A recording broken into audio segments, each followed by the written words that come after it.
Hello, hello, hello. How's everyone doing? Hello, welcome in. Hello, Lurking Yoshi. Thank you for being first. Hello, Biggest Randy. Hello, Floppy. Thank you guys for the head pats. Welcome, welcome, welcome in. Happy Tuesday. I had like an okay Tuesday. Sorry, I'm like also eating fruit gummies. Because I came home from the DMV. So, okay. Here's a reason why my Tuesday was not great. First of all, again, I have to wake up super early this entire week. So I woke up at like 6:50 because I had to be in a meeting at 7 a.m. And then I like had to go to the DMV today to get my driver's license renewed because it's expiring soon. I haven't had to go into the DMV to get my driver's license renewed for at least 15 years. Because every time they sent me mail, they were like, maybe less. I don't know. I forget. I forget like when I actually went to get my very first driver's license, but like I took the picture, I took the driver's license test, and then ever since then, I've been able to renew my driver's license by mail. I haven't had any issues, right? Granted, I was using a picture that was really old. I was like, I mean, I kind of look like the picture, but I kind of don't anymore because I'm a little older, you know? And so I finally went to the DMV today. And I got my appointment was like at 3 p.m. So, me, being a punctual person, I looked up how long it would take to get to the DMV. 30 minutes, no problem. So I drive there. Appointment's at 3 p.m., right? I arrive at 2:55. Perfect, right on time. I get to the DMV. There's a huge line for people even with appointments. Terrible. Already off to a bad start. Standing in line. I didn't get to the front of the line until like 15 minutes-ish after 3 p.m. So the guy is like asking me some questions, and he was like, did you bring the mail that told you to renew your driver's license? And me, in my head, I had looked up the stuff that I needed, and it said, you know, for a real ID, you need proof of residency or whatever, or proof of birth, and then residency. So either birth certificate, passport, social security card, and 2 pieces of mail. So I'm like, okay. I brought all that, and then the guy was asking me at the front of the appointment line, he was like, did you bring the mail that asked you to renew your driver's license? I was like panicked inside because I was like, no, I didn't bring that. I didn't know I had to bring it. What do you mean? And so I like was like, no. And then I had to like give him my driver's license, and I guess he found my appointment or whatever. And then I had to wait like another 40-ish minutes before my number got called for the DMV. Did all the stuff, had to pay $45 for the pleasure of getting some government identification. And then I also had to like wait at the back to get my picture taken. So like, it sucked. I put makeup on just to go to the freaking DMV for like 2 hours. And then like the drive home took 50 minutes, almost an hour, when the drive down was only like 30 minutes. I was so mad. Anyway, so that was my day. I came home at like 5. I was really upsetting because I had to like wash all the makeup off my face. And then by the time I washed all the makeup off my face, I didn't have time to make dinner. That's why I was like chilling and like just eating fruit snacks. So now I'm eating fruit snacks for dinner. Where's my dinner? This girl dinner. Forgot to check time, but I'm here. Welcome in action. I didn't get my license until recently-ish. That's not a problem, Floppy. Many people, like me, get their first license later in life. You know? Me getting my license at 70 years old. Makes sense. Hello, John! We have a lurking Yoshi now? Apparently we do have a lurking Yoshi. Yeah. Also, like, I'm feeling so emotional, like sensitive. I found this YouTube channel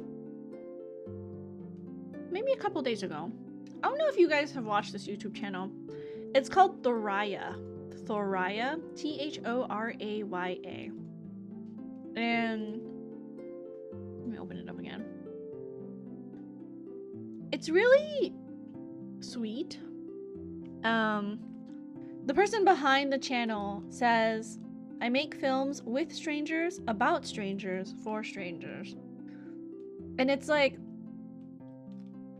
watching these videos makes me so emotional and so sensitive. Cause like, some of the questions that she asks these strangers, and she'll film them like basically super close up.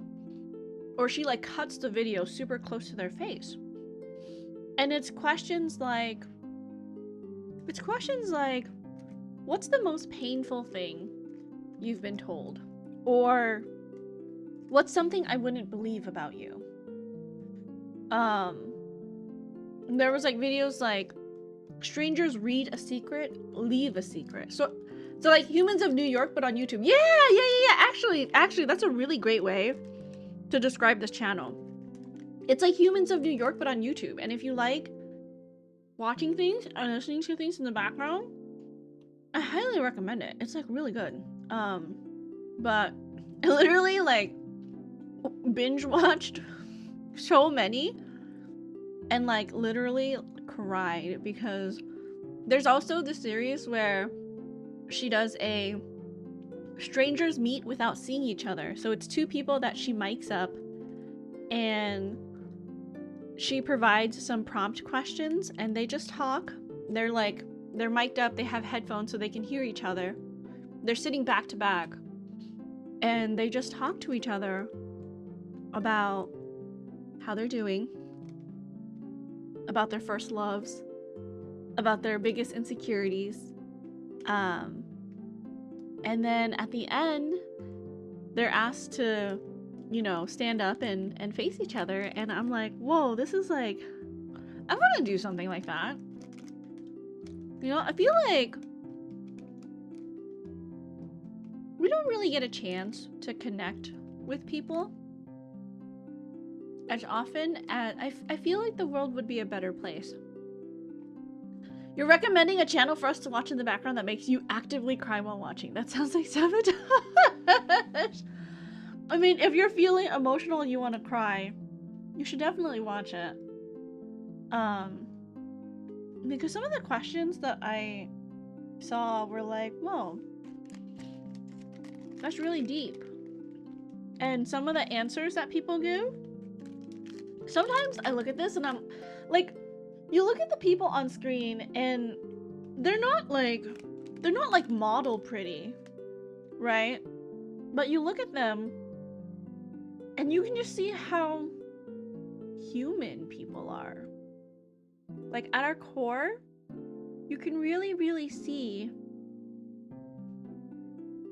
their smile lines, their wrinkles, and I wouldn't say that the people that she interviews are like, I mean, some of them are conventionally attractive, but I think they have like, all of them that she's interviewed and that they have talked on screen have this beauty about them, especially the ones who are like, who you can tell are really loving and kind, who have really thoughtful answers. You can tell they've been through some stuff in life. You can just see how beautiful they are. I don't know. Anyways, watch it. It's really good. Duo, hello! 14 minutes late? No worries, no worries. Welcome in, Duo. I model pretty. I will take your word for it. You should steal those prompts and journal. Yeah, I should. But the questions kind of repeat themselves. Morning, Rosca. Hey, Egg. Good morning. How are you? Welcome in. I'm just like doing a little bit of a debrief with myself because I just I was eating fruit snacks and watching this channel and I felt like so emotional. Like I was watching and like crying, you know?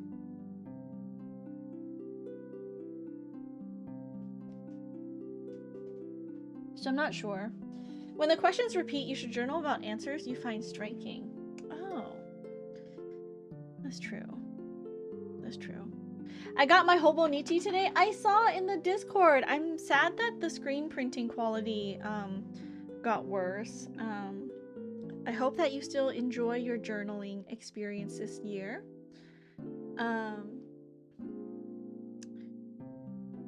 Yeah. I don't know. I was just thinking, because I'm still thinking about this girl in the video.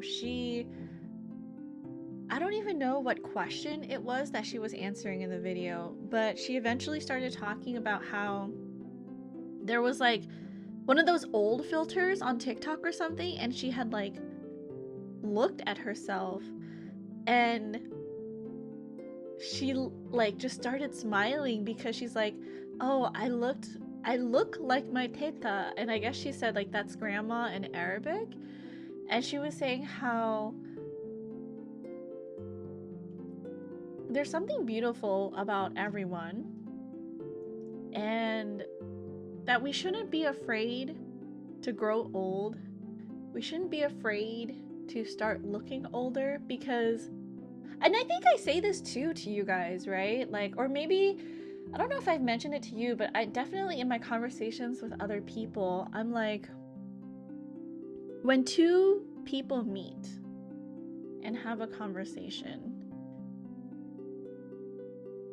you are meeting with a human being who has had so many life experiences that are informing them of their words and actions, right? And I truly believe that like no two people are the same, even if you are from the same family, even if you're twins raised in the same environment.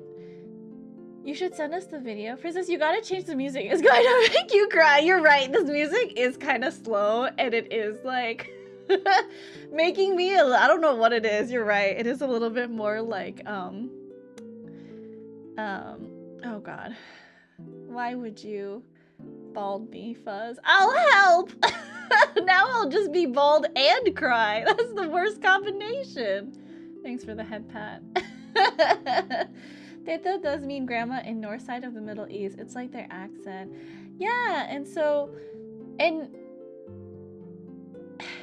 you know what it is? Sorry.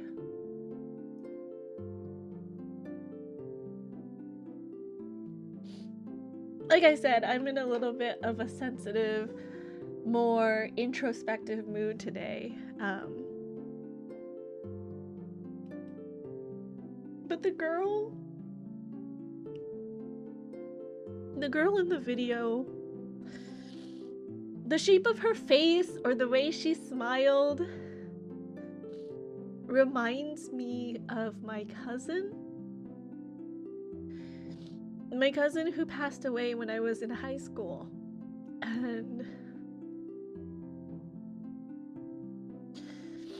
And she was the same. She was like maybe a year older than me. Hold on. I need to clear my throat.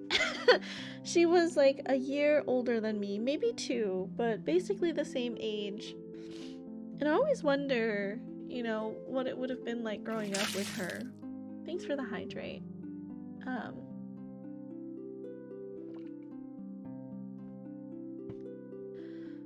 Cause, you know, she would have been kind of going through the same things that I'm going through now, maybe, and having like similar life milestones. And the girl on video just, I don't know, had like a kernel of something that really reminded me of my cousin. Maybe it's the way she smiled, or the way, like, the face shape. I don't know. Anyways, yeah. So that was my it's been my like day and a half. Hopefully you guys are not having such emotional days. Thank you for the head pat. But yeah, I don't know. You guys should watch it. It's a good channel. I'll link it right here.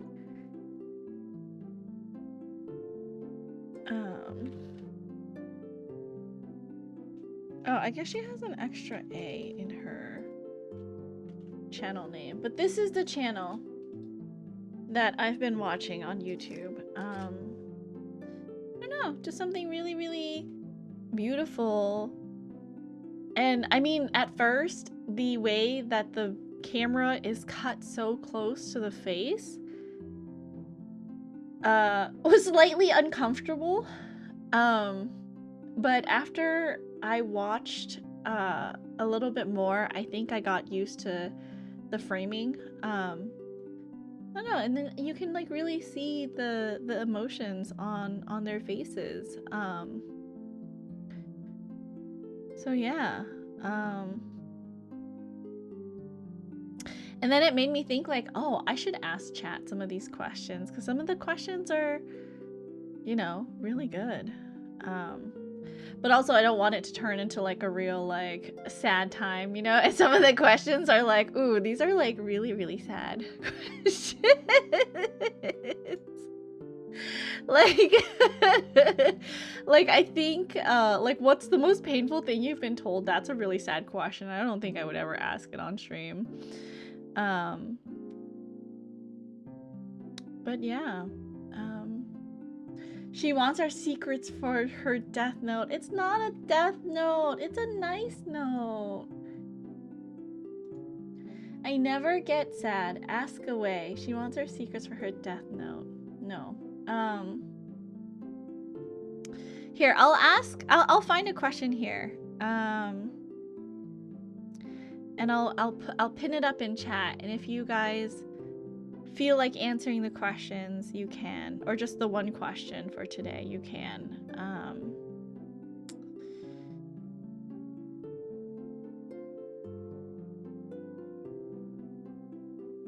I'm browsing through the questions right now. So I want to. We can't do any of like the secret ones, obviously, because it's like usually the secret ones on the channel are like share an anonymous secret, you know. But like you're not anonymous when you chat on Twitch. So.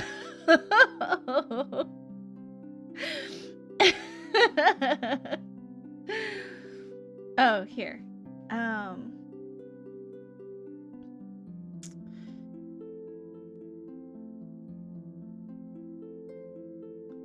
Nice note, but she wants her most painful memories. No.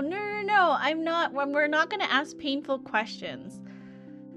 I have a few questions I have in mind. I'm just trying to think of like what question to ask, or like what would be the best question to ask.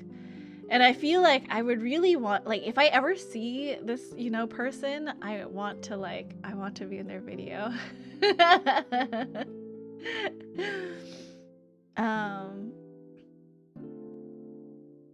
Here, I'll ask this one. Who's one stranger you still remember? I'll pin this question up. All right, so in the fashion of Thoraya's YouTube videos, you are welcome to share any comments about one stranger you still remember to this day. Hi LJ, welcome in. Hello. What if we set up an anonymous Humans of Puppy Kingdom? That's what my telenym box is for. You can use it as a, you know, tell all anonymously. Because I can't, like, it's all anonymous. I can't tell who submits questions or anything like that. Princess walking around town, grabbing people, clearly and calmly stating, film me. You guys don't understand. I crave and need human interaction. I was just telling you guys this yesterday. I love talking to people. It's just something that is, I need in my life, you know? Okay. Let's move over to the game screen, and I'm going to turn the background music off and turn the game volume on.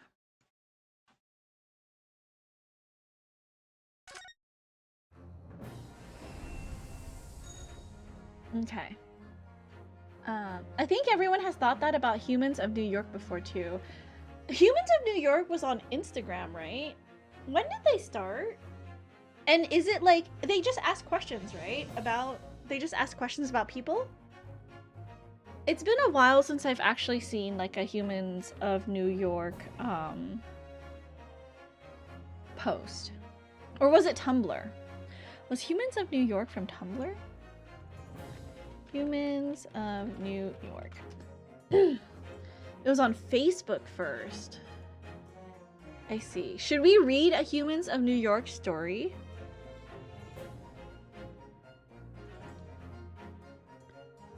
I'll go first. Go for it. Go for it.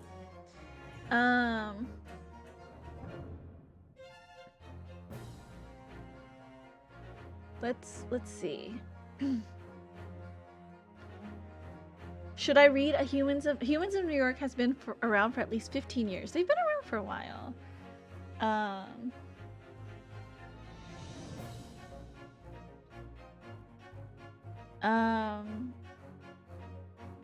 Okay, I think I like this one. The picture is of like a really old couple, it looks like. And they're both dressed quite fashionably. They're both wearing hats, and one of them has like a really colorful pair of glasses. It started 2010. Oh, interesting. Okay. I was almost right. Yeah, it's almost 15 years, actually. Okay. Hold on. I feel like the Ace Attorney music maybe is not super appropriate. Okay, hold on. Let's switch back to this one for a second. Let's read let's start with the Humans of New York post. I'm stealing content right now. And then we'll go into the game. This one says, we've been dealing with invisibility. We started realizing we're kind of fading. So many of our friends say that they're becoming invisible. Everybody needs a welcome from somebody else so that they can feel useful. It's a real source of energy. And when you realize you're not getting that as much, what happens is you get scared. And you also say, maybe we could do something a little different. So, at some point, we came up with the idea of the cute older couple. We were hoping to find some younger friends. We've always been attracted to younger people. You know, young people struggle. So we like to support them and wish them well and give them a lot of approval. And young people need cute old couples. They love cute old couples. So we decided to play it up a little bit. That's what it is. Play. It's really play. Have you ever seen two dogs greet each other? One dog will drop down and bam, suddenly they're playing. I think that's what we're doing. We're inviting a play response. Oh, that's so cute. And they do look like a very like approachable couple. Okay, anyways, sorry, I'm gonna anymore and I'm gonna cry again. So maybe let's not do that. Honestly, don't know what it is. Maybe today I just feel like seeking out more like of the things that are gonna make me cry. Who knows? That and they brought up dogs playing. It's true. They brought up dogs playing. Duo says, as for the question, during my practicum, I'll always remember this one guy that received an autism diagnosis for his son. His wife was distraught, but he seemed very chill. I asked how he was doing and he said he was fine. The diagnosis changes nothing. My son is still the wonderful kid that he was yesterday. I didn't know I needed to hear that. Oh, that's really cute, Duo. That's really, really cute. The old couple was cute, but dog. Okay. I already forgot the voice that we gave Madame Two Spells.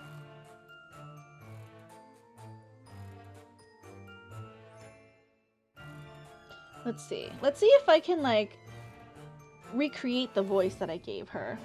The old couple were dogs.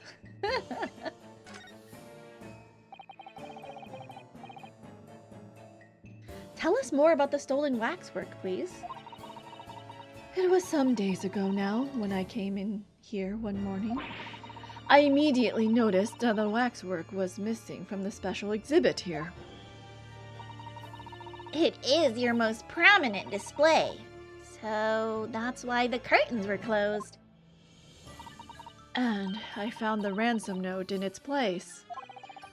The culprit must have broken in during the night and taken it then? So, this waxwork that was stolen, it was a model of some horrible criminal, I suppose.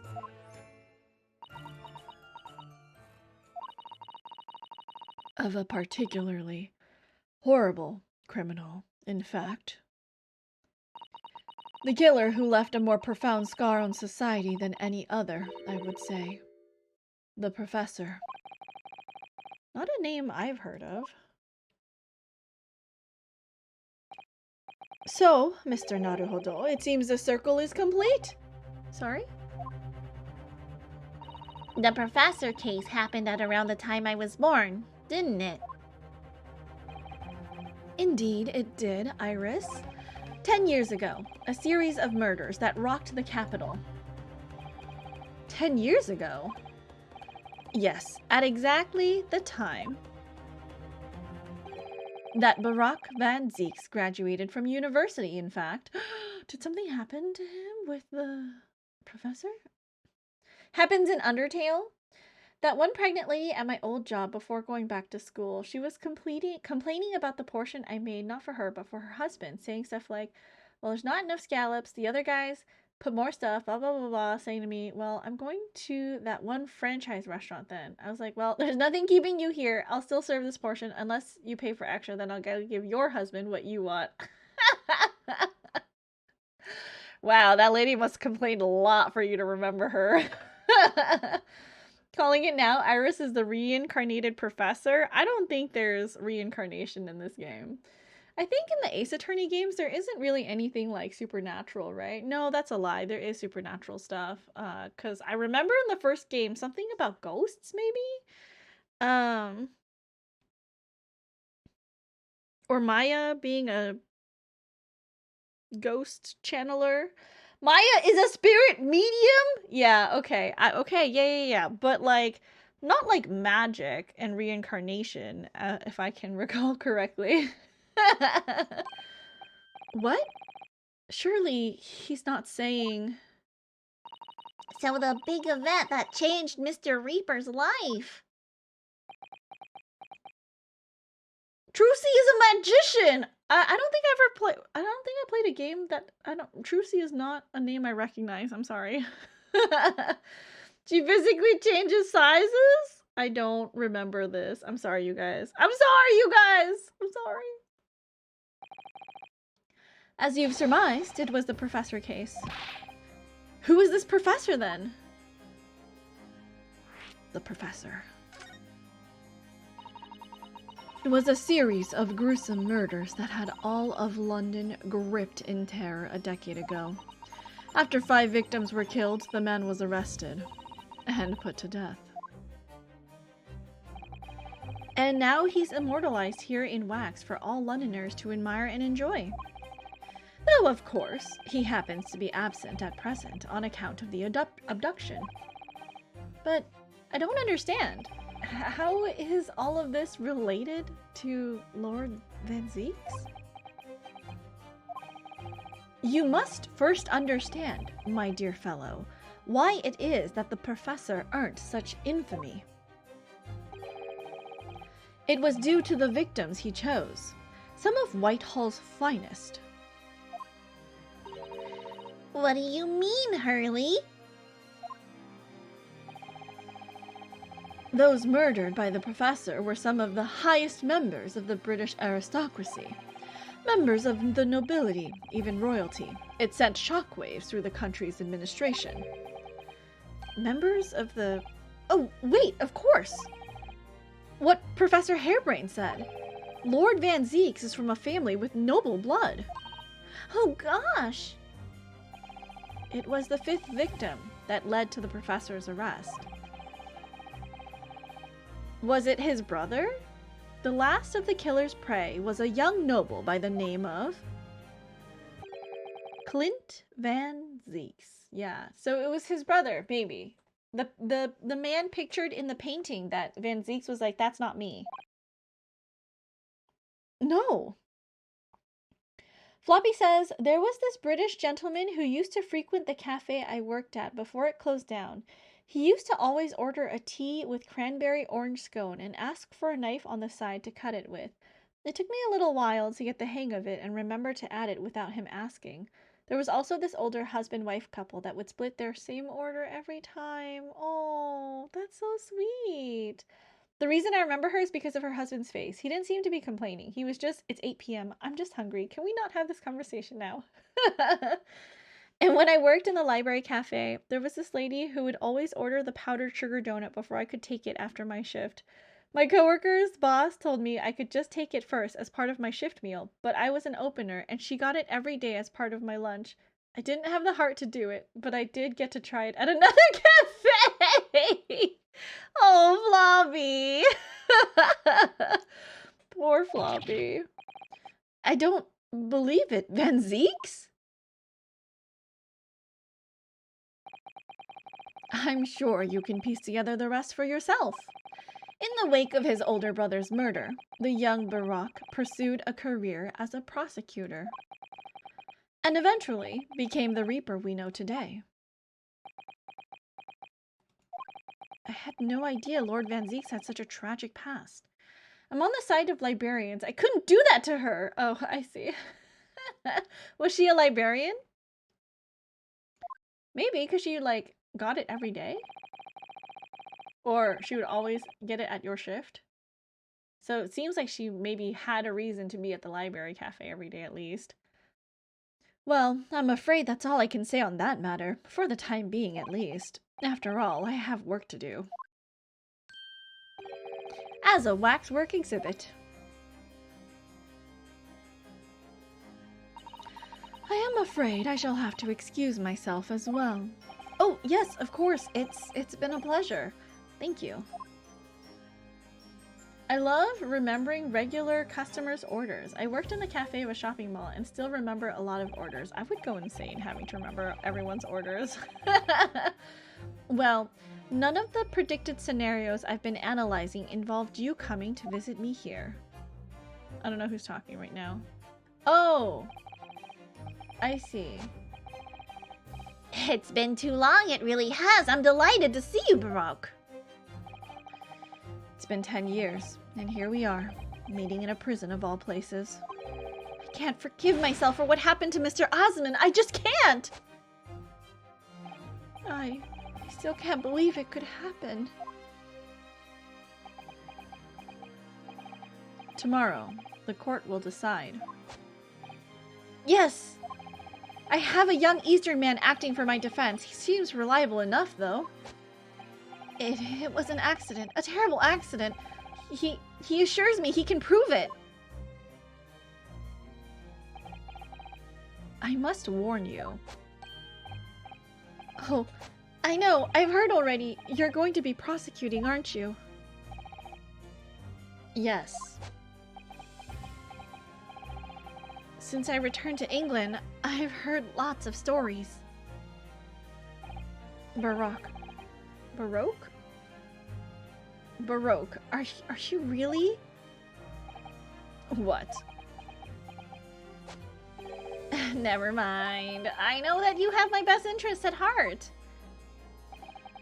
My friend is on trial. I wouldn't entrust it to anybody else. Of course, I fully understand. Thank you. Baroque. I do not know how to say his first name. Is that how you say it? Baroque? Until tomorrow, then. I'll see you in court. I don't know how to do a nerdy voice. I keep thinking about it, and then I keep, like, losing the, like, inspiration for a nerdy voice. You know what I mean? There was this one lady who asked for basically an Arnold Palmer with Coke, and I feel like I never fully learned her order, but she trusted me with it anyway.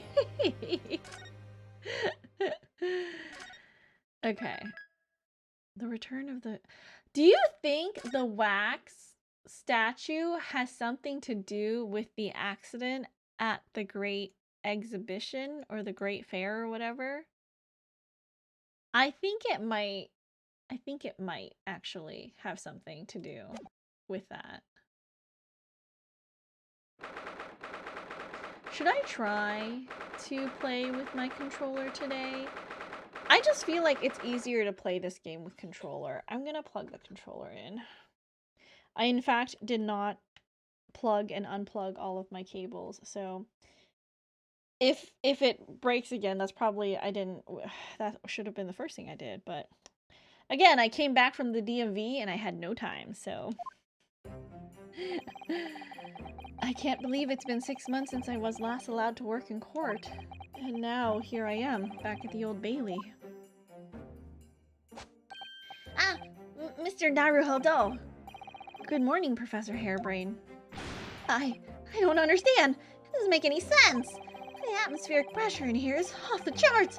Never felt anything like it. It's crushing me. I feel it every time I'm here. That gravity. Well, this is Britain's highest court. What are you telling me? It's fitted with some kind of device that can actually control air pressure. I think it's probably all in the mind. Yes, well, you won't let me down, will you, Mr. Naruhodo? I'm counting on you in today's trial to save my life. To save the secret of my super high voltage instantaneous kinesis machine from being made public.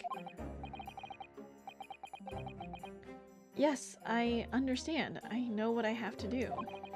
I have to establish that the explosion 2 days ago was nothing more than an unfortunate accident.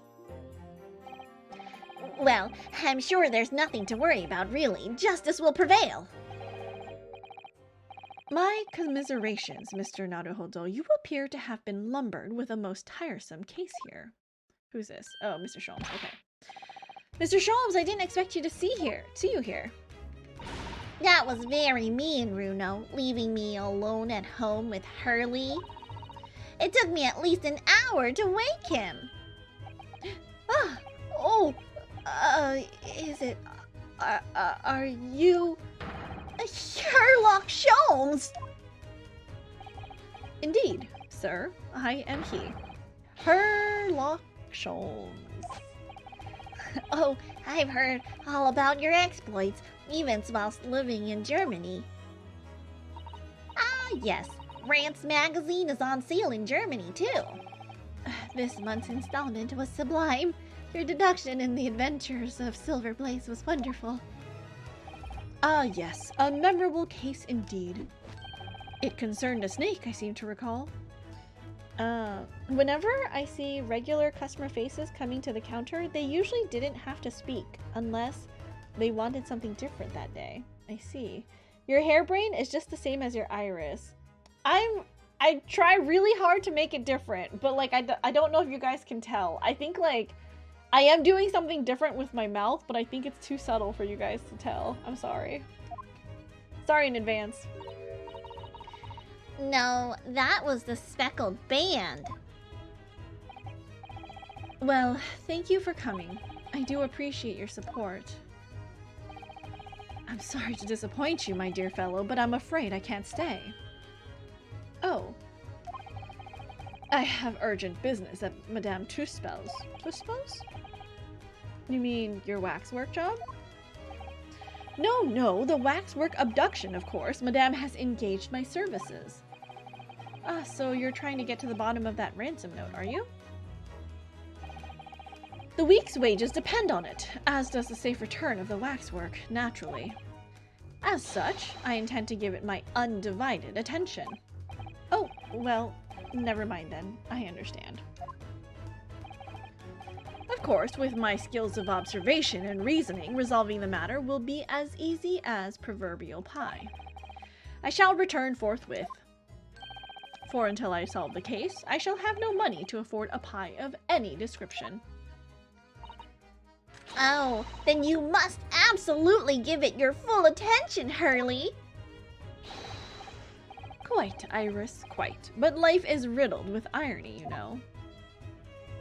Whenever I give something my full attention, I have a quite insatiable desire for a pie. One of the universe's intractable mysteries, you might say. Oh, yes, quite, definitely, absolutely, I totally understand. Is someone a little starstruck? I wish you the very best of luck, Professor Harebrain. Why, thank you. Before I depart, Mr. Naruhodo, a word in your ear, if you please. What's this about? As you have remarkably little grounding in science, rude, I feel I ought to inform you. As compelling as this super high voltage instantaneous kinesis hypothesis may be, a practical implementation, such as was attempted by the professor at the Great Exhibition, is quite impossible.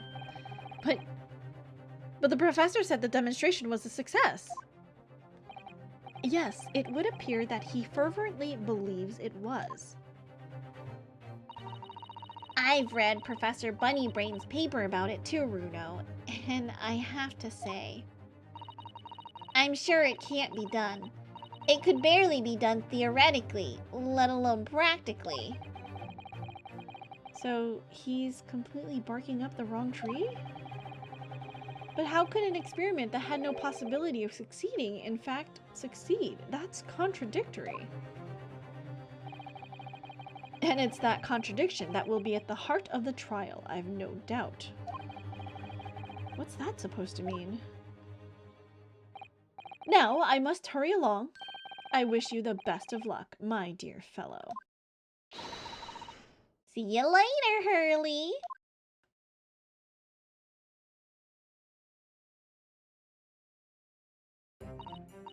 Well, it looks like you're on your own today, Runo, but chin up, you can do it. Oh, what about you, Iris? No, I'm afraid I can't help. I have something I need to do. I see. It's going to be a big surprise for you when you find out what it is. That sounds ominous. Counsel for the defense and the defendant. Court is about to be in session. Make your way into the courtroom at once. We're on our way. Hello, Zero. Welcome in. How are you? Welcome, welcome. You have a good memory. I want to remember some orders. Iris is getting him a dog. I want a dog. I love dogs. An experiment that the laws of science say can't possibly succeed. And a scientist who's convinced that it did. That's the riddle you have to unlock here, Ryunosuke. That's the key to this case.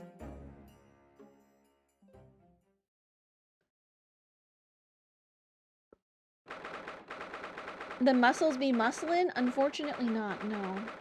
They are wasting away, actually.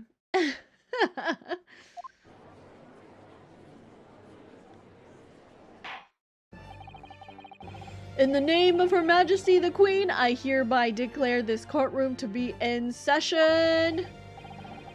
We're sitting today for the public trial of Professor Albert Harebrain. I now call upon the counsels for the prosecution and defense to declare their willingness to proceed. The prosecution is ready. The defense is ready, my lord. I'm 6 months out of practice, and what's more,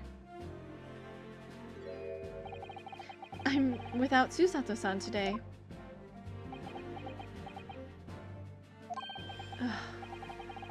Is it just my imagination, or does the air in here feel even more oppressive than usual? So, I must say I recollect the victim of this case all too well. Mr. Odie Asman.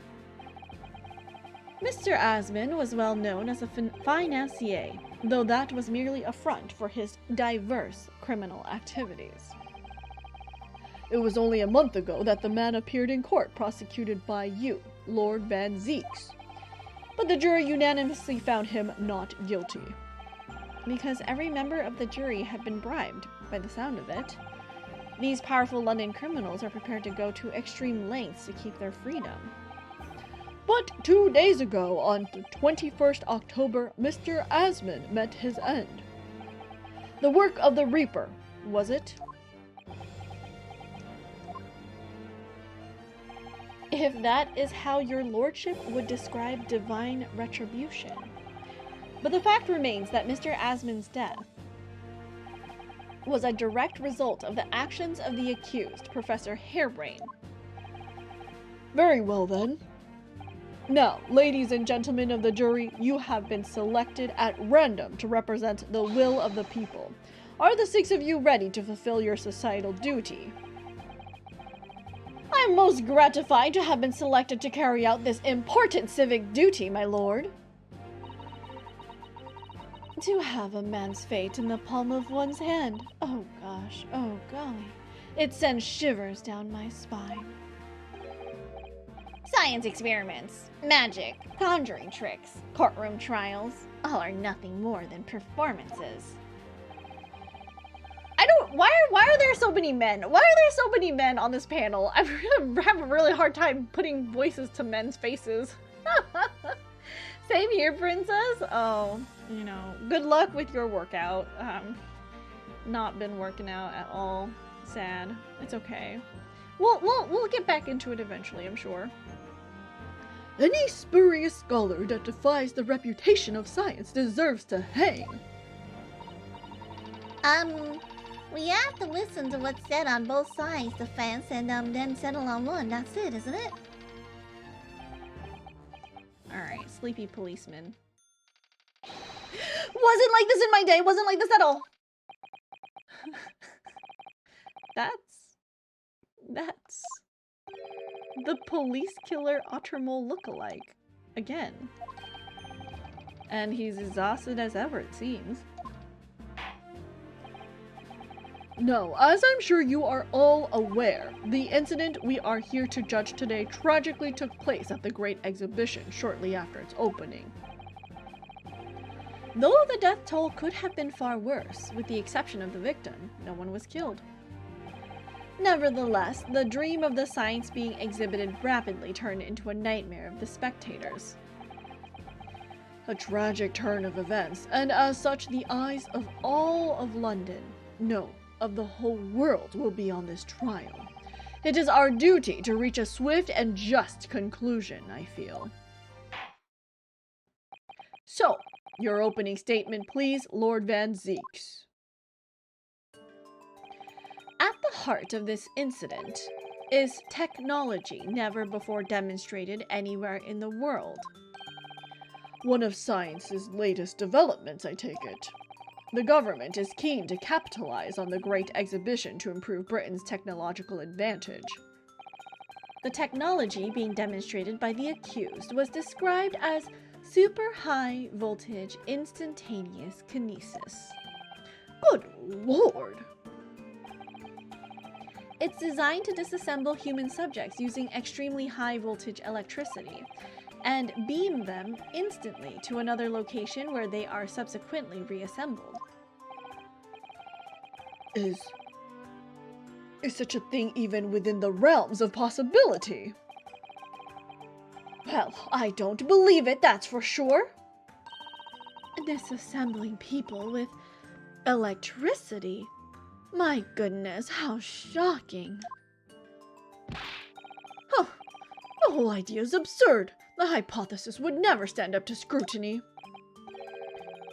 Sir, I believe you are a fellow of the Royal Society, are you not? An expert in your field? I love the voices. Oh, thanks. I do voices for all of the Ace Attorney streams, so I hope you enjoy, because this is what you're getting for the next, you know, however long I'm streaming for. So I am, and my word on the matter can be considered final. Instantaneous kinesis is poppycock. So this expert and Mr. Sholmes are in agreement. It's impossible. What is the prosecution's view on the matter? The prosecution would assert that the accused's instantaneous kinesis demonstration was a success. What? What a rot! Oh, interesting. Order! Order! The professor's hypothesis is currently under investigation by the British government. If it is deemed to have merit, a substantial research grant would be made available.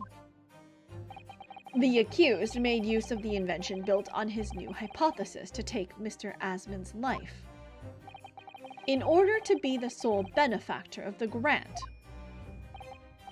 But this disastrous demonstration was no accident. It was carefully designed from the outset to end the life of the victim.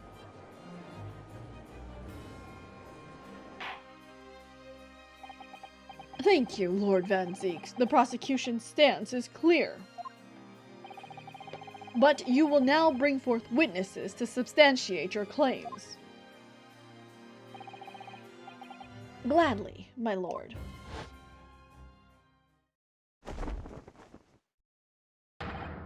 Bailiff, show the first witnesses to the stand. Ouch, rip Hairbrain, he's dead. I can't imagine having Van Zieks as the prosecutor on your trial. Witnesses, state your names. Sorry. State your names and occupations for the court. Yes, sir. Tobias Gregson, Detective Inspector at Scotland Yard's Homicide Division. I was on duty at the demonstration on the day in question and in charge of the following investigation.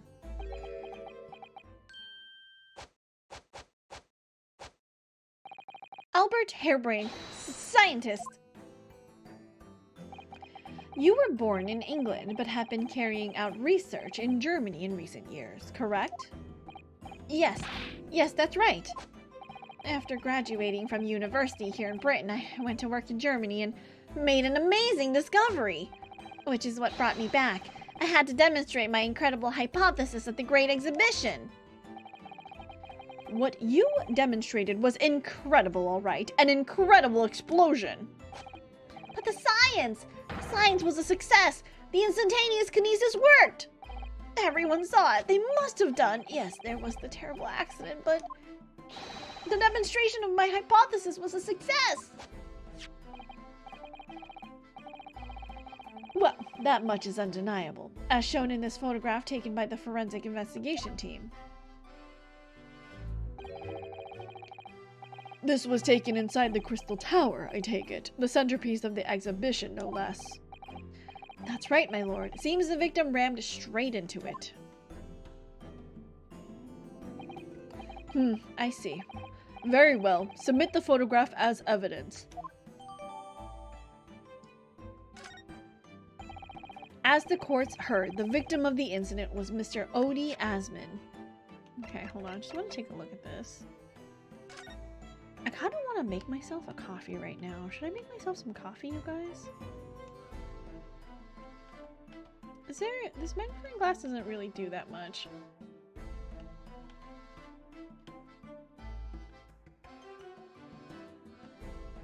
If teleportation is possible, I feel like we would have seen it in the other Ace Attorney games. Oh yeah, 100%.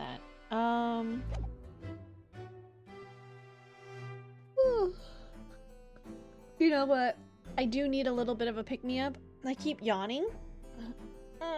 Okay, you know what? We're gonna take a quick, maybe 10-ish. I need to brew some coffee and drink some coffee for how sleepy I'm feeling. So real quick, we're gonna go on BRB's screen. I'm gonna run some ads while I'm gone. I will be gone for however long it takes to brew the coffee. So if the coffee brews faster, you know, I'll be back sooner, but out of BRB. All right, you guys, get some water, stretch your legs, because I went till midnight last night. So I don't know how long I'll go for tonight, but we'll see. I'm gonna get some coffee for now. All right, BRB, you guys. See you guys in a little bit.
Okay, hello, I'm back. I'm sorry, we're here. Okay, how am I gonna do this? Because I have food. I made some food while my coffee was brewing. I just made like toast and then like eggs, and I chopped up some celery to dip. I know, hold on. I know people get weirded out by food noises, so let's do this. I'm gonna take a quick break. We're just gonna do some chatting. While I eat.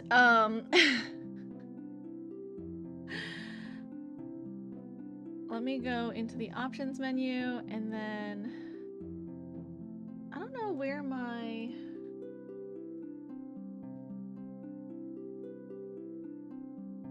where is the text source that had my food warning existing. Is it this one? Food break, eating noises. Okay, so please mute if that makes you uncomfortable. This will be the last warning. I'm gonna start eating for like the next couple of minutes. I promise it'll be fast. Maybe another 10 minutes. It's just like I need to get some food in me. I'm realizing like it's probably why I'm so sleepy is I didn't eat any dinner. And I don't think the fruit gummies were doing it for me. Okay. Hopefully in the future I can figure out how to like not have food noises on stream. But in the meantime, food noises. Chew really loudly. I'm chewing. I think I'm chewing pretty loudly. It's celery, so I can't control how loud it is.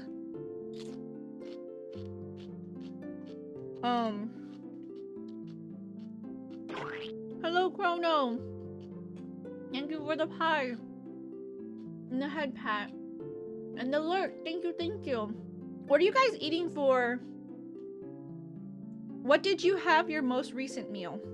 For those of you who are like in different time zones, obviously you're not gonna be eating dinner. But what have you guys eaten? Goddamn, you picked the loudest food. I know. I'm sorry. I fried an egg. I made toast. And like, it's a whole bunch of celery and coffee.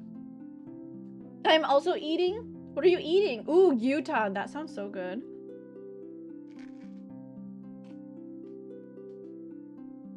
I feel like the most simple thing, and it's like so fast too, is like making bread and putting some mayo on it and then a fried egg. I don't know if this is like actually a meal. But I mean, I'm getting some vegetables in by eating celery, right? That's fiber.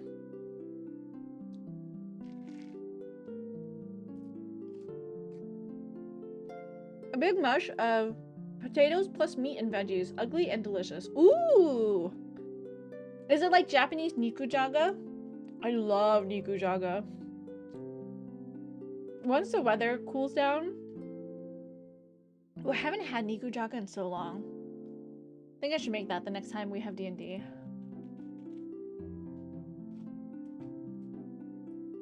The more you talk about your eating habits, the more concerned I grow. Why? I feel like that's a normal meal, no? Toast and egg? That's food. And celery. Celery with ranch dip. So the package instruction said to use yogurt, or no, to use sour cream. But I had yogurt from Costco, so I used that and then mixed it with a little bit of mayo to put a little bit more fat back into it. It's tasty. It's really good. The dip literally doesn't taste any different than like regular ranch dressing, in my opinion. So it's so good.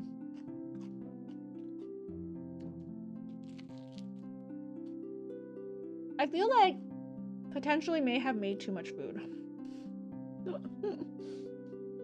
Maybe this was too much. Maybe I should have made less.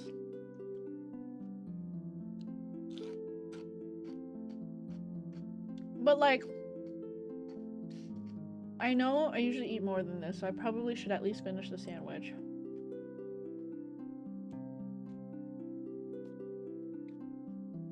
Cause like, what if I'm just not... No, my body is hungry. I just need to power through. It needs calories to sustain itself.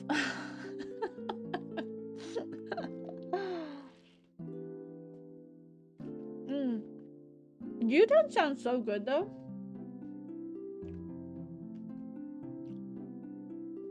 I miss eating yakiniku. There was like this yakiniku place when I lived in Nagano that me and my friend would go to all the time.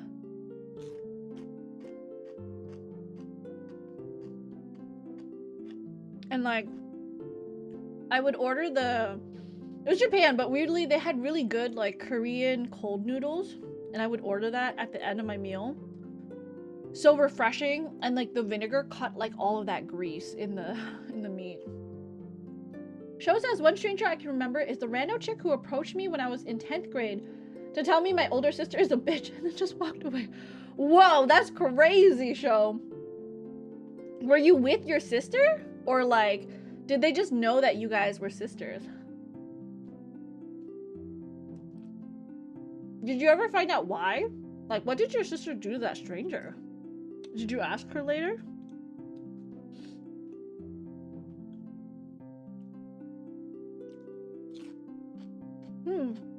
I haven't answered this question. What's one stranger that I still remember?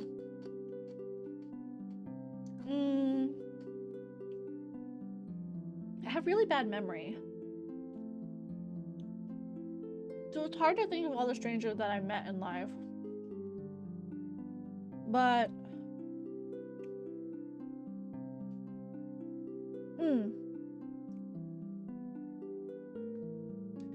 I had met this stranger when I had come back to... So, I lived in Japan for a while.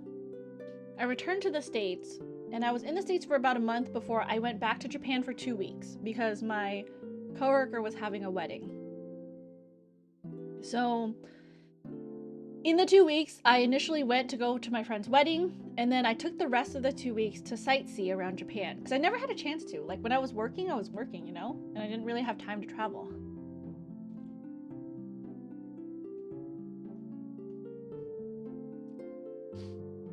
And I had met this guy pretty far. Like, we were in, was it like Kyushu? I think it was like Kyushu, or it was really close. Oh god, hold on. It was like some hot springs close to Kumamoto, actually.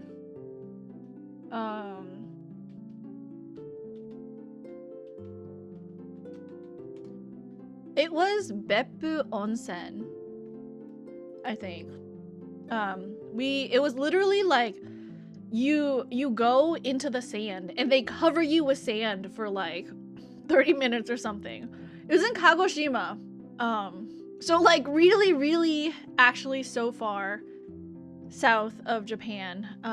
Like the most southern tip of Japan. So I was using the Shinkansen pass at the time.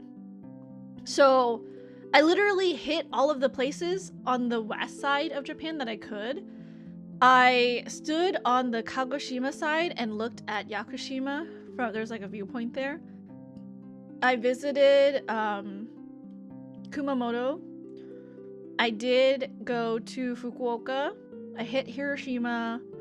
My friend lived in... Where did she live? Hyogo. My friend lived in Hyogo, so I stopped by Hyogo before heading towards like Hiroshima. And yeah, I like met this guy at the hostel, I think. And I feel like a lot of the strangers that I remember I met like at hostels when I was traveling in and around Japan, because there was also another guy that I met, and he was a musician, his friend that he was at, so he was like, he invited me out. He was like, hey, do you want to go grab a drink with me and my friend? And I was like, yeah, I'm traveling by myself. Like, let's go grab a drink. He and his friend were musicians and they were producing like this idol group. And so we like fell into conversation and we were just talking because they knew that I could speak Japanese. Obviously, I was speaking Japanese to them. And they taught me the word kiwameru, which means basically to take something right to like, what is it? How do I describe it? Kiwameru, it's like, what is the actual definition? Let's look real quick. Jisho.org. You never fail me. Kiwameru. So basically to carry to extreme, to go to the end, to reach the limits of something, to reach the peak of something, I think is the best definition. And they were talking about how, yeah, when Japanese people get into like hobbies, one of the things that they really respect is the masters of those crafts and like basically like how hard they work to get to like the peak of their craft. And like, because we were talking about like favorite Japanese words, right? And for them, their favorite was kiwameru. And like I told them my favorite Japanese word was kizuna, which means bond or tie, right? The bonds that we make with each other, our relationships. Because in like the Japanese concept is like when you have a bond or a connection with someone, it's represented by like a string. I was not with my sister. She approached me and asked if I was her sister. I said yes with reservation since I didn't know her. And she said, yeah, your sister's a bitch. And then I walked away and I never saw her again. What food you got? I made toast with an egg. I put mayonnaise on the toast, salted and peppered the egg, and then I cut a whole bunch of celery. So that's what I'm eating right now.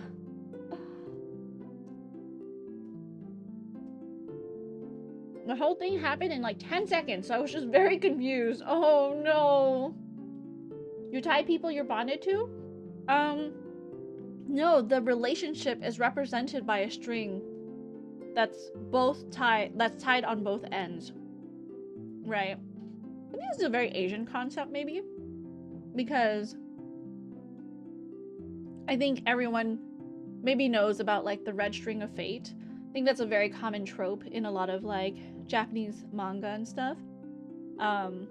Your fated partner is tied to you via a red string of fate that, you know, is tied to one other person in the world.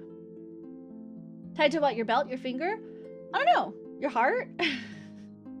I feel like you shouldn't think so hard about it. It's just, you know, tied to you as a person. The concept of you as a person, your soul, your being, you know? And I think when my mom was explaining to me about like not gifting knives to someone you love, right? Is like cutting ties. It's like we almost think of it as like a physical thing. Break? Anime girls don't eat. I'm sorry.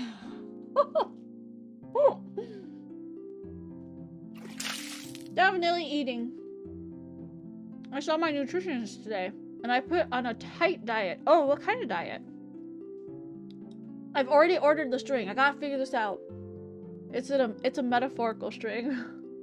Red string of death. Thank you for the hydrate, Torrent. Drinking water. Clearing my mouth. I'm trying to eat my food, but I can't eat that fast.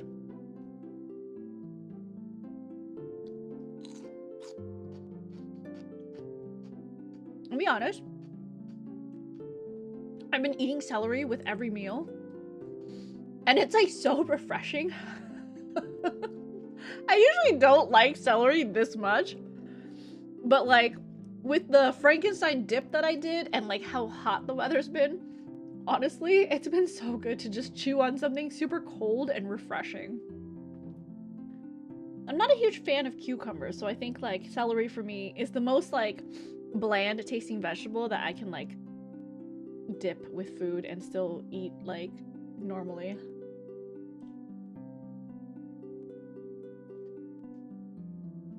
What if you're Spider-Man have multiple strings? I think the concept is just one person is tied with the red string of fate. I think there used to be a Chinese MMO that had that concept actually. Where, I don't know how it worked, I forgot. But you could play the game and like meet another player that was like, that you were tied to.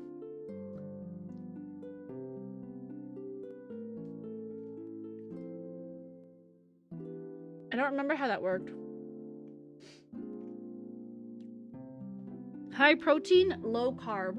Trying to get a specific look before a certain age, even though I am eternal. Oh man, sounds rough. Cucumbers are greater than celery? I don't think so. Not in my opinion. I feel like I like celeries more than cucumber. Cucumbers have too much taste. And while I do like cucumbers because they have like a slight melon taste to them, I don't like too much cucumbers. I used to have to eat cucumbers a lot as a kid because they're a side in every Vietnamese dish. It's like slices of cucumbers and I hated it.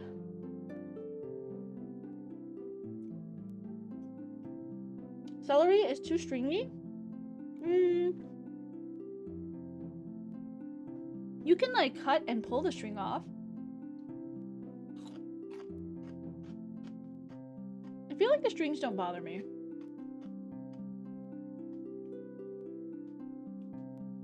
Cucumber's so good. I mean, it's okay. But it's not like, when I'm thinking about eating vegetables, cucumber is like not what I think of. Usually it's like broccoli or celery. Hate peppers, hate carrots.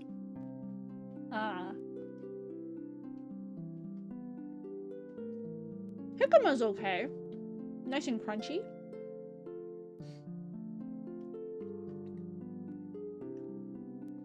I like eating hay. That's interesting. I'm vain, okay? I looked at older photos last week and I wept. Then I looked at the mirror and yelled, "Who are you?" Well, Duo, I hope you're able to achieve your dream body before long. If you stick to your diet, maybe it'll only take like half a year.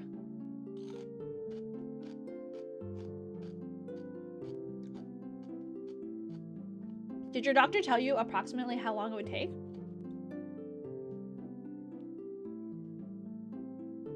I feel like when it comes to a full body transformation, if you're super persistent about it, it can be anywhere from, and I guess it depends on where you're starting from too though, but it can take anywhere from 6 months before you start to see results to, I don't know, for some people it's still a journey that they like continue to go on, but typically anywhere from 2 to 3 years to stabilize. Can you put celery in water and make the water more refreshing? I think not. Celery sucks. I don't like cucumber water. I honestly don't. Like, I don't like it.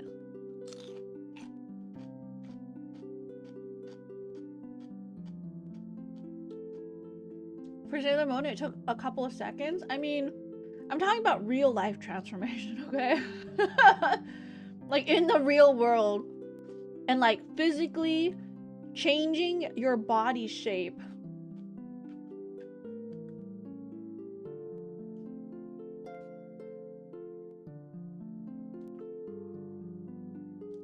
Joe says water should taste like water. Is that a hot take? No. I also agree that water should taste like water. I like drinking water. Just plain water. I don't like it when it's slightly flavored by other things. If I wanted... Okay, the only thing I will say is lemon water is okay. But any other water, I don't like. Me? I think I said it, but I'm eating toast with egg and celery with ranch dip that I made with like yogurt. Thanksgiving, Halloween, Christmas, New Year's, Valentine's, bumps in the road to fall off the wagon. It's true. You are starting at the worst time in the year. If you wanted a body transformation, you should have started in like March. March is when all the holidays end and everyone is looking forward to like beach bod. Only drink distilled water? I drink water from the fridge. Flavored water tastes like the idea of whatever they're putting in it. I don't like putting like cut up strawberries, like blueberries, watermelon. I don't like that stuff in my water. I just like drinking water. Like tap water is okay. There's some tap water like I can't drink it because you can taste like the minerals. I don't know. It's like maybe too minerally.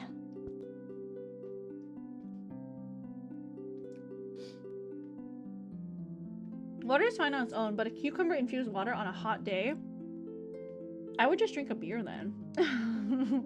A really cold beer on a hot day sounds really good.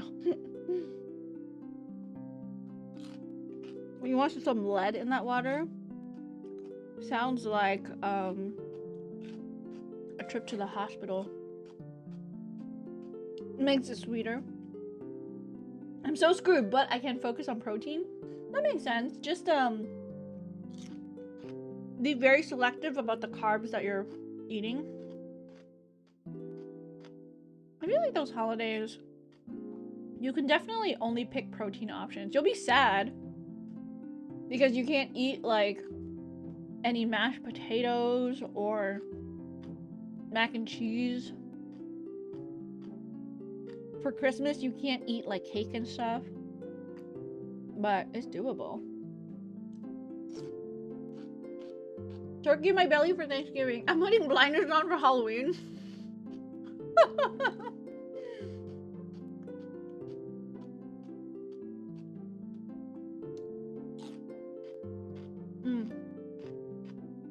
Ranch dipping sauce just makes everything better. You guys should try it. It's like, I feel like it's a little bit healthier. I like to pretend it's a little bit healthier because I'm not making it with sour cream, right? It's like mainly yogurt and like a tablespoon or 2 of mayo just to up the fat factor a little bit. It's so good. And it tastes just like ranch dipping sauce. But it's got protein because it's Greek yogurt.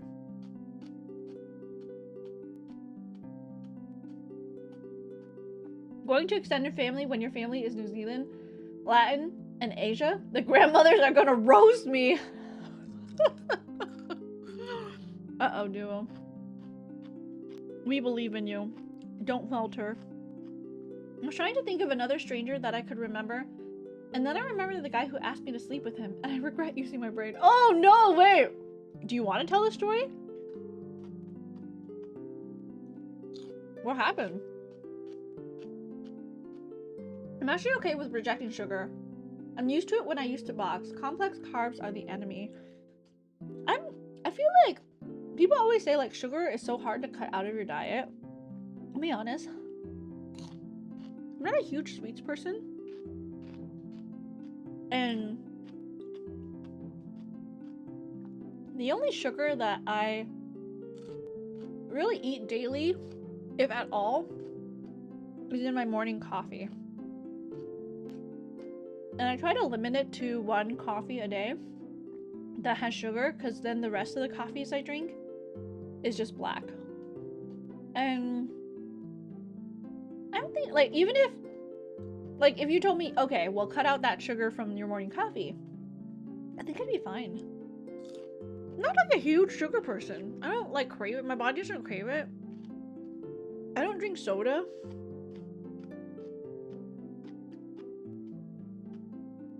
I just sent a disappointed email to Hobonichi. Hope they listen to me. I hope they take your feedback, because especially if you've been a loyal customer for a really long time, you know?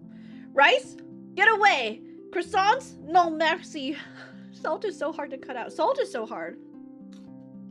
I really like savory foods, so salt is the hardest thing to cut out of my diet. Like roast pork or like a fried egg with salt, some MSG sprinkled on it. Oh, so good.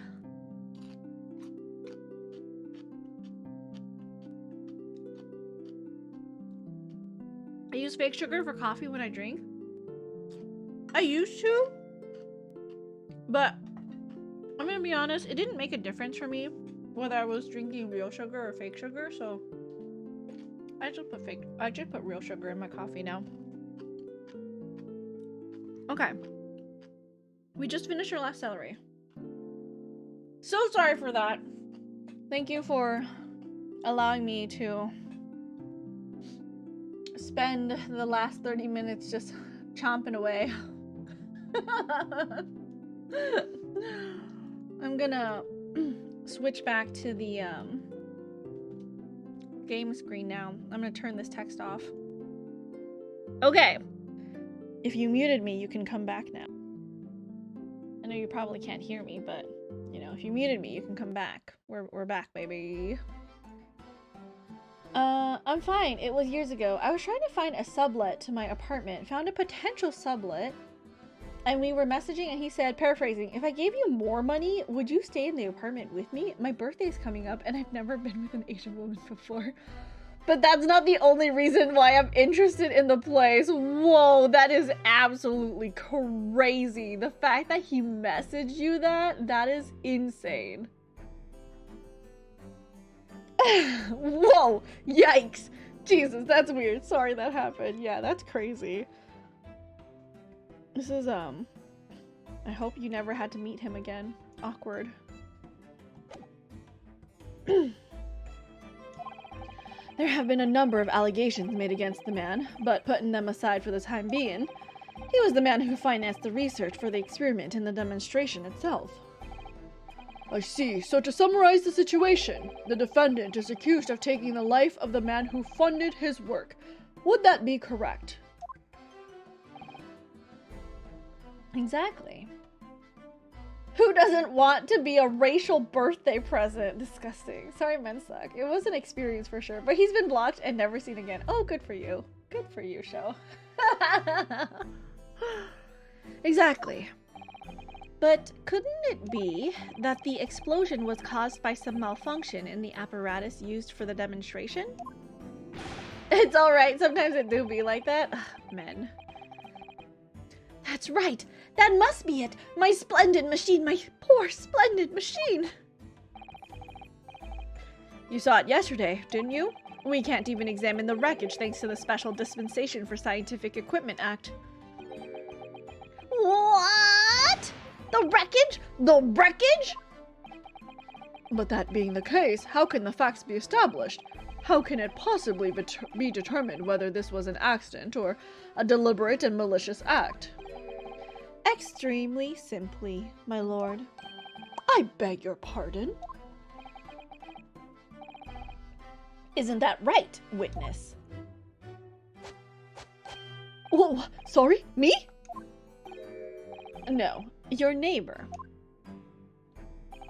Yes, sir. It was murder, plain and simple. Anyone could state that with complete certainty. What? How can he possibly think that? Thank you, Inspector. I think we better proceed to formal testimony.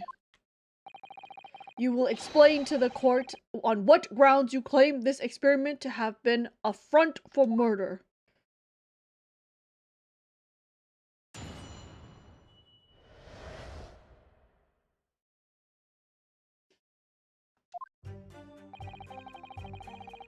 The corpse that went crashing through the crystal tower had a broken neck. I made a minor miscalculation in the angle of the beam projection. That's all. That was my mistake. I love when you drop your voice down. It's so hard. It is so hard to do the lower voices. My voice is just naturally high, and when I have to do the judge's voice, I don't know. It's just so difficult. But the post-mortem examination revealed another injury, a fatal wound. There was a lesion in his chest where he'd been clearly stabbed by something sharp, right in the heart. So the victim was killed before he went anywhere, and this fella's the only one who could have done it. It'll help you widen your range. I still think, like, my singing range is quite narrow. I don't think, like, doing all of this, like, you know, fake voice acting has helped my voice range at all. An extraordinary business. In addition to suffering a broken neck, the victim was stabbed in the heart. Information I would really like to have heard from someone other than the judge. The coroner says death would have been all but instant from a wound like that. You could say, in fact, that the victim was killed twice by the accused.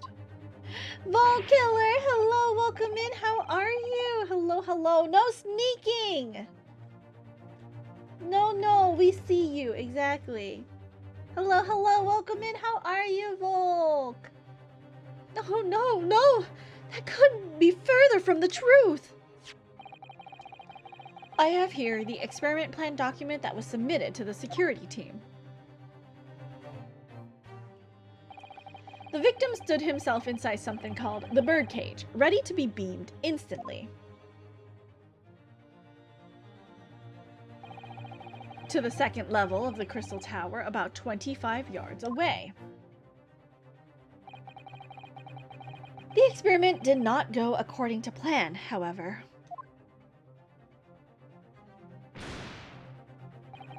As the machine was put into operation, there was a large explosion. The blast caused the beam transmitter to point higher than intended. Accordingly, the kinesis resulted in the birdcage materializing in mid-air, from where it subsequently fell, crashing through the glass of the crystal tower's large round window. Just hot, been working all day, now I relax. Oh my goodness, please kick your feet up and relax. It's been crazy hot here where I'm at. Which reminds me, I should message my friend as a wellness check, because there's been a few fires here in California. And I just want to let her know. Same friend from yesterday. I just want to let her know.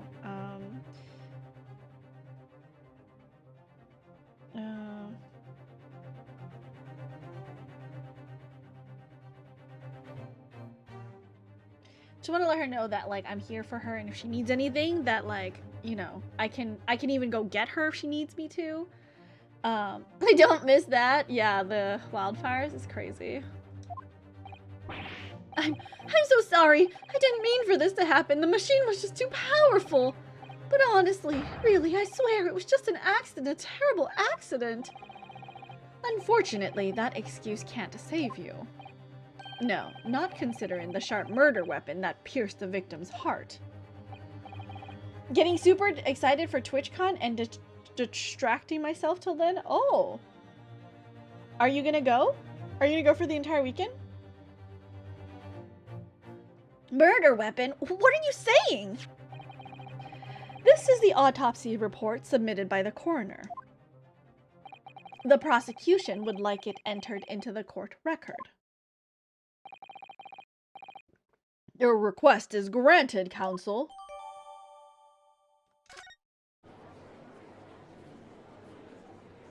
Okay. I was there in person, you know. I saw the whole ludicrous performance. And the only other person on the stage with Mr. Asman was that disgraceful excuse for a scientist. And really, by all accounts, it must have been him. Huh. Hard to think otherwise, really. Very well. Counsel for the defense, proceed with the cross-examination, please. Yes, plus some, I'm sneaking off to Circus a few days before. Oh, cute! That's adorable. What are you guys gonna do? Yes, my lord. I need to focus here. It's been a while.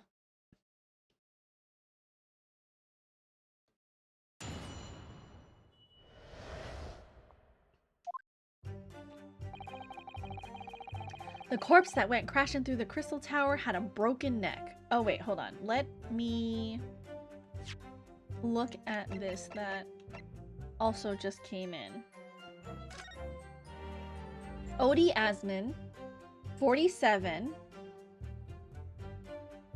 British, around 2:20 p.m., Hemorrhage of a wound to the chest that pierced the heart, inflicted by a sharp implement. Additional observations. A broken vertebra, most likely resulting from impact after a sudden fall from considerable height. Okay. No plans really from all the people I know going. Gotcha. Well, I hope you enjoy. I hope you have fun, Volk. I know several people who are going in 2 weeks, so it'll be fun. It'll be exciting. Let me press this statement. Are you suggesting that's because he fell from a considerable height? Exactly, which highlights something else about this whole rum business. What's that? The fact that the Instantaneous Kinesis itself was a success. Ah! After the explosion, the cage with the fella inside suddenly appeared out of nowhere in midair. So although the experiment ended in disaster, the so-called Instantaneous Kinesis did actually occur? Remind us, Professor, what was the cause of the fatal disaster? Made a minor miscalculation in the angle of the beam projection. Hold it! So the angle of the projection is critical, is it? And you calculated it yourself, personally. Absolutely. The calculation is far too complicated for anyone but me to carry out. Only you got it wrong, didn't you? Yes, that's right. That's the point. The calculation is so complicated, even I can make a mistake. Do people fall for that brazen confidence? I should try it. I took into account the subject's height and weight, the wind direction, the ambient temperature. I considered every possible variable, so I just don't understand how this could have happened. Obviously, then, you had to include the weight of the clothes Mr. Asman was wearing at the time, I suppose. Ah! Crackling comets! The answer should have been 3! So much for safety first. The 3 must be for safety third. The post-mortem examination revealed another injury, a fatal wound. Hold it! Another fatal injury, you say?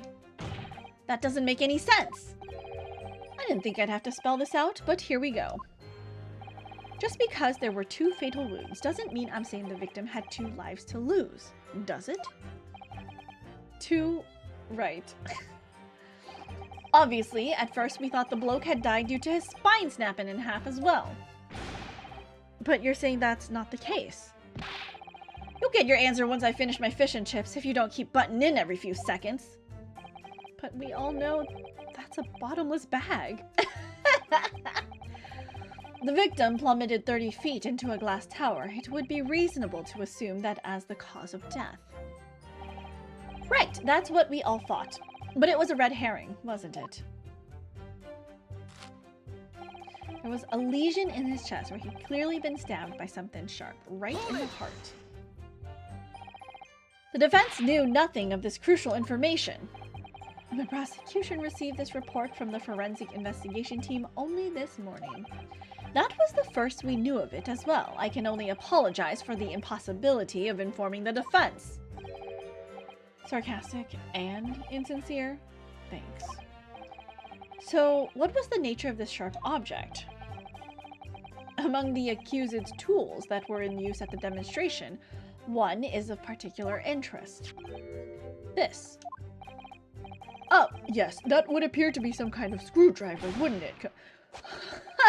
There he is! My trusty little companion, Andrew! Andrew? Of course.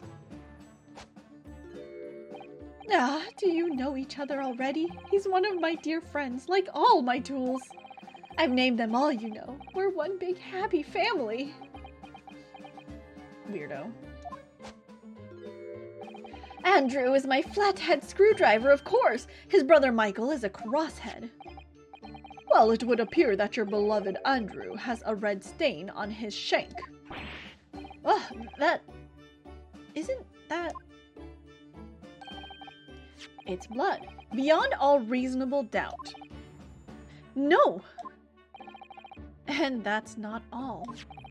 The long, sharp shape of this Andrew fellow is completely consistent with the victim's wound. What?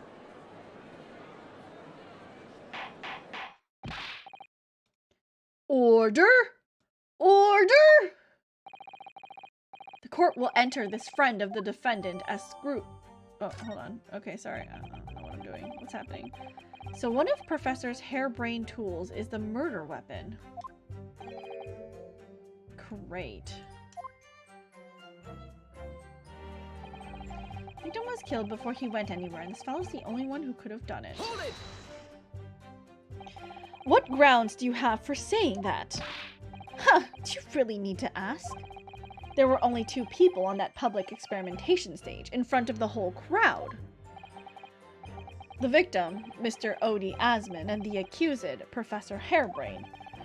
We know for certain that before the experiment, the victim was alive. That's right, I saw him with my own eyes. Furthermore, following the explosion and kinesis, nobody went anywhere near the body. In other words, only someone else on stage with the victim could possibly have done it. Why are you being all weird? Pursue. Excuse me. Professor Harebrain, do you have some information that may be relevant here?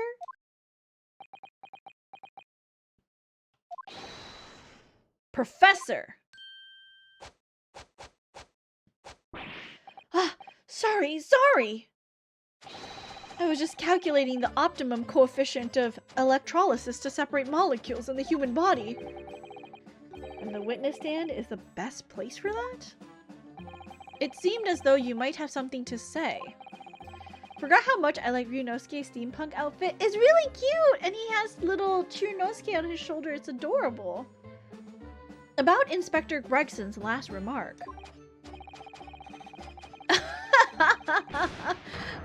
Yes! Yes, that's right, of course! He just said that nobody else could have done it, didn't he? Yes, that's right. Who else could have stabbed the victim, eh? I don't know, but there's no way that I could possibly have stabbed Mr. Asman, as you say. Huh? Explain, please, Professor. Of course, this cold-hearted policeman may not be aware, I suppose. But humans are warm-blooded mammals with blood running continuously through their veins. I had heard. Then surely you see! If I'd plunged something the size of Andrew into the man's chest, the whole stage would have been a bloodbath!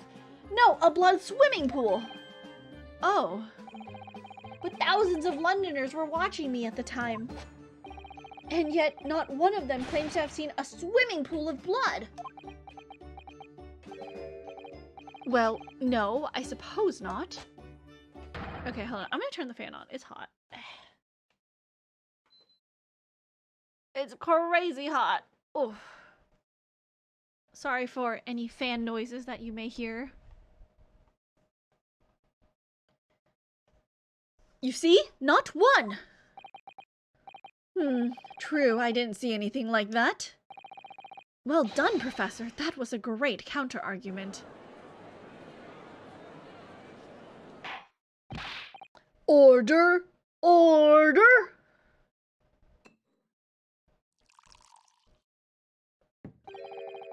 Pray forgive the discourtesy if I savor a drop from my hallowed chalice to accompany my old friend's adducing. Here's to you, Albert. Oh, you're too kind, Barack, but I'm really not a patch on you. Oh no. No, you're not. No? You've neglected to mention one crucial possibility. I have? A particular situation in which very little bleeding would result from a stab wound. The professor is defending himself. He's putting us out of a job. I know, we're not smart enough, apparently, to defend him. Well, of course. Inspector, enlighten the court, please. Yes, sir. Where are they going with this? Very well. You will amend your formal testimony now, Inspector Gregson. The weapon the victim was stabbed with must have been left in his body whilst he was beamed through the air. Why is that important? Must have been left in his body. Oh wait, we can take a look at this now.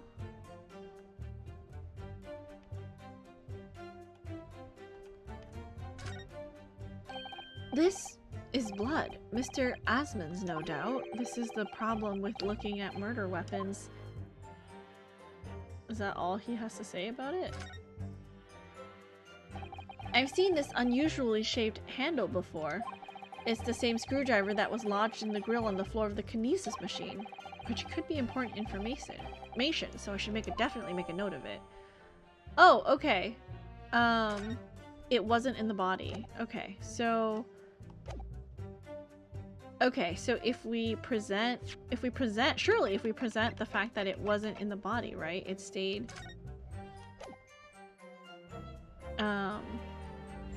Objection. There we go. You say that while the weapon remains in the body, there's very little bleeding. Is that unequivocal? Oh, look, there was no blood on the experimentation stage, even though that's where the fellow was stabbed. The only explanation for that is if the screwdriver was still in his body, stopping any heavy bleeding. It's common medical knowledge, my learned friend, even on your side of the world. Yes, about that. But about this screwdriver. The thing is, we actually saw it at the scene ourselves, on the experimentation stage. What? It was on the floor by the wreckage of the machine, poking through a metal grill. I went to pick it up, but the detective here stopped me. Isn't that right, Inspector Gregson? Well, now that you come to mention it... Yes.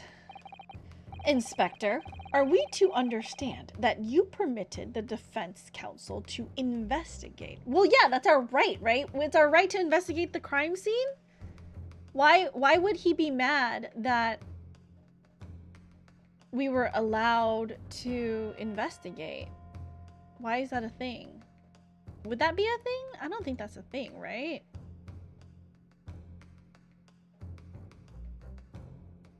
I don't think so. Because, like, surely that's not illegal to let us investigate. That you contravened the Special Dispensation for Scientific Equipment Act. No, not at all. I wouldn't do that. I just let him look, nothing more. I was very clear he wasn't to touch a thing. Yes, that's true. The screwdriver was in plain sight on the stage. But it shouldn't have been, should it? What are you getting at? If this tool had still been in the victim's body when the victim was beamed away by the machine, then it shouldn't have still been on the stage. Ugh. That's right, it should have been beamed across to the Crystal Tower along with Mr. Asmon, and been found still lodged in the victim's chest. Ugh. Ugh. Easy, we found that one right away. Order! Order! How do you explain this, Inspector? Wouldn't that imply Van Zieks knew the screwdriver was on the stage? I think so, yeah. I don't. It looks as though everything that the victim had on his person moved with him when he was beamed. If the screwdriver was still in his chest when the instantaneous kinesis occurred, obviously that should have been beamed to the destination as well. This is a strange situation. Even though people are saying that this instantaneous kinesis is a scientific impossibility, we're still basing arguments on the assumption that it actually did take place. Alright, time to tighten the screws here. Oh, Ryunosuke seems so capable now. Our little boy has grown up in the 6 months he hasn't been, defending. My lord, If the prosecution is unable to explain this inconsistency in its argument, we can only conclude that the testimony given in support cannot be relied upon. Ooh, hitting back. He's hitting back. Kitty got claws. Lord Van Zeeks is stumped. Why are you saying anything? Can you shut up? You're not supposed to say anything. You are the defendant. Do not say anything. Do you have something to say, witness? Yes, I knew it. It bears out. The equations hold. Mr. Naruhodo, don't worry! About what? Without delving into details, there is no inconsistency. What? Even if Andrew had been lodged in Mr. Asman's chest, my trusty tool wouldn't have moved. Andrew remaining on the stage is consistent with my calculations. Can you shut up for, like, 5 minutes? I beg you. What? What?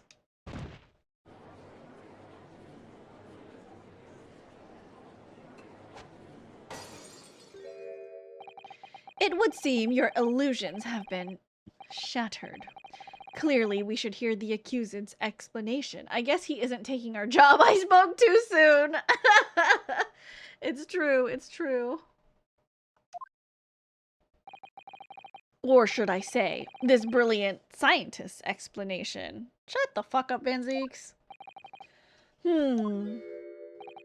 Just when I'd found an inconsistency in the prosecution's argument. Scientists. Very well. The defendant will testify again. Provide us with a scientific explanation as to why the inconsistency asserted by the defense fails to hold. In the name of Apollo, I will, my lord. I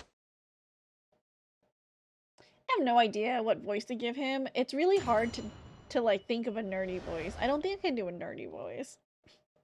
To be clear, I'm still at the stage of gathering data in my research. My hypothesis states the kinesis cannot transport metal, though. Hence, the metal weapon would have stayed put. In other words, the point just raised by Mr. Naruhodo isn't an inconsistency at all.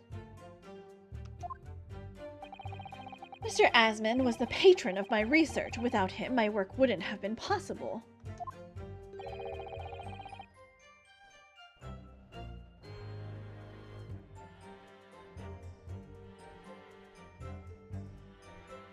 Hold on. My friend is messaging back and I'm just checking, wellness checking. Now I have a duty to protect the incredible machine that we built together.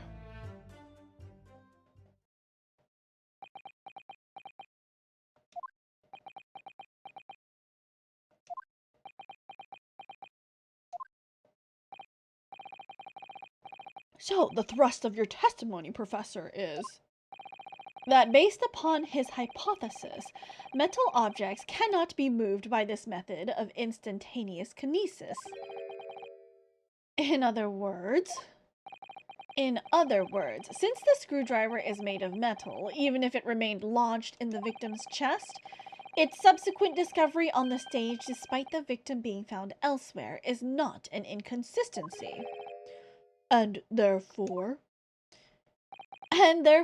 Professor Albert Harebrain could still have been the killer. My great hypothesis holds, you see.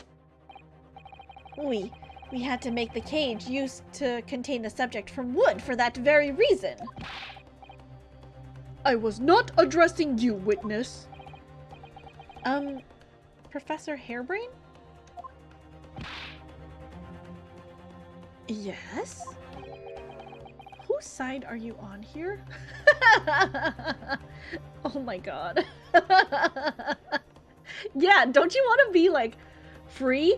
Harebrain really said, I'd rather be called a murderer than a failure. Couldn't be me. I know, right? Like, fucking call me a failure. It's fine. I don't want to go to jail for murder. I don't take sides, Mr. Naruhodo. No, no, no. My only interest lies in upholding my hypothesis. I'm a scientist, after all.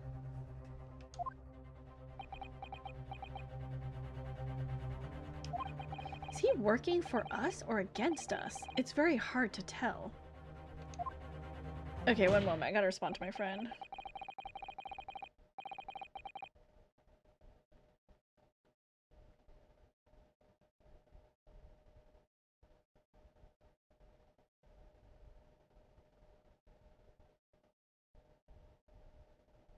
Sorry, you guys.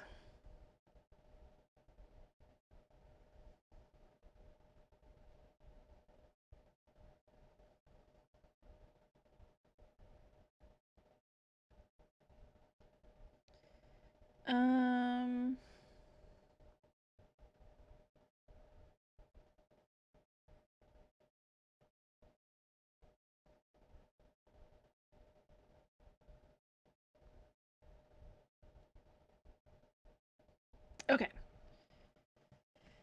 I just, you know, when there's like a natural disaster happening and you just want to like take care of people, because like here's the thing. I know that like I was really scared when back in 2018 there was like a big fire that I lived close to. It wasn't like close, but it was close enough where I was worried. And I had messaged Ever and Ash, and I was like, can I, like, I'm a little bit scared and worried that the fire is going to travel down this way. Can I just come over in case, you know, I have to evacuate? And I remember, like, even though it was not that close to me, it was still so, like, stressful. And my friend is really close to a fire right now, and I'm pretty sure it's stressful for her because she also has pets. And I was telling her, I was like, look, like, I keep checking in on her too, and I'm like, look, I don't know how else to tell you. Like, if you need a place, you are more than welcome here. I'm close by enough that, like, not close enough for the to be evacuated, but I'm close by enough where it would be safe for you to come by.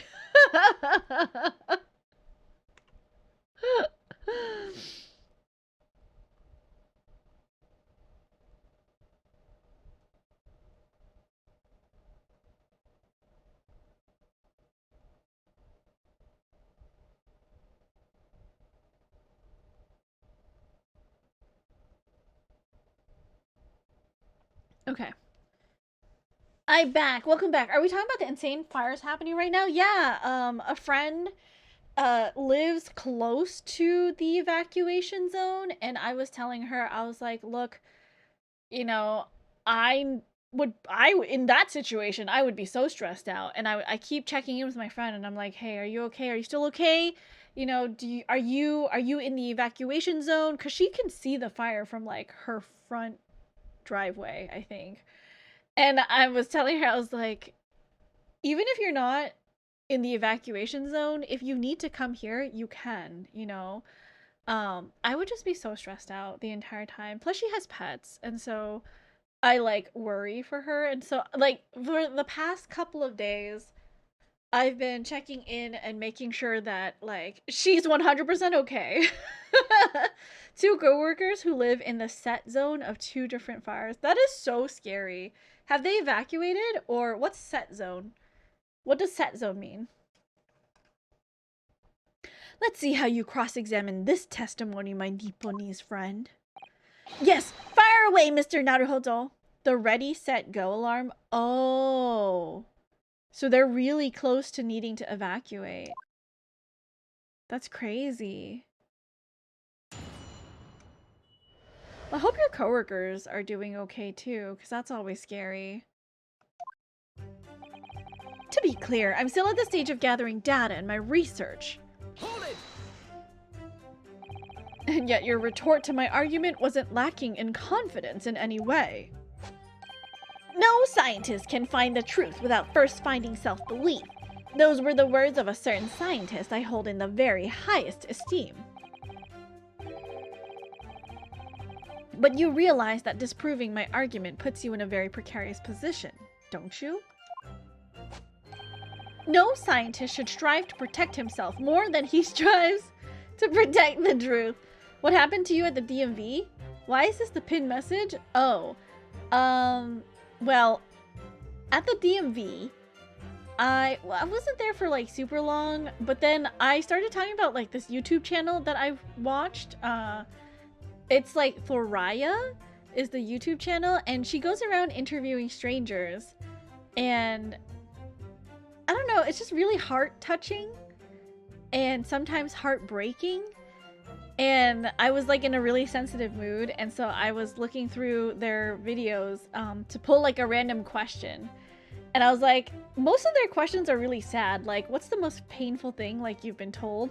So I was like, I don't want to like super get into like super sensitive topics on stream, because I just can't facilitate that conversation well. So I was like, I'll just do who's one stranger you still remember. Kind of feel like that's pretty neutral. Could be like a good experience or a bad experience, but you know, it's pretty neutral question. Yeah. Do you have a stranger you remember, Chrono? More words of the same great scientist, you know. Words that are causing me a lot of trouble. Who is this scientist? I'm afraid I couldn't tell you, Mr. Naruhodo. But as soon as I remember the magnificent genius's name, you'll be the first to know! It might be worth keeping the names of your idols to mind. You're wasting your breath, my learned friend. This scatterbrain even forgets my name at times. So, Lord Van Zeeks really did have a friend once, but I didn't notice hell freezing over. Not off the top of my head. Well, if you think of one, share with chat. We had John share and Floppy shared. I believe Floppy shared. And yeah, Floppy shared about the people that they would serve at a cafe. And Show shared as well. Not socializing as much as possible tends to reduce stranger encounters. Oh, I just thought of another one. This was recent though, but on my way back from the UK, do you remember I told you guys I sat next to this girl who was like, we kind of talked very little, but like when we talked, she was really smiley. She was just so bubbly and like effervescent, and I don't know, just the way that she like spoke to me, it made her seem so beautiful. And on the way out, because in the entire plane ride to back home to America, we didn't talk, right? We talked at the beginning, and then at the end, I just like was like, okay, just be brave, princess. Like, be brave, because again, doing the whole thing of like, if I were to hear these words from someone, how would I feel? And I was like, you know, I think I would feel good about hearing this from someone. So I tapped her as we were leaving the plane, and I was like, hey, it was really nice talking to you, and I hope you have a good time in Los Angeles with your friend. And I just wanted you to know, like, you are so beautiful, and like, I can tell you're like a really good person.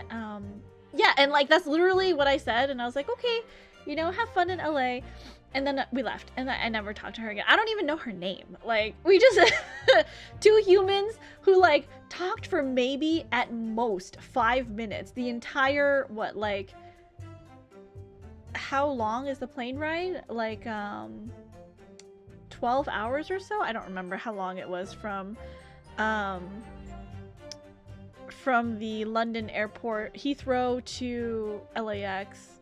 But yeah, the entire time we were just quiet, minding our own business, you know, didn't talk much. And I will remember her. She had a beautiful laugh. She looked beautiful and kind, and yeah, I do hope she had fun here. She said she was like in LA for like a week or two. So anyways.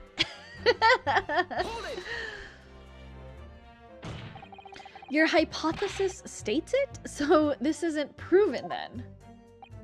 No, of course not. It's merely a hypothesis, but a good one, based upon thousands of calculations. But it is widely known that metals can't be decomposed by electrolysis. Yes, of course, so I am right. My hypothesis is clearly correct.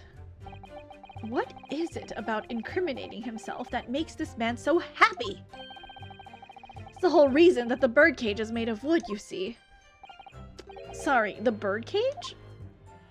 Yes, that's what I call the C. obtusa cage in which Mr. Asmund was placed for the kinesis. Ah, the jail cell in which the victim was detained. It does indeed seem to be made of a timber of some sort. I'll thank you not to refer to it as an instrument of incarceration, your lordship. In short, any weapon lodged in the victim when he was beamed away by instantaneous kinesis would have been left behind on the stage if it was made of metal, correct? Yes, that's it! Yes, yes, yes! It all fits perfectly with the mathematical model! But the ultimate conclusion, then, is that the defendant alone had the opportunity to inflict this fatal injury on the victim, is it not? Indeed, sir. Someone beam me out of this nightmare. In other words, the point just raised by Mr. Naruhodo isn't an inconsistency at all. You seem to be pleased by that. Yes, another example of my hypothesis holding true. But I sense some sarcasm, Mr. Naruhodo. Are you not pleased? No. I knew it. At the end of the day, I'm the one responsible for Mr. Asmund losing his life. Sho says, I also thought of another one since you mentioned flying. I was in the aisle seat, and the maybe 5-year-old kid in front of me was in the middle. He turned around, made eye contact, and then reached out and touched my leg. His mom immediately pulls his arm back and puts the armrest up so he can't do it again. And the guy sitting next to me was looking the other way, hiding his laughter the entire time. I again was just very confused the entire time. Oh my god, Sho, why aren't people just like coming up to you so randomly? First of all, like insulting your sister. Second of all, propositioning you. And third of all, touching you all without your consent. This is like crazy. I'm so sorry. I know I'm laughing, but it's like an uncomfortable kind of laughter, you know what I mean? The advancement of science is no excuse, I know that! No, you're quite right. Tell the court, did you have a close relationship with Mr. Asmund? Oh, well, no, not really. I mean, I'd only met him 2 or 3 times, and we'd only ever discussed my hypothesis and the project and the research grant, of course.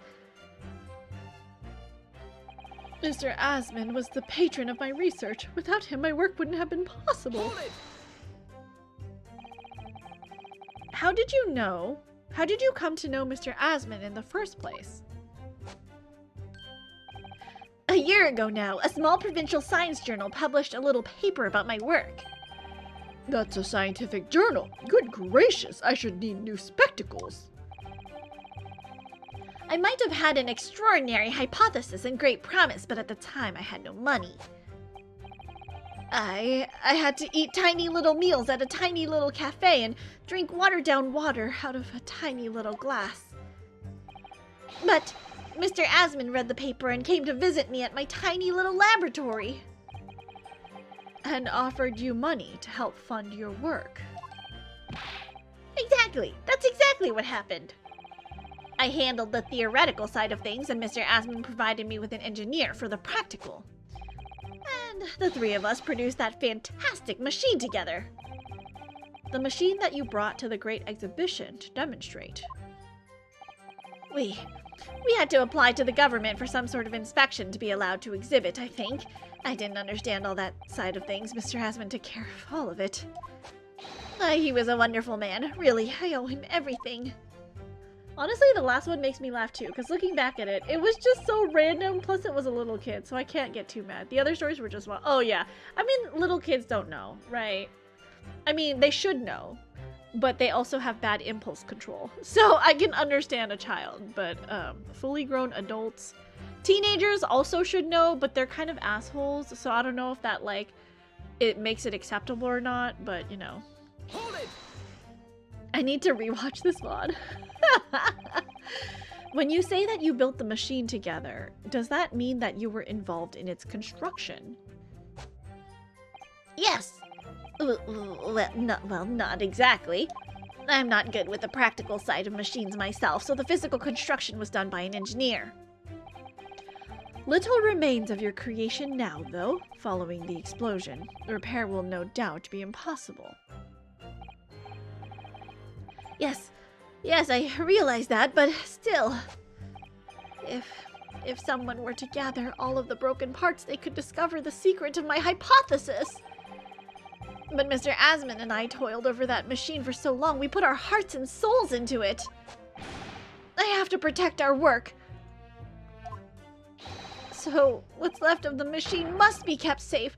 That's only fair because what happened was an accident. That's the extent of the testimony, then. Thank goodness for that. I don't want him doing any more damage. He's already basically proven that he could have been the culprit. But it seems as though all he really cares about is defending his hypothesis. Apparently I have stories. Sho has a lot of stories. Still, I wonder, what if his hypothesis is just fundamentally flawed? Okay, wait. I feel like I know I have to look for something that's metal on this man. Oh! He had metal glasses. His glasses would not have been teleported with him, right? Clearly this is metal, right? So, if I find the statement...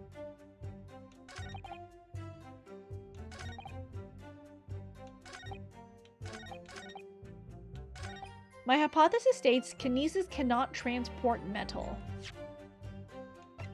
If it can't transport metal, it also cannot transport glasses that are made of metal, right? So if I present this... Objection!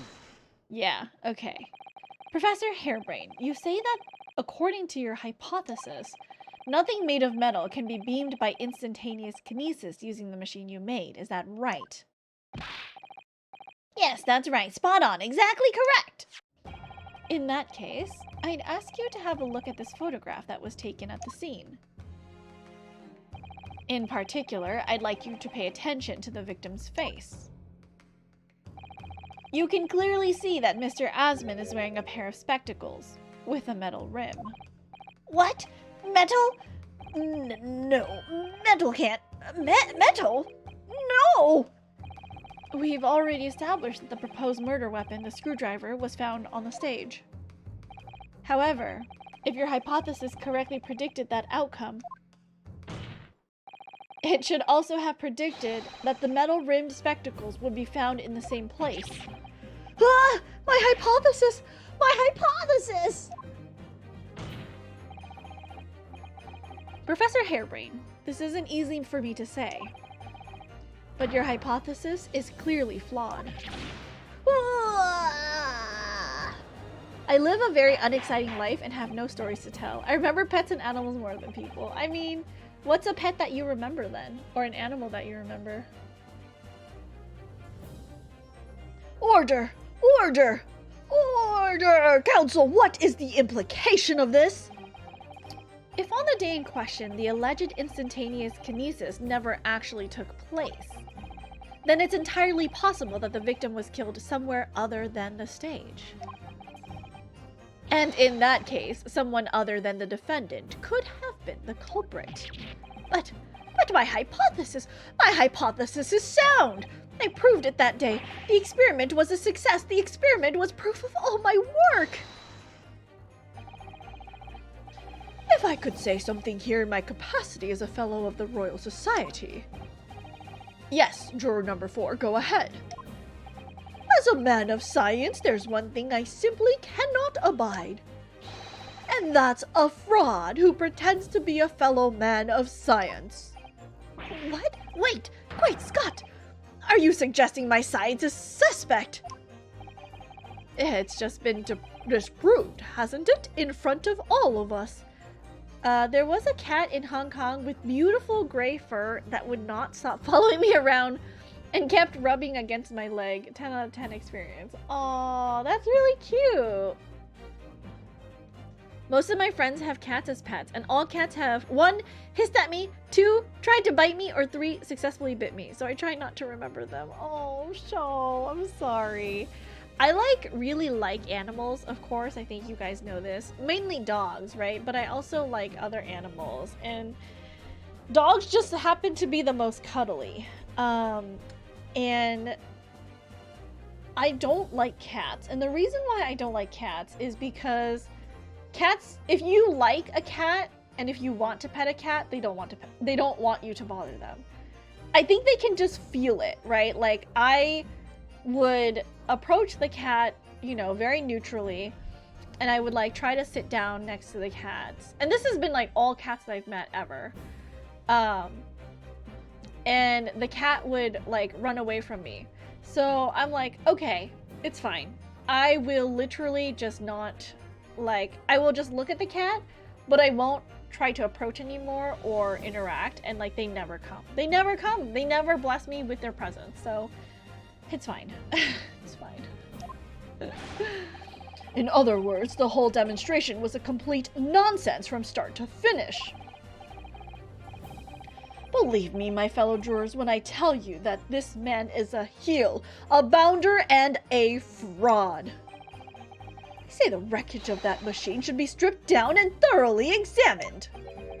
No, never. That machine is the essence of my entire hypothesis. It's protected by the Special Dispensation for Scientific Equipment Act. What the devil is that blasted act all about, eh? Who made up such a daft rule? I don't like the way this seems to be going. What's the best way for me to help the professor? Raise an objection? Wait and see? Raise an objection, maybe. Have you seen that super cuddly cat on Instagram that just curls up with their human all the time? That's how I experience cats. Instagram and Twitter. Yeah, I don't actually meet cats or cuddle with cats. I'm just very jealous of cats. And I will just love on dogs who will always seek me out for attention, and I will give them attention back. Objection. Professor Harebrain has yet to perfect his invention. That would seem to be the case, yes, but even so. Even so, what? Going to such trouble and expense to create a fake machine to display in public. He would have absolutely no reason to do such a thing. Objection. He had an obvious reason to do exactly that. For the research grant money. If the government was foolish enough to have deemed the man's ridiculous motion plausible, he and his conspirators would have received a handsome sum indeed. Conspirators? What would be the value of such a grant? 10 pounds? You're an order of a magnitude out, madame. 500 pounds a year. Ooh, you could live handsome on that much for years. The Society's noticed an increase in bogus public demonstrations in the field of science recently. And plenty of scientists arguing with each other to get the largest slice of the funding cake. People's greed is plenty motive enough for murder, I assure you.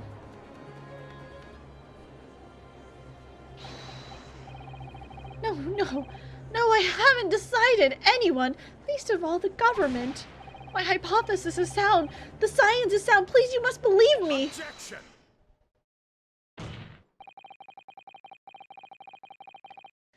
No matter how unbelievable this hypothesis may seem to you, ladies and gentlemen, the fact remains that the victim was transported instantly to the Crystal Tower. Which means that the experiment was a success. Baroque? And therefore, the only person who could have possibly committed... I'm gonna look it up. I'm looking it up. How to say Baroque Van Zieks.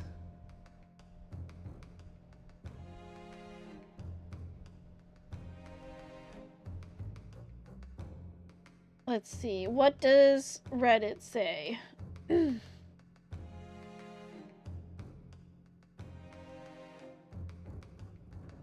Someone is only clarifying the Van Zeeks part. That part is easy. Come on, people. Come on, people. Baroque. It's a Dutch name indicated by the van. Baroque. Okay. Pronounced like Barack. Okay, Barack. Like Barack Obama. Barack. Okay. I think I can remember that.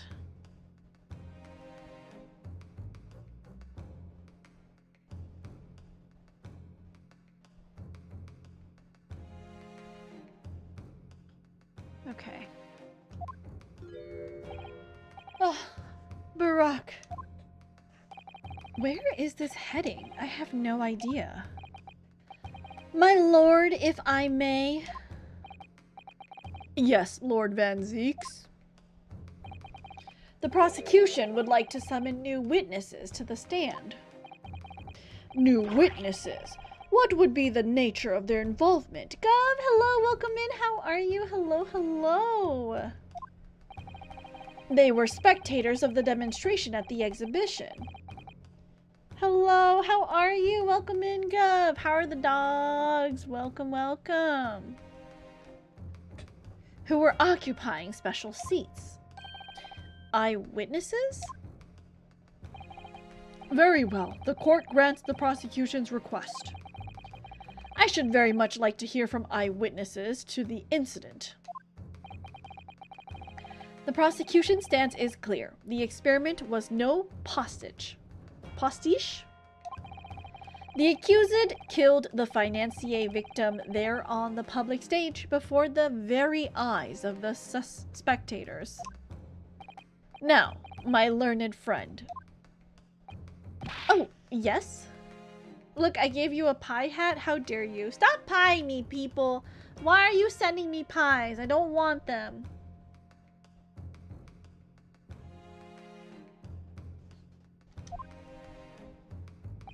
It's time for you to make your own stance clear. There's clearly a flaw in the professor's hypothesis. I can definitely see that. But where does that leave me? We shall take a short recess now, during which time the prosecution will prepare its new witnesses to take the stand. As you wish, my lord. Good, in that case, court is adjourned for 20 minutes.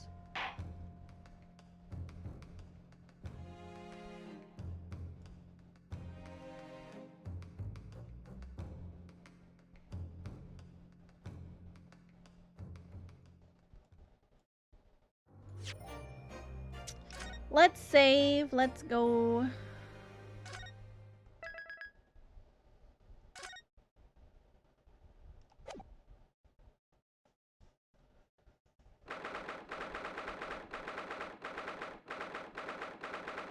The Old Bailey Defendant's Antechamber. Mr. Naruhodo. What on earth were you playing at just now? Or rather, what on earth were you playing at all along? My hypothesis! My amazing hypothesis! You've been picking holes in it from the start! Sorry about that. But you promised me! You said you'd prove that dratted explosion was an accident, not murder. You said you'd keep my precious invention from falling into anyone else's hands. But all you've done so far is try to undermine me. Overall, the doggos are good. Franklin has been a little weird about his seizures. Like, he got too excited meeting some other doggos at the park and had a seizure. I feel bad for the guy. Oh, poor Franklin. I'm so sorry. Is it maybe he's being, like, overstimulated? Perhaps?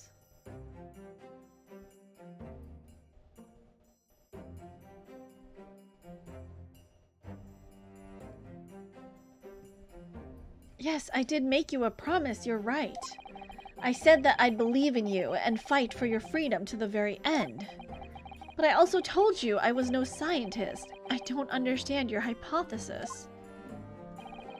The fact is, there's an undeniable flaw in your logic, isn't there? Oh, but if I just run through some equations... Yes, you see, it's because my work is incomplete. Perhaps it is, nevertheless. A man died as a consequence, didn't he? Oh! Oh, no!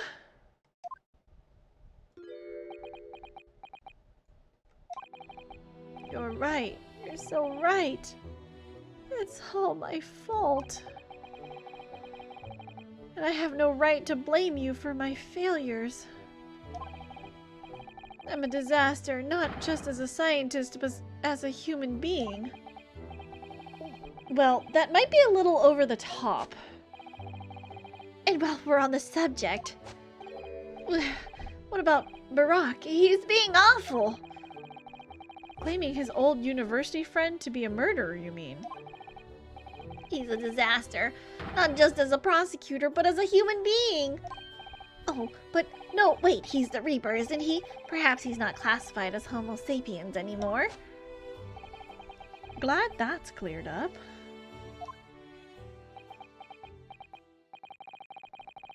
Can I double check something with you? Yes?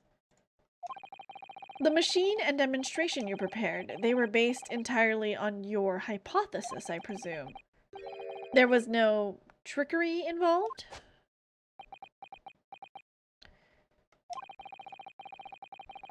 I drew the plans for the machine with my very own hands. Every line was painstakingly drawn with the firm belief that science is the only future. So yes, it's true that my hypothesis hasn't reached maturity yet, but please, Mr. Naruhodo, you must believe in it. Hello, welcome in. Hello, Raiders. Jam, how was stream? Let me pause this so that I can get to my window here. Hello, Raiders. For those of you who are new here, hi, my name is Princess. I'm a variety VTuber here on Twitch. I love playing Jump King, but today we are playing some Great Ace Attorney Chronicles. We're doing some voice acting. You can call me Princess, you can call me Roska, you can call me Princess Roska. My friends call me Princess, you know, so whatever you want. Jam, how was stream today? Thank you for the raid. And thank you, Redactyl. Thank you for the follow. Welcome in.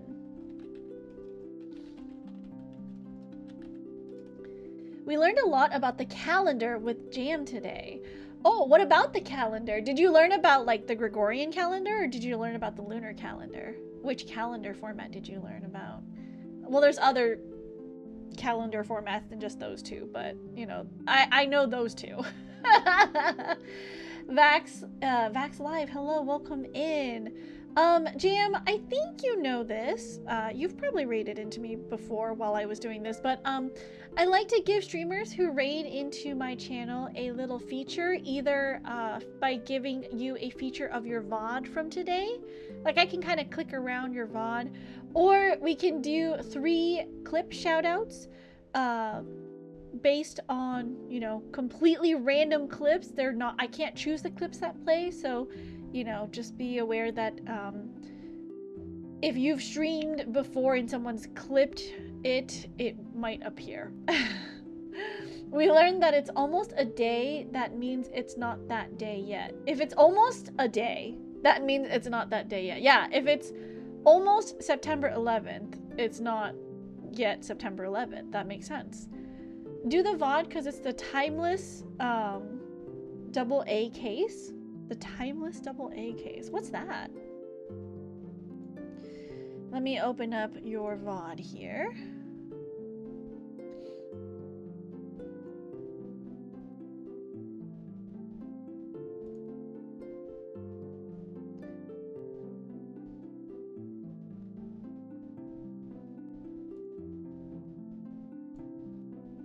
Oh, Ace Attorney.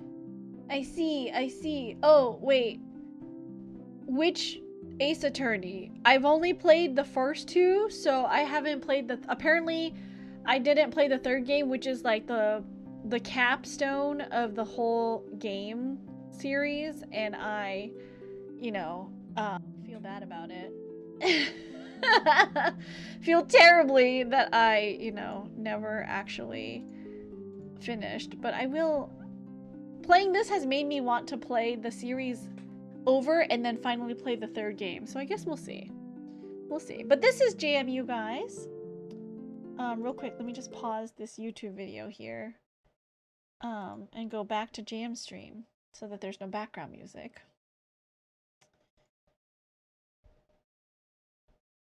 We'll let you go after questioning. Oh, you had friends helping you, VA. Oh, and he wanted me to get bail money ready. We don't have any welcome money, in. so you're just gonna have to stay in jail. Bye. You can pay for me, okay? No! Huh? Thank you for the She's follow. like $2? I don't know. I guess $2. they'll send you a bill or something. Guess you gotta win that case, Phoenix. Why do I picture giant bales of money every time I hear the word bail? I'm I'm broke, fam. It's true. Any luck with Mia? None. I can't get through to her at all.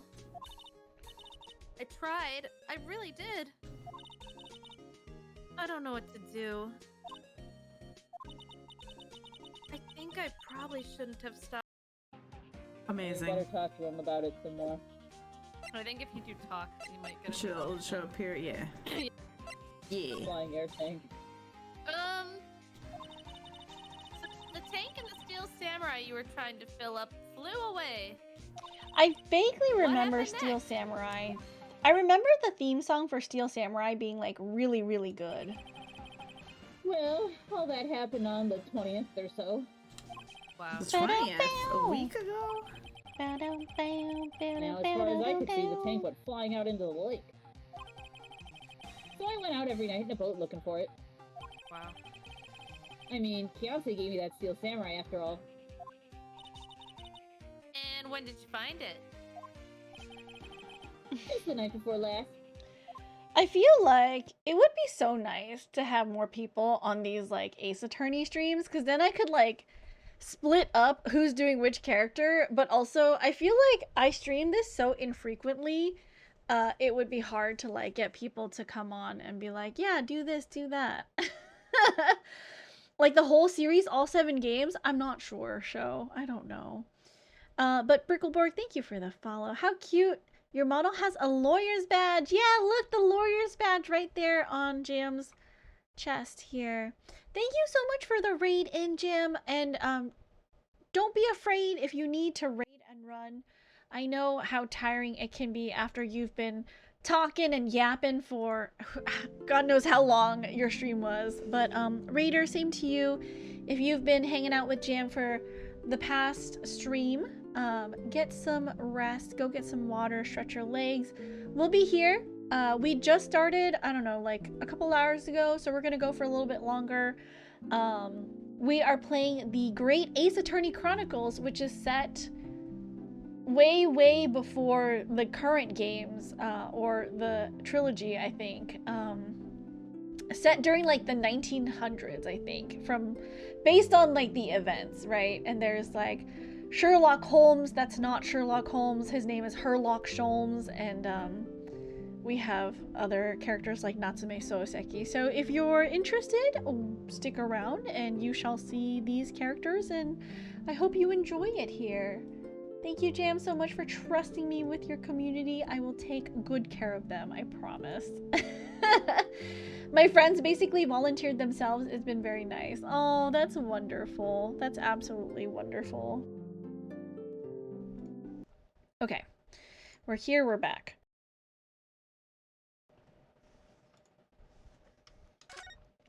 I will use this moment to save, actually. And then we'll continue. But yeah, guys, check out Jam if you're interested in the first game in the trilogy. It looks like Jam is making her way through the game series. So please check her out. Give her a follow. So, yes, it's true that my hypothesis hasn't reached maturity yet, but please, Mr. Naruhodo, you must believe in it! All right, Professor. I understand. Counsel! Defendant! The prosecution's witnesses are ready to take the stand. Court is about to be in session again. Make your way into the courtroom, please. Good call. I hit the wrong option once and hadn't saved, but it bailed me out, thankfully. Oh, thank God. It all hinges on that demonstration. If the professor's hypothesis is sound as he claims, it leaves him as the only person who could possibly have killed the victim. But on the other hand, Mr. Sholmes was adamant.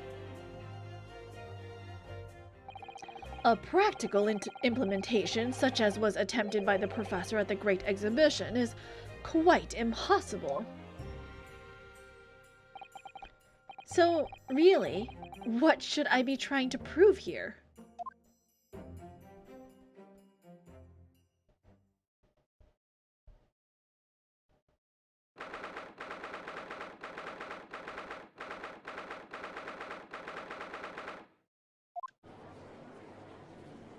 But how's everybody's Tuesday going? Hopefully you had a better Tuesday than me, because I went to the DMV and it was absolutely terrible. I will say, oh, thank you for the follow, Vaxlive. I will say that my tweets that I didn't mean to be funny turned out to be really funny, because I was like mentally preparing to go to the DMV, right? And I was like, hey, obviously, I want pictures of dogs so that while I'm at the DMV, I can have some joy in my life. And like, I accidentally, first of all, missed the adjective to describe the DMV. And second of all, instead of typing dogs, I typed doc. And then I was like, okay, well, send me hot doctors too. I guess that's fine. And then my friend Wright sent me a document picture, and I was like, this is the wrong doctor. This is the wrong doc. Okay, this is not what I wanted. Sad.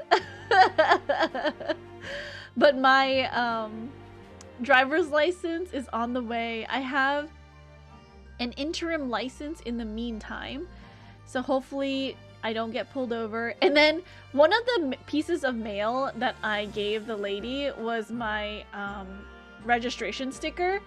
It was still like in its envelope, right? And I hadn't taken it out. And so I was like, well, I have these two mails from the DMV, and then I have a check that, you know, has my address on it. And I have this third thing, which is like my medical supply like flyer that I get in the mail. She couldn't take the medical supply one because it looked like just not official mail, right? And so she's like, I'll just take these two.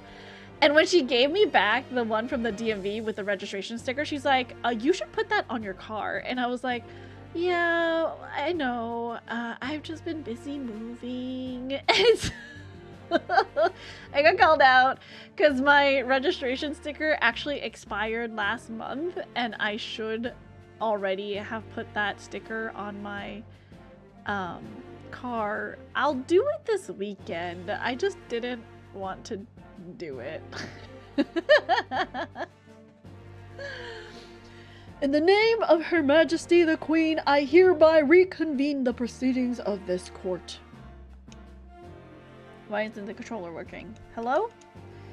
It's because it's being weird again. That's why. There we go. Counsels for the defense and prosecution, are you ready for the new witnesses to testify? The prosecution is ready, my lord. As is the defense, my lord. So, Lord Van Zeeks, I believe these next witnesses saw the demonstration on the day in question with their own eyes. Indeed, they did. And as luck would have it, one of them is a police detective. So the testimony we are about to hear can be considered highly reliable. Perfect. A detective of all people. The prosecution's stance remains unchanged. Though it ended in tragedy, the demonstration on the day in question was scientifically sound. and consequently, the sole person with the opportunity to have committed this act of murder is the only other individual to have been present on the stage at the time, the accused. Thank you, counsel. The prosecution's position is clear. So, bring forth your witnesses now. Bailiff, show the witnesses in. The witnesses, whose proximity to the incident on the day in question will clarify the truth unequivocally. I really do feel like there is going to be some sort of involvement with the wax statue that got kidnapped from Madame Tuspel's exhibit. I feel like that has something to do with it. I'm not 100% sure what yet, but I do feel like it does. Witnesses, state your names and occupations for the court to hear. My name is Balthazar Loon. I am the impresario of all the hot air balloons in vicinity of the Esperimento stage. Oh god, wait, how do I how do I do a little German child? My name is Wilhelm Gottschalk Sigismund Augustin. I don't know how to do a German accent. What is a German accent even, you guys? I have come to see the great exhibition all the way from my home in Bohemia.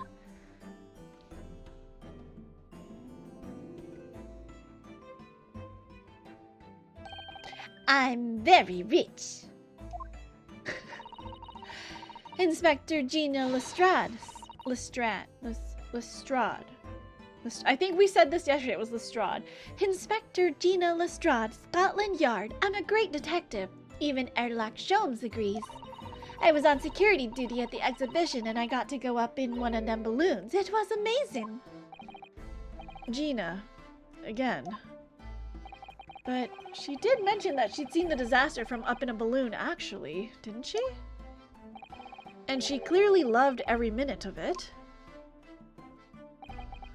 There were 3 balloons flying near the public experimentation stage when the incident occurred. 2 of these witnesses were in one such balloon at the time and saw events unfold from the skies above. You make it sound like they were in the clouds. It was only an altitude of circa 60 feet, very low.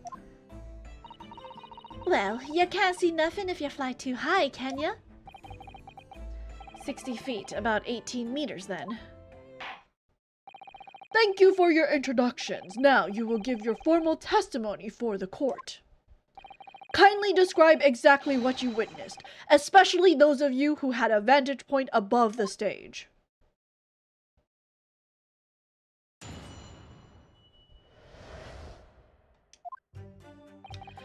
It was an incident. What voice do I give for him? It was an incident terrible. I am only grateful that my balloons were not damaged. There's this huge bang from the stage, and then the next second, another bang in the sky beside us. And from amidst the smoke, a cage appeared out of nowhere. The cage, it fell from the sky like a stone and crashed into the crystal tower. I didn't get a good look inside the cage, but no one went near it after it crashed into the tower.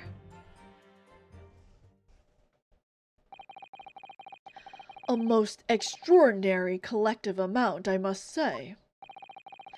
Could I just clarify something? There's a detail in the witness's testimony that I've not heard any mention of until now. Specifically, that there were 2 explosions? More precisely, 2 explosions in 2 separate places, yes. When the demonstration began, the balloon carrying the 2 witnesses was around here. There were other balloons in the air nearby at the time carrying other passengers as well, to be clear. Then, as power was supplied to the machine for the demonstration, the first explosion occurred.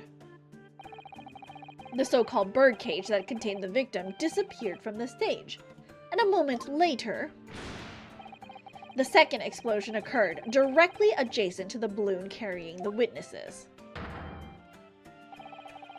The birdcage appeared at the site of the explosion, subsequently to plummet down into the crystal tower. I was very surprised. Suddenly a cage appeared before my eyes with a person inside. The blast was so hot, but I didn't want to miss a thing, so I kept my eyes wide.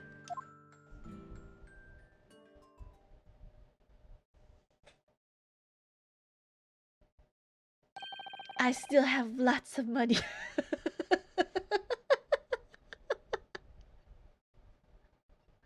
I'm rich!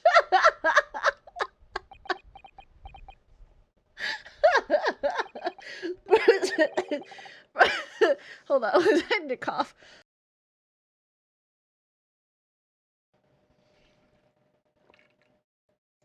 Oh my goodness, that's so funny.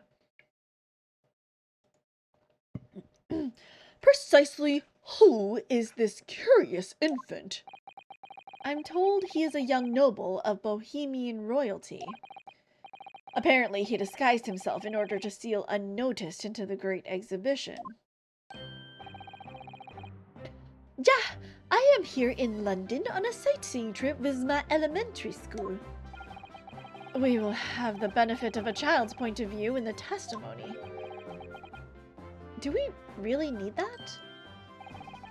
Then I remove my mask. This is what I look like. Ah, yes, I see. A delightful face, I'm sure. Yeah, everybody says so. Great disguise, then. The point is, the testimony of these witnesses further substantiates the facts for the court. Namely, that despite ending in an explosion, instantaneous kinesis was successfully demonstrated. And furthermore, that until the arrival of the police, no one approached the crystal tower where the victim fell. Therefore, only the accused who was with Mr. Asman on the stage could possibly have committed the murder. Yes, thank you, counsel. The prosecution's views on the matter are quite clear. So, the defense's cross-examination now, please. Yes, my lord.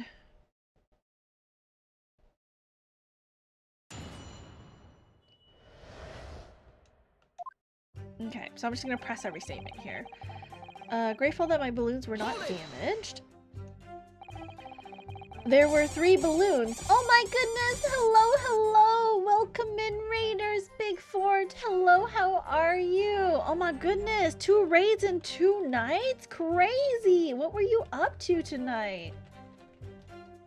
Another Warhammer stream. I see. Heck, them balloons! Hello! Yes, welcome in. How would you like your feature today? And for those of you who are new, if you weren't in the raid last night, hi, my name is Princess. I'm a variety VTuber here on Twitch. Today we are playing some Ace Attorney, Great Ace Attorney Chronicles to be exact. I usually play Jump King, and I'll play like some other games from time to time. Mainly, let's be honest, it's mainly Jump King, okay? You can call me Princess, you can call me Raska, you can call me Princess Raska. My friends call me Princess, so, you know, the choice is yours. I don't normally stream Tuesdays, but I really wanted to play Space Marine, so, you know, it makes sense. If you're excited about something and you feel like streaming it too and you have the energy to, why not, right? It's great. But welcome in. Thank you so much for the raid in and sharing your community and trusting me with your community, Big Fort. Would you like to do a VOD feature today, or would you like to do a 3 clip shoutouts? Up to you. What you choose. Anyway, you choose. I trust you. Jam did do, so we had a raid earlier, and she did VOD, so I know we keep doing clip shoutouts, but it's okay if I do clip shoutouts? Because they're pretty, like, simple for me to do, too, and sometimes, like, really exciting moments get clipped.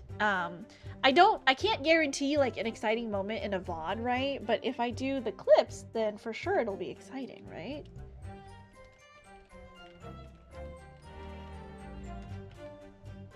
I'm gonna like turn the music off here.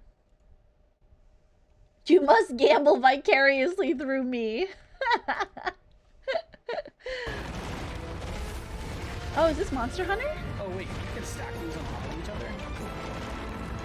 Oh! That was kind of rad. Oh. If someone would be so kind, please clip that. That was awesome. You're like, that was so cool. Clip that, clip that, clip that. So that's immortalized forever. Kiss it. Bro, you can get head in this game? Goddamn. Yeah. Here, come here. Here. Ew. There you go. Aw. Is that I just... bet this is a little awkward for you, huh?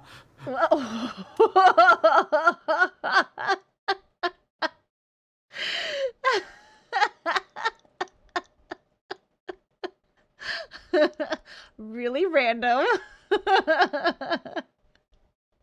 Phrasing. Hello. Hello. Oh god. State your business. I'm scared. I'm not looking. I got a button, and it goes, die. I'm not looking. Ah! Oh god. What's happening? Holy shit! Okay, I didn't see what happened. Can someone explain what happened in the clip? I was closing my eyes. I'm really scared of scary things.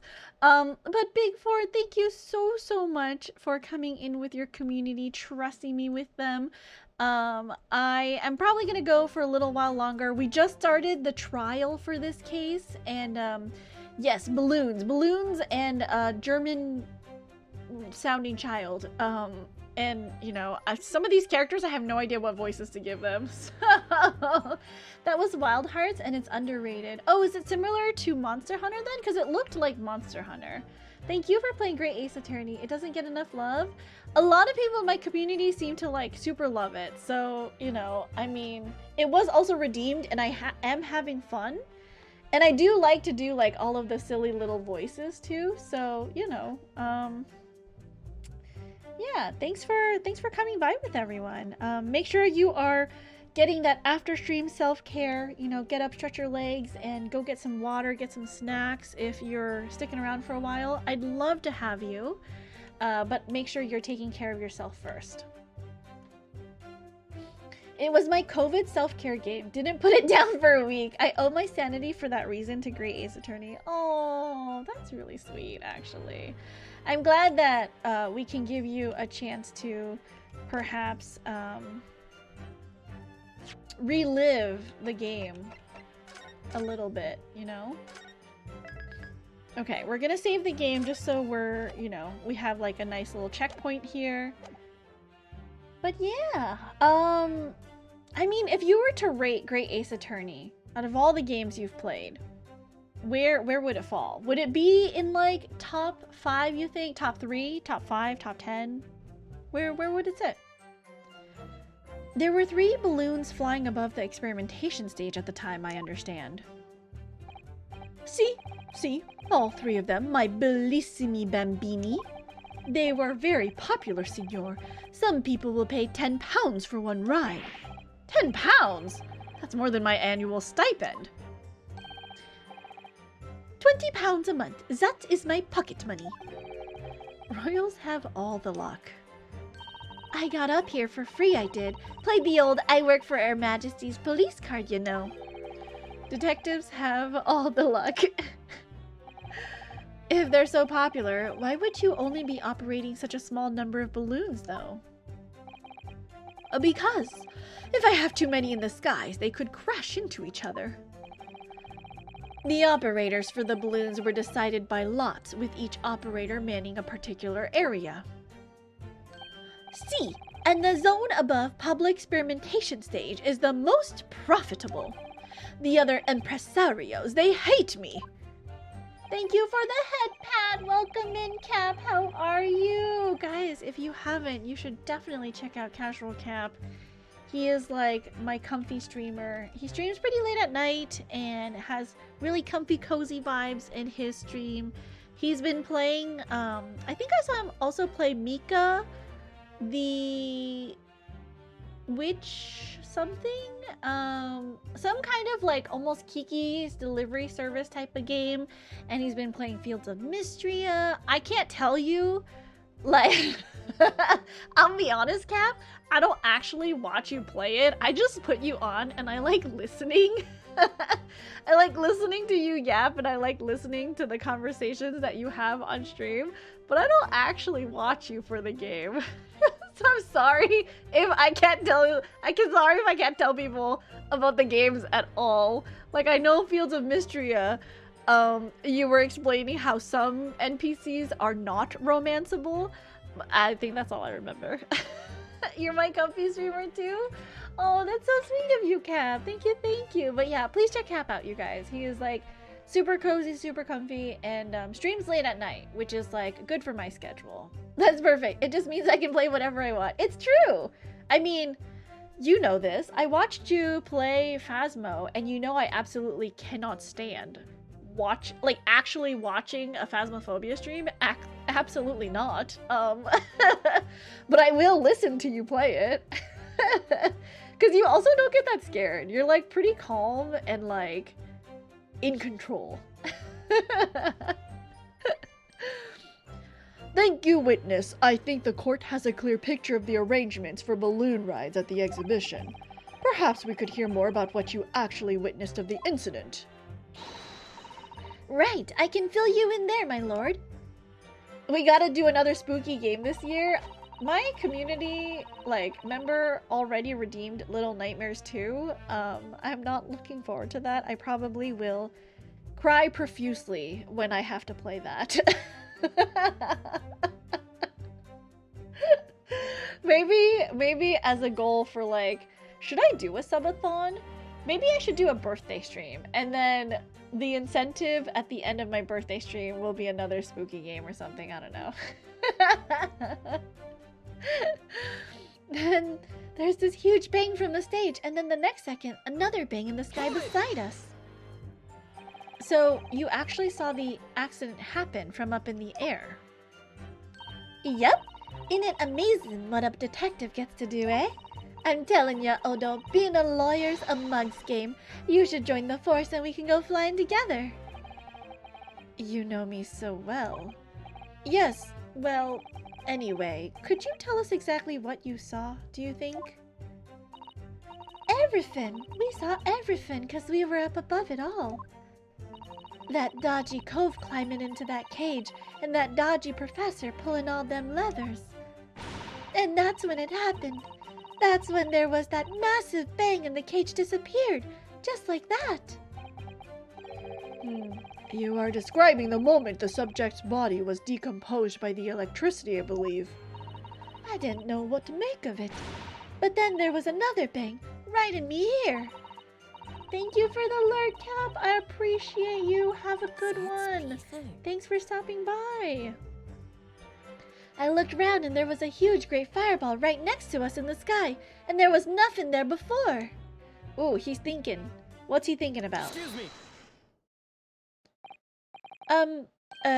Master Gots, does your memory of the day differ? CSP! SCP!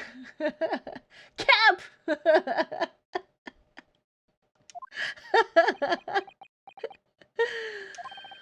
My teacher at elementary school says that when you meet someone for the first time, you should always use their full name. Yes, what was it again? Wilhelm Gottschalk... How do you say this name? I don't know. Wilhelm Gottschalk Sigismund Ormstein. Just the 4 names then? The point is, do you have something to say? Something to add in response to Detective Gina Lestrade's last remark, perhaps? Oi, get it right, Odo. It's Inspector Lestrade. Why does everyone have a problem with how I address them at the moment? That is not what I saw. Oh? Yeah. There was a second explosion and it was right beside our balloon. That is true. But I'm sure. Which is what I said in it One minute there was nothing there, the next a massive explosion. My teacher at elementary school says that when someone else is speaking, if you are rude enough to interrupt, you will have the most awful life imaginable. Are all Bohemians brought up to be so full of joy?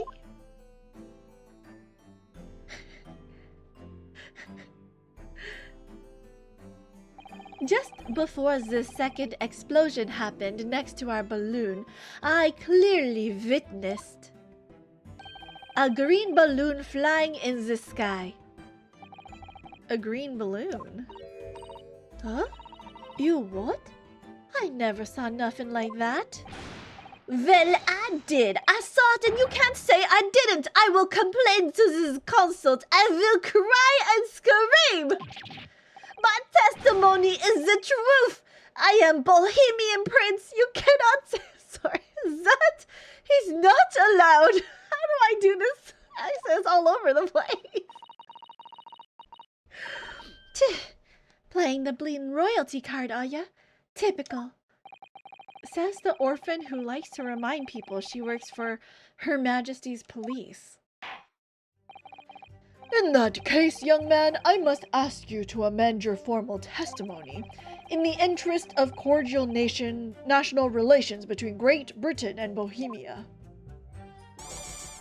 Oh my goodness! Hello, welcome in, Raiders! Cupid, hello, welcome in! How is everybody? How was art today? I think I saw you guys were doing art. Hello! Let me go back to here, cause I can! Welcome in, Rexler Light. Hello, Cupid! Hello, Concho. Hello, Meow Mian-sama. Welcome in. It went peak. Hello, Cupid. Hello, Matthias. Let me give you a shout out here. Hello, Eli. Peak. Cupid, as you know, when streamers raid in, I like to give the streamer the option of either a VOD feature or a clip shout out.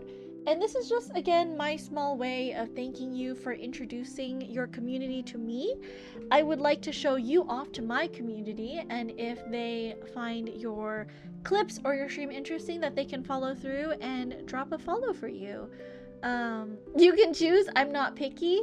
I feel like with clips, you get more fun ones because communities tend to clip their streamers when they're funny or when something terribly bad happens to their streamer, right? So we always get something fun with clips. With VODs, it's hard for me to like find an interesting place. I'm sure like most streamers will yap away, right? But I think clips are fun. So if you're okay with clips, we will do clips. We'll do 3 of them. I don't have a PhD in nursery rhymes. I have a PhD in kicking your ass. I do remember that. I do remember this clip. I hope they're not old ones, bruh. I mean, they are completely random, so I can't choose them. Oh look, he's dancing to the tune. Maybe if I dance with him? Yeah, dance with him. Yeah. Yeah. Come here, little fella. Sing for him. What are you? Oh, he's shy. Oh! Oh, I see. Okay. Did your friend die? Oh, that was so sad. Yeah, we got map. Choco. Oh, hey, it's Cupid. Yeah, it's Cupid.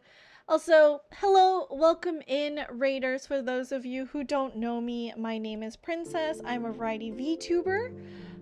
We are playing Great Ace Attorney Chronicles today. I'm doing some silly voice acting. You'll hear it in a second. I mainly play Jump King. It's what I'm known for. It's what I hope to be known for forever, because I love that game. I think Cupid played it because of me. She did not have a good time. Mars, hello, welcome in. But yeah, so, You can call me Princess, you can call me Roska, you can call me Princess Roska. Most of my friends call me Princess, so, you know, up to you. You're so considerate. I hope to be. I have a platform, right? And I don't take it lightly. And what better way than to use my platform to uplift my friends and show them off? Because honestly, that's all I want in life. I want more people to know about how wonderful my friends are and the people in my life are. So I will use any chance I get to spotlight the people in my life. Cupid Jump King when? Cupid has played Jump King a little bit. Princess played Jump King? Perish the thought. That's the normal reaction of a sane person. Is stream ending? Can we stay for 200 more treats? Stream is not ending. We got a raid. So I was just welcoming the raiders in. Raiders and Cupid, make sure you are getting that after stream self-care in. If you are sticking around, we would love to have you, right? I'm going to be streaming for a little longer because we are doing Great Ace Attorney, and I want to finish this trial, but I don't know that I'm gonna finish it tonight. But yeah, we're gonna have fun. We're gonna do some voice acting. Make sure you get snacks and stretch yourselves before you settle in for the rest of the night if you're staying. We would love to have you. If not, I hope you have a good night, right? Princess should do like another bargain. Bargain, if she loses, she can't play Jump King. Lose what? I've lost her many times when she fell. It was hilarious. Is there a time check you want a reminder for? Nah, I'm good. I can go for a while tonight. I'll be lurking for you, but I have to shower. No worries, Cupid. No worries. Please, please, don't be afraid to raid and run. But yeah, guys, please check out Cupid. She's absolutely lovely, a very sweet human being, and very adorable. I want to reach 130k by end of stream. Love you too. Bye, Cupid. All right, I'll take this chance to save while we're here. She's very adorable and cute. Yeah, super cute. So, green balloon. Wait, hold on. I need to look at the evidence.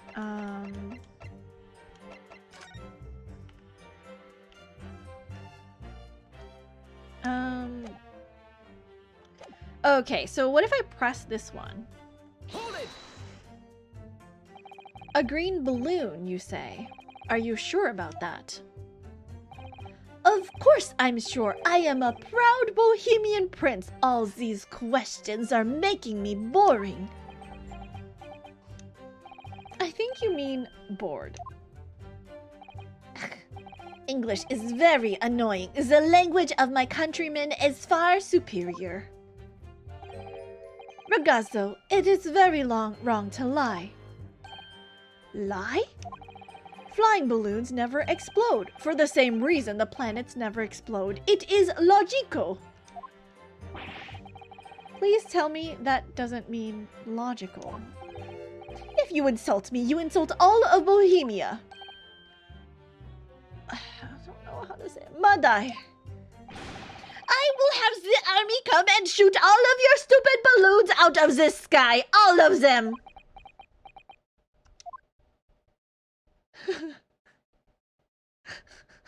Okay. Here you are, Your Highness. If only all international incidents were so easily resolved. Check out our cute and stinky croc. Exactly. Check her out. She's awesome. She's lovely. Now that peaceful relations have been restored here in the courtroom, perhaps we could return to the testimony? Did you also see the moment that the cage materialized, Mr. Loon? What's the context? Why he want to shoot Balloon? Oh, so we are talking about a murder that happened, and these three people on the witness stand were in hot air balloons at the time. And the guy on the very left, that's very rotund and he's holding like balloons, he owns the 3 hot air balloons, and his business was to fly hot air balloons around the stage where the murder happened. So that's why they're on the witness stand. And that little kid is a royal who is threatening to shoot down, obviously, the guy's like bread-winning operation Because the guy is disagreeing with him. No, I did not see the explosion myself, however. The cage, it fell from the sky like a stone and crashed into the crystal tower. Hold it! Did you see that actually happen? No, in reality, I did not. I saw it after it hit the tower. There was a grand confusion around the stage. I ran to see what had happened. I was terrorized by the idea that one of my balloons had crashed. I suppose they are his livelihood. But when I looked up to the sky, all my precious balloons were still there. I saw it though. I saw it slam into the tower. After all, I am a detective now. Then tell us what you saw, Inspector Lestrade. That's what I like to hear. I didn't get a good look inside the cage, but no one went near it after it crashed into the tower. Was it you who gave the order to keep people away? Use your head, Odo. How could it have been me?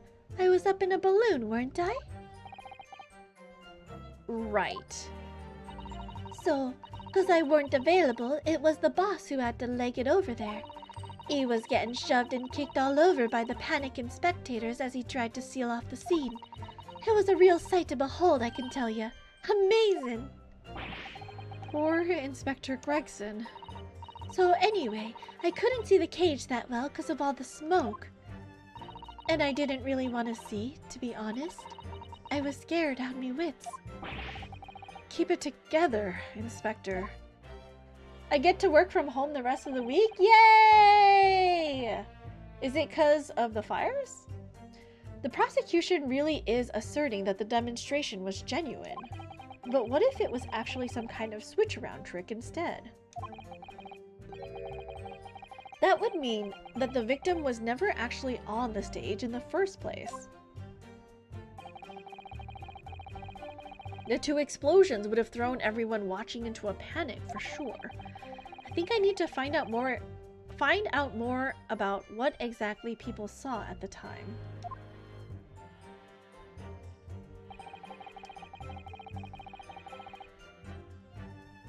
About the explosion? We need to find out more about the explosion. Regarding the green balloon? This is the new piece of evidence that we got. It was not this guy's that exploded. It was a green balloon that was next to ours at the time. Do we have... Oh, this? Maybe if I present this? Because this is green. Objection! No. No, that's not it. No, that's not it. No, goddammit. Okay, it's fine. Okay, we're gonna save right now. Hold on. That was wrong. We're gonna save, so in case I make another mistake, it's okay. A giant metal snake hanging from our ceiling. It won't be fixed until Friday. Oh, gotcha. Okay. Gotcha. I see.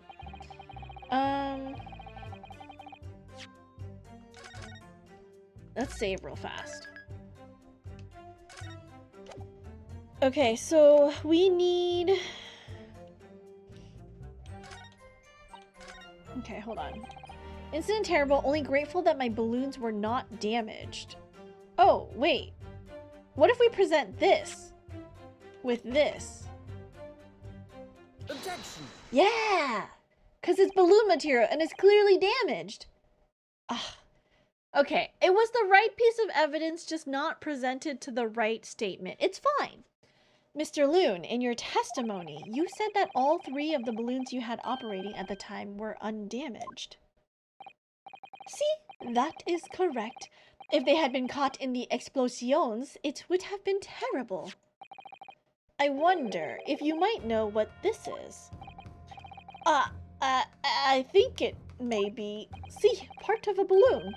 A burned piece of the fabric of the envelope. Sorry, the envelope? pardon.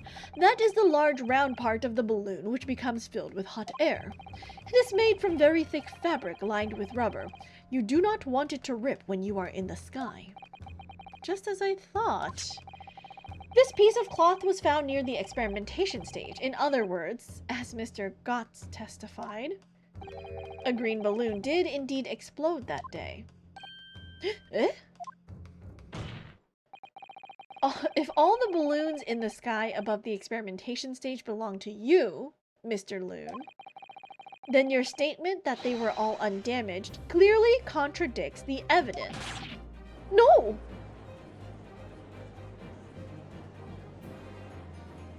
If a balloon exploded that day, why didn't... Maybe everyone on board was killed.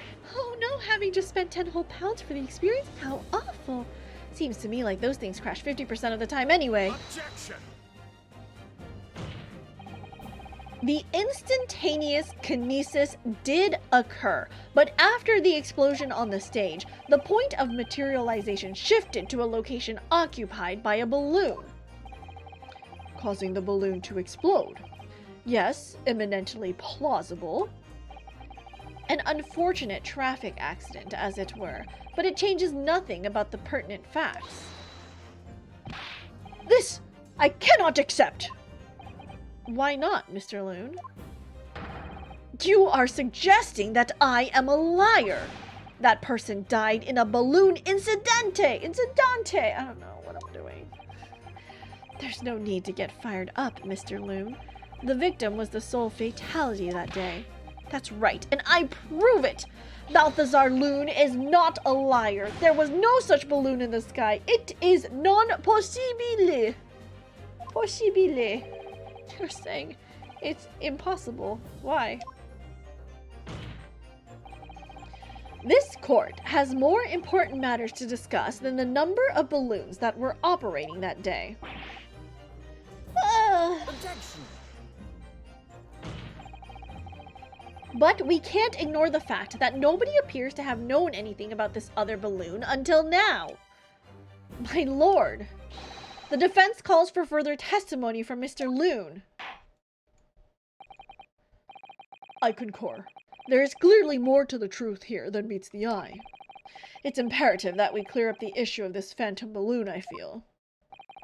Witness, you will give supplementary testimony about the balloons you were operating at the exhibition. Ah, grazie, my lord.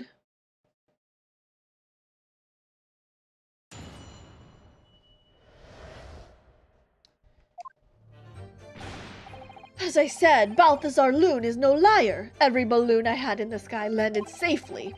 All 3 of my balloons were carrying passengers. If they fell to the ground in an explosion, what a catastrophe! But you can't get away from the fact that a burnt-up bit of cloth was found at the scene, can ya? The coppers at the yard reckoned it was probably some debris thrown from the explosion on the stage. This stupido ragazzo is mistaken. My balloons have red and blue zigzag stripes anyway.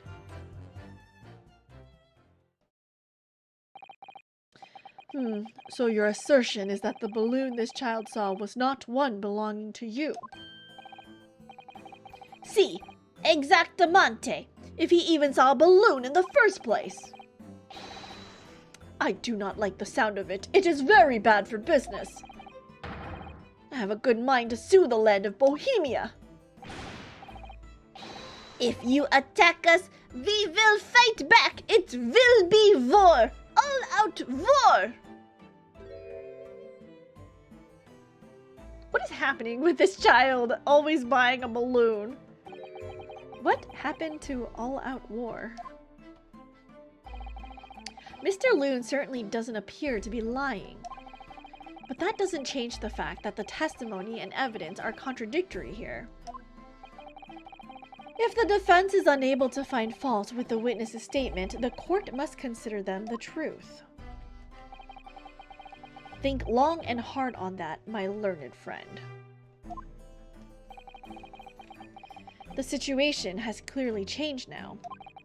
I have to get to the bottom of what happened here, no matter what it takes. Wouldn't you want a balloon if it was readily available? You know, really love the Disneyland balloons that have like a balloon with a Mickey Mouse balloon inside of that. Yes, agreed. But I don't know, like, I feel like purchasing balloons feels so frivolous. You know, it's like it's there just to be cute, but then you have to like hold it all day.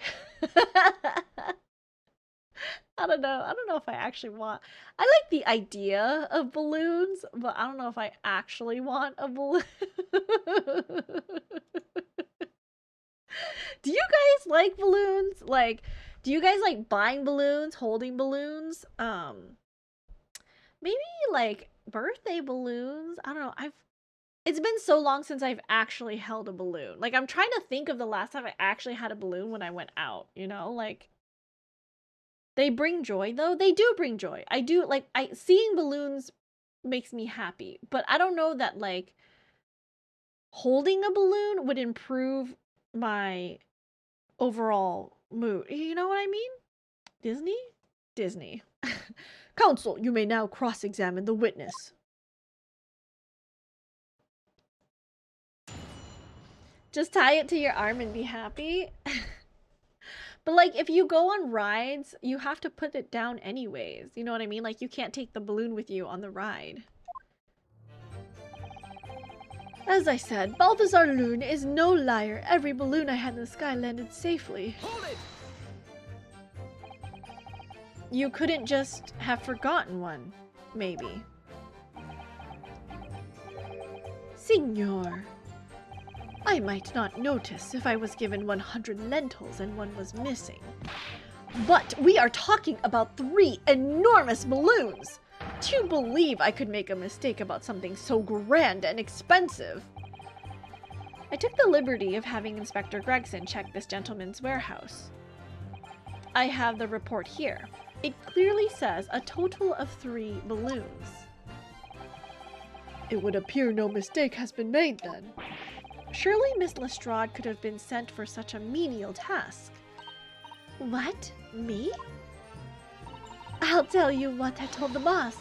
East End kids like me can only count up to 2. Obviously, that ain't true. But the boss bought it and said he'd have a go himself in that case.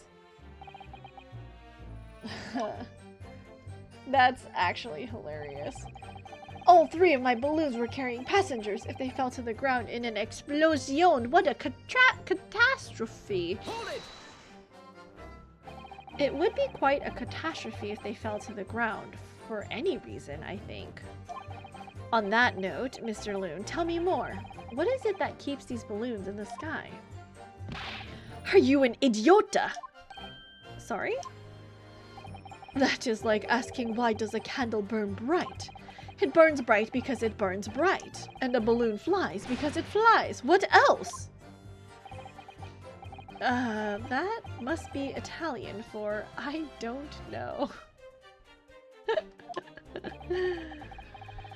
There are 2 types of flying balloons, hot air balloons and gas balloons. Hot air balloons work on the principle of hot air being less dense than cold air, whereas gas balloons derive their lift by using a gas that is lighter than air.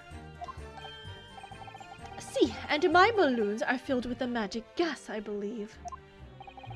Hydrogen. Lighter than air, but highly explosive. Good lord! I do not permit smoking of the cigarettes in any of my balloons. The magic gas does not like fire. Even a small spark of static electricity could cause the entire balloon to explode. What's the matter with you, Signor? All that comes out of your mouth is explosion! Explosion! I tell you, my balloons are perfectly safe. They have to be, or I cannot eat. None of my balloons exploded that day. I am completely sure. But if you still say that is what happened, you must show me the proof. Alright, so Mr. Loon had 3 balloons in the air that day. If none of them were damaged, then what was the one that exploded? But you can't get away from the fact that a burnt-up bit of cloth was found at the scene, can ya? Hold it! I was surprised to find the piece of fabric still at the scene, actually. Didn't you search the area surrounding the stage for clues? Nah, I'm not into picking stuff off the ground, me. Always works out way better, diving into people's pockets instead. So much for the new career path. Mind you, the boss was on his hands and knees picking up all kinds of rubbish from the floor. Thing is, though, the cage went crashing into the crystal tower, didn't it? So that's where most of the investigating was going on. Even so, I would have thought someone from Scotland Yard would have gathered it up as evidence. Cor, listen to you. You stumble across a bit of balloon and you're suddenly the best investigator in the world. Pardon? Well, you ain't got a badge, have ya? Like this one? I could arrest ya with this if I wanted to. I wouldn't put it past her. Come to think of it, there was talk of someone scorching on the ground at a meeting we had about the investigation. The coppers at the yard reckoned it was probably some debris thrown from the explosion on the stage.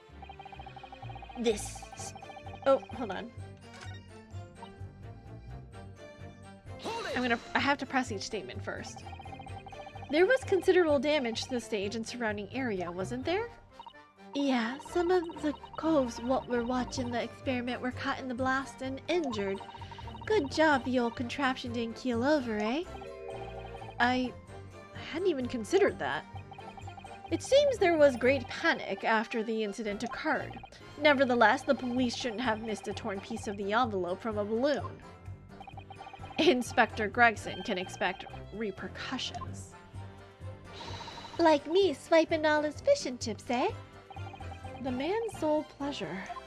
None of this matters. That scrap of balloon envelope means nothing. Niente. Stupid ragazzo is mistaken. My balloons have the red and blue zigzag stripes anyway. You mean the color is wrong? Si, senor. I do not have any green balloons in my warehouse. And yet, a piece of green cloth was found at the scene. It's unmistakably from a balloon. Well, I do not know how that can be. For the sake of argument, let's say that a green balloon did explode above the stage.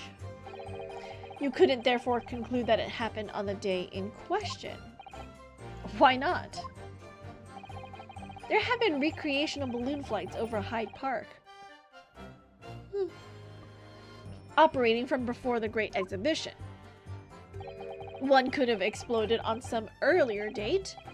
Unfortunate, as I'm sure you'd agree. You believe it may have been from some earlier balloon accident that predates the exhibition? Si, exactamente, as the senor says, it is not from one of my balloons. Clearly, this little ragazzo from Bohemia is mistaken about what he saw. Excuse me.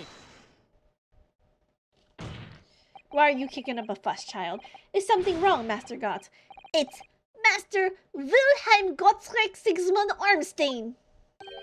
Is it Steen or Stein? Stein? Steen. How do German people say E-I-N? S-T-E-I-N. It was on the tip of my tongue. Ja, something is very wrong. I know what I saw. There was a green balloon there. I swear it. I swear all over Bohemia. Stein. Okay, Stein. Stein. Okay. You can speak as much bad language as you like, but it changes nothing. Thank you, Zero. If you do not have evidence, ragazzo, then I must tell your parents to punish you, eh? Perhaps we'll let the judge decide when it comes to punishments? Evidence? What is this evidence? To give a simple example, young man.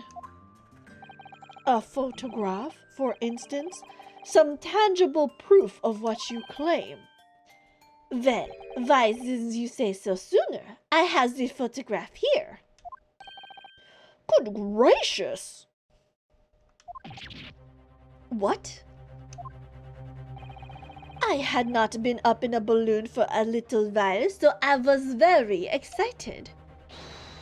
I took lots and lots of photographs of the Crystal Tower, of the Bohemian exhibit, of the streets of London, of the Haute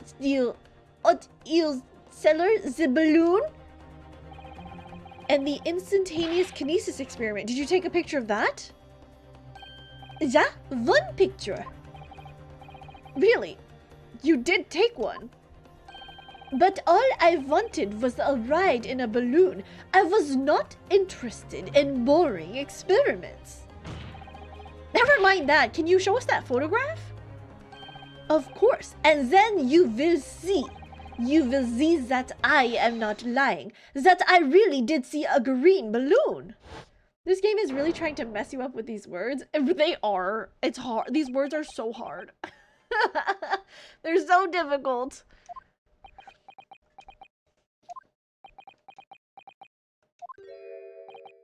Well, I see you are all too shocked to speak. Yes, I think shocked is indeed the word, young man. I didn't see it. Did you guys see the picture? Yeah, perhaps you cannot see that it was a green balloon from this photograph, but that is not my fault. That is the fault of the stupid person who made the camera.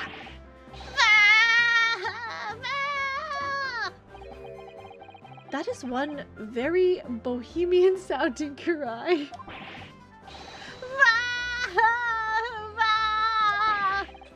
Very well. The court will accept this photograph as evidence. You're doing great. Thanks, Zero. I appreciate. I need this constant assurance. Okay. I don't think I'm doing great at all. This is actually so difficult for me. So thank you. I'm a little bit embarrassed every time I need to do like a word that I can't pronounce, or you know, an accent that I really can't stick to. So I appreciate the reassurance. A photograph taken by GAAC while he was riding in a balloon shows another balloon that he claims was green and exploded moments after he took this shot. It's not my fault. It's the fault of the person who made the camera. Well, never mind. I'm sure you have plenty of wonderful sepia memories to take home with you. In any case, when exactly did you take that photograph? Well, it was on the day of the big explosion. You don't say. When I pressed the shutter release, there was this very loud bang, and a hot wind rushed over my face. That means this photograph was taken a split second before the explosion occurred. Well, if you ask me, this black and white photograph changes nothing. I could not give the flying fig! Lovely language you've picked up. As I thought, Mr. Loon's testimony just doesn't quite add up. The young bohemian boy claims to have seen another fourth balloon. But Mr. Loon vehemently denies the possibility. And it's hard to imagine the man in charge could be mistaken about the number that were in the air. Still, this inconsistency must tell us something, I'm sure. As I said, Balthasar Loon is no liar. Every balloon I had landed safely. Okay, so let's take a look at the evidence that we just got.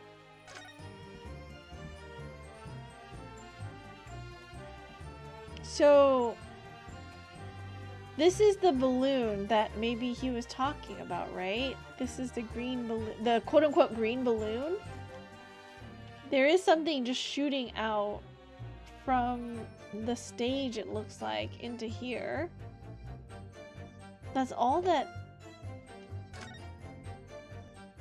It's just one person. Is there another person here?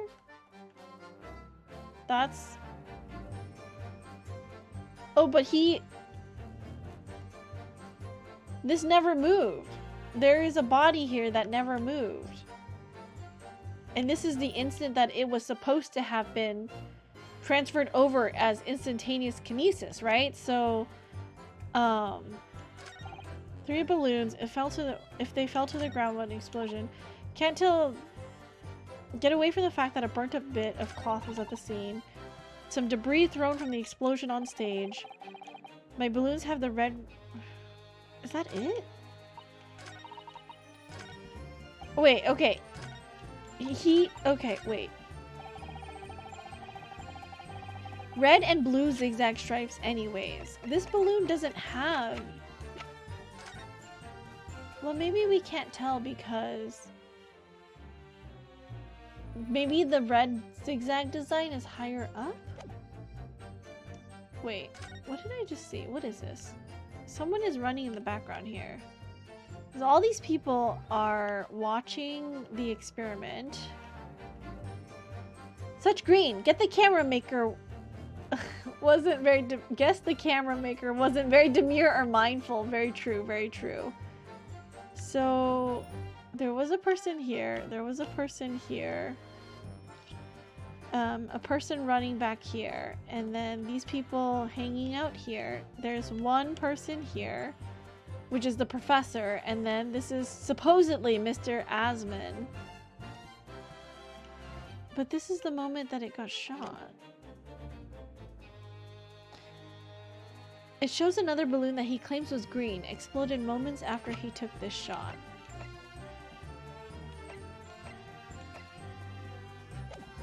I'm gonna save real fast, just in case.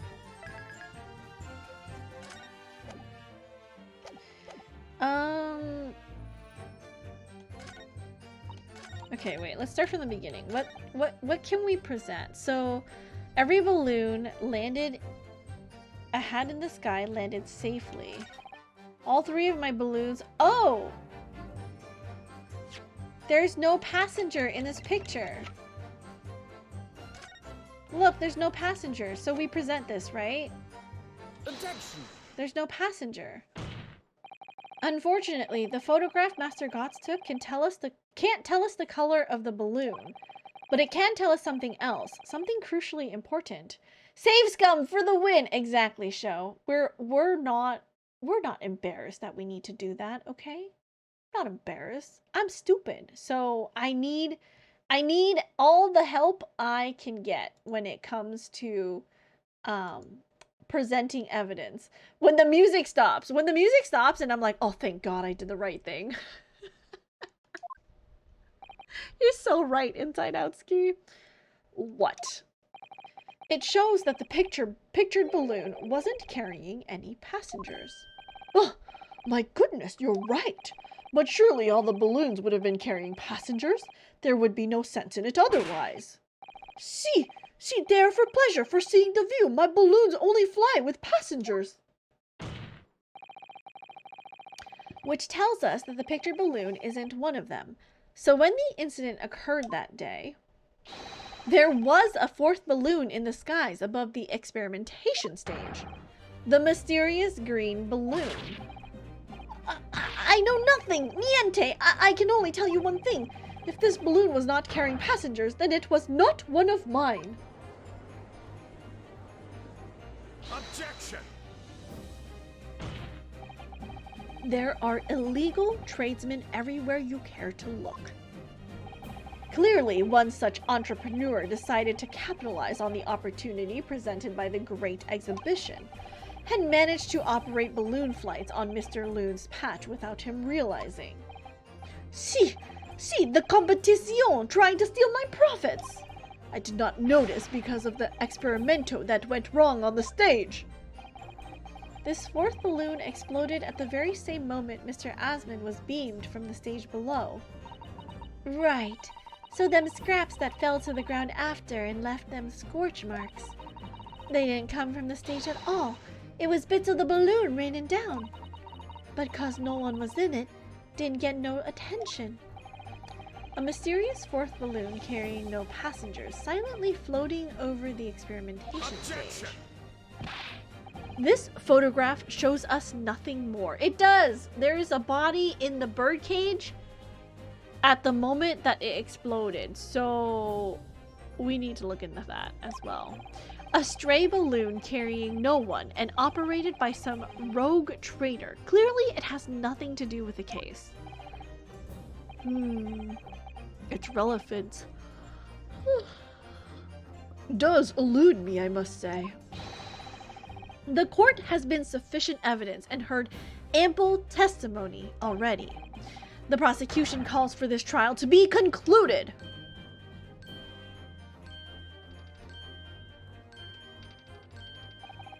Really? Have we really got to the truth yet? No, I can't let this opportunity slip away.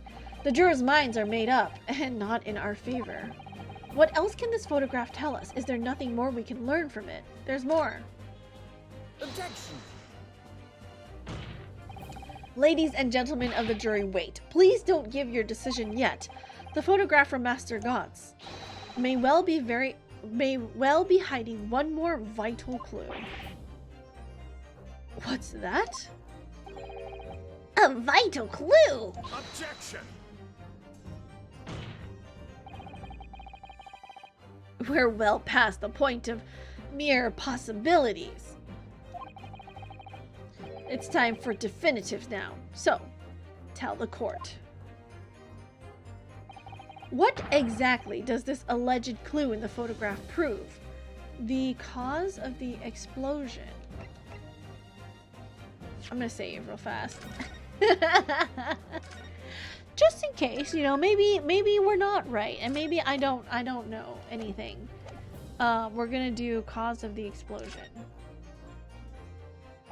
We can reasonably assume that the pictured balloon was destroyed in the searing heat of the explosion. Ja, that's right, Ja. It was not my fault. Evidently, because the birdcage from the Kinesis machine materialized in the sky where it had been flying. And the balloon, being filled with flammable hydrogen, instantly and explosively ignited.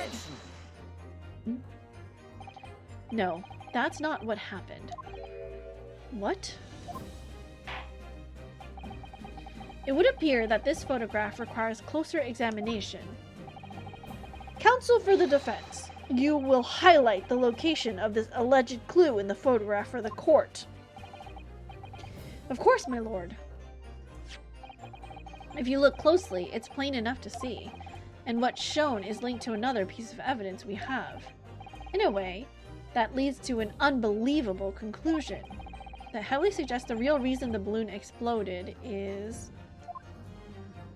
it's this, right? It's this, like, piece of... this, like, little light thing? I think it's this. Take that! The timing of this photograph can only be described as miraculous. If you look, you'll notice there's a bright white line that appears to point directly at the balloon. Most likely a ray of light caught incidentally on the film.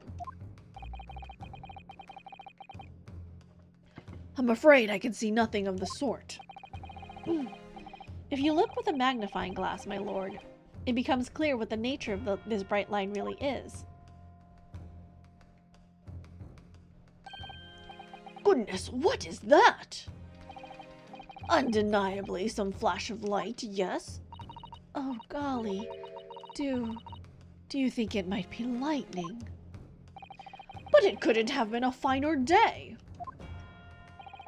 I believe we may be looking at fire. A bolt of fire heading straight for the balloon, like an arrow! Indeed, even to my aging eyes, it would appear to be a flame of some sort.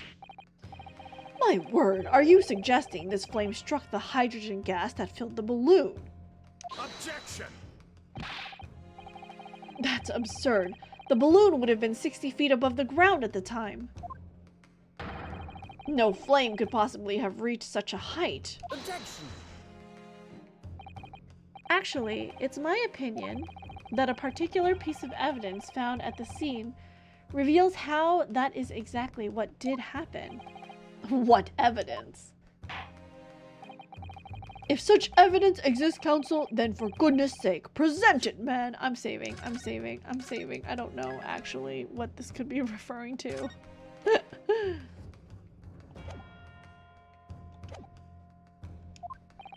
Which evidence explains this mysterious streak of flame that appears to be headed directly for the balloon?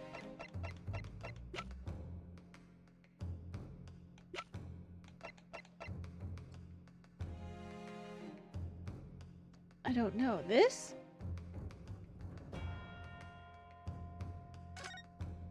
This is like a crossbow, right? I can't find anything out of place. What is this? Ah, there's some sort of lever here. Oh, okay. What the? What is this? It looks like a cross between a bow and a gun. Trust in the heart of the cards. Evidence. I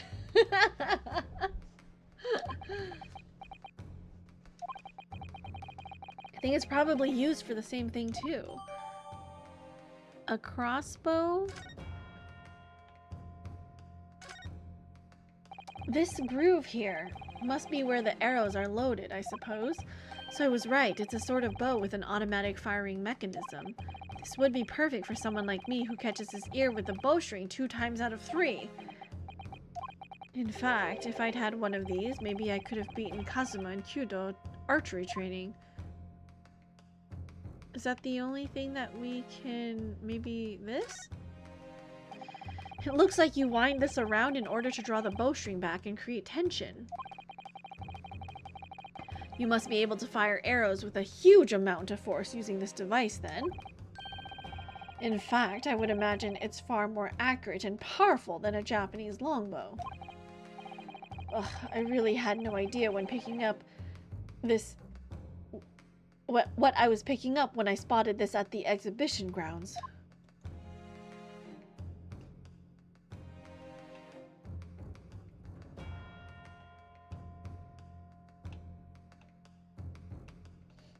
Okay, so would this be the evidence that explains the mysterious streak of flame? Maybe someone shot at the balloon? Take that! Yeah, okay. This was found hidden at the foot of a small ornamental tree near the scene. Good lord, is that a crossbow? An arrow dipped in oil and set alight could have been shot from this weapon. Why, hello, dear madame. How might your day,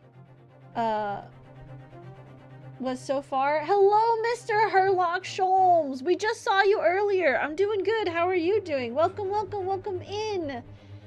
Thank you for joining us in Great Ace Attorney Chronicles. We thought you were at the Wax Museum, you know, doing your temporary waxwork exhibition, you know, so welcome. Are you back? Court is in session now? Sending a flaming arrow straight into the hydrogen-filled balloon. Are you suggesting that crossbow was used to deliberately... Blimey, you're right. That streak of light in the photo looks just like an arrow, doesn't it? Then the explosion of the balloon, it was very likely the result of a flaming arrow from this crossbow igniting the hydrogen gas inside it. No! Order!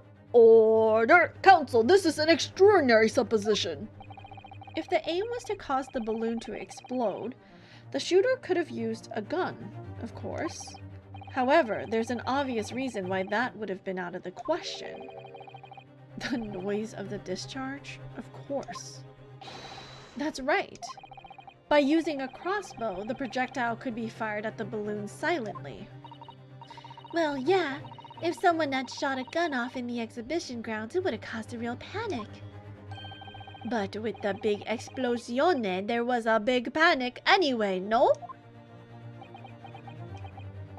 I don't like this. I should be pleased to have found a plausible new explanation for all this, but something feels wrong. It's hard that, you know, talking through a telegram, I need I needed Iris's help to modify the telegram to make a screen on it, which took forever. Well, welcome in. Hello. I hope you're having a good evening. We are on, as you can see, game number 2, trial or episode 3. So hopefully that gives you an idea of where we're at. It's the case of Instantaneous Kinesis, if that rings any bells for you. Objection! Do you understand the implications of what you're saying, my Nipponese friend? If a flaming arrow did indeed hit the balloon, then obviously it would have exploded. And if the birdcage appeared from the cloud of smoke that ensued... Atra! Hello, welcome in. How are you? Thank you for the toy bone. How was stream today? You were playing what? Satisfactory or something? Is that what you were doing? Guys, check out Atra, a friend of our channel. Satisfactory, I was right! Sorry, I turned the fan off. It was really cold.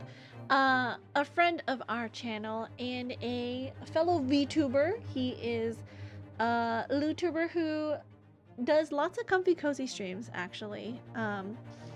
Also does have more adult streams on a different website. I'm sure you can find it if you follow through to his links.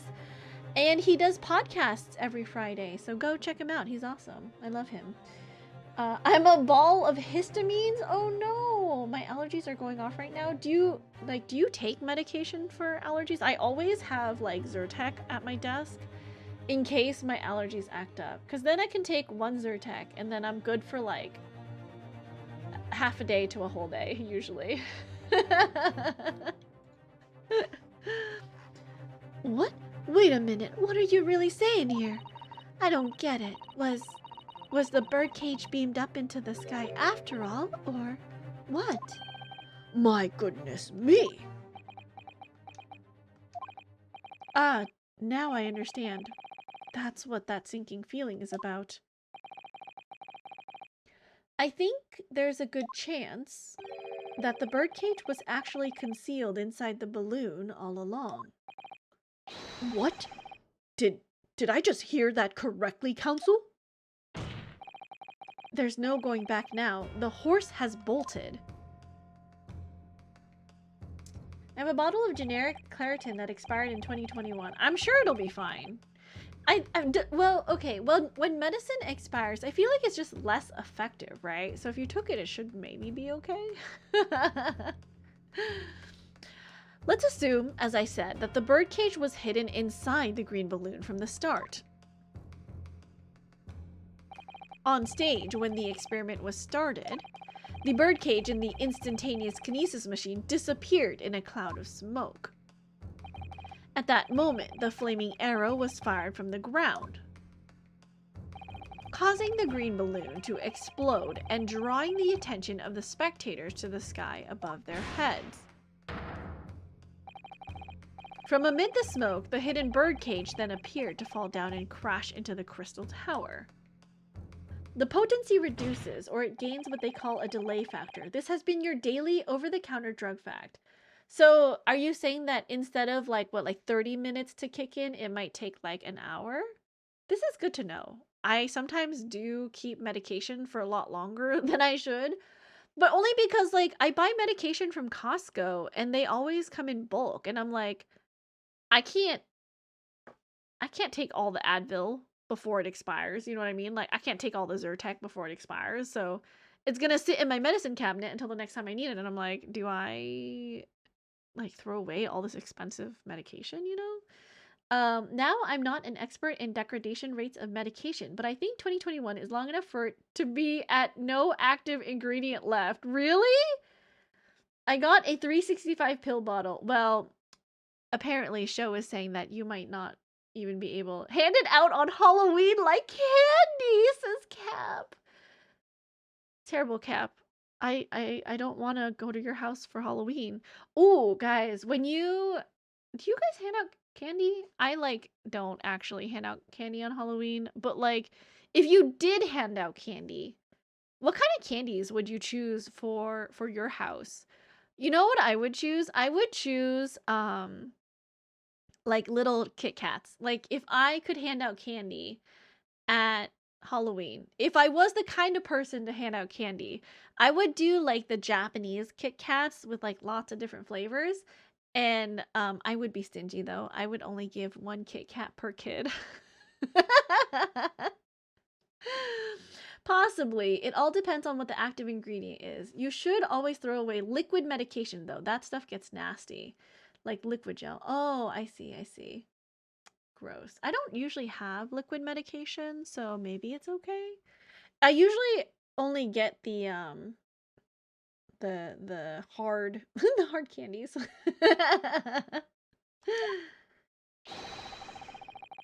That what I've just described is the real truth behind the miraculous experiment carried out that day.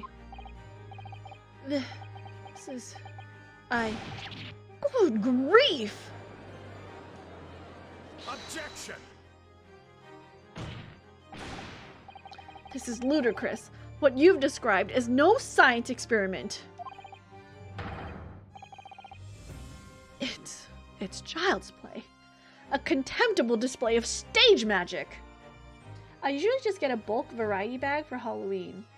What's your favorite Halloween candy? Like, if you went trick-or-treating and you were getting candy from people, what's your favorite candies? I actually really like the butterscotch candies. Those are the ones I dig for. I hate Smarties. Usually am okay with chocolates. Love Butterfingers. Kit Kats. I'm not a huge fan of Snickers. Like, I'll eat them if I have them. But I don't really like any of, like, I don't like Jolly Ranchers and stuff. I usually like chocolates. Both Mr. Sholmes and Iris said that the experiment was a scientific impossibility. In which case, this is the only way to explain what happened that day. And in any case, the victim's body was found inside the birdcage in the Crystal Tower. If the instantaneous kinesis didn't take place, how do you explain that? Usually okay with anything. Chocolates are my least favorite though. Oh my god, Cap. This is perfect. We should go trick-or-treating together. You can get all of the not chocolate candies and I can get all of the chocolate candies. And then that way we're not wasting any candy. You said butterscotch candy? I love butterscotch candies. I like gummy candies the best. Gummies are okay. Japanese gummies are like good, but I don't know. I don't really like Sour Patch Kids or anything like that. I'll eat it, but it's always so melty here. I mean, it's usually melty here too, but I just don't. You know, stick it in the fridge.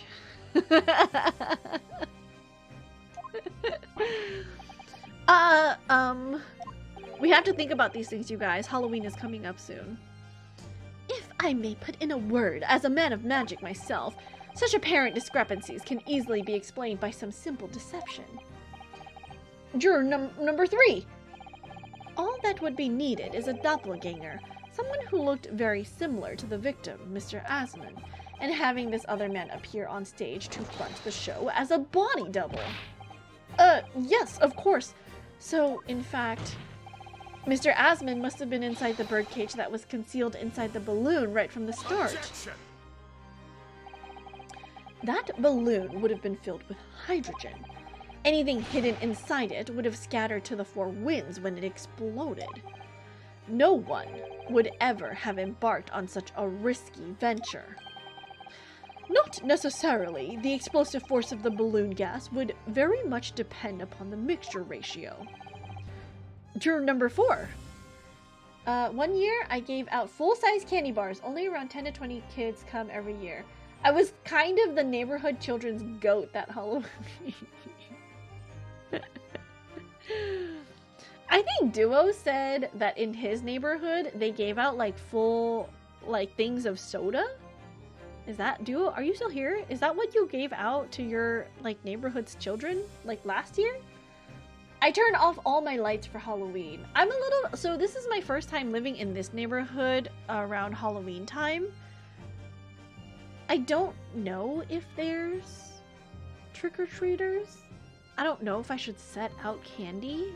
Cause I don't know if this is doxing myself. It's probably not. I have Like at my place, I have like a patio that's gated at the front, right? So you have to like open the gate before you get to my front door. And you have to walk through the patio. And I'm like, I don't know if people will actually, like, I don't know if parents and children will want to like open the gate and then go to my front door. We gave out these goofy Halloween Pokemon card packs and Oreos last year. We were out of stuff in about 12 minutes once the word got out. Oh no. Everyone was like, did you hear about that house down the way? Did you give out full things of soda last year, Duo? I'm trying to remember what you said about Halloween for your neighborhood last year.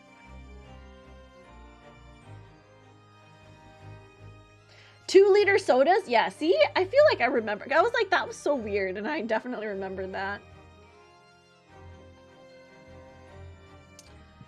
Flying balloons are rarely filled with pure hydrogen, but a mixture of other gases such as helium as well. Helium on its own doesn't explode, but by controlling the gas mixture ratio, the explosive force can be altered. The mixture ratio.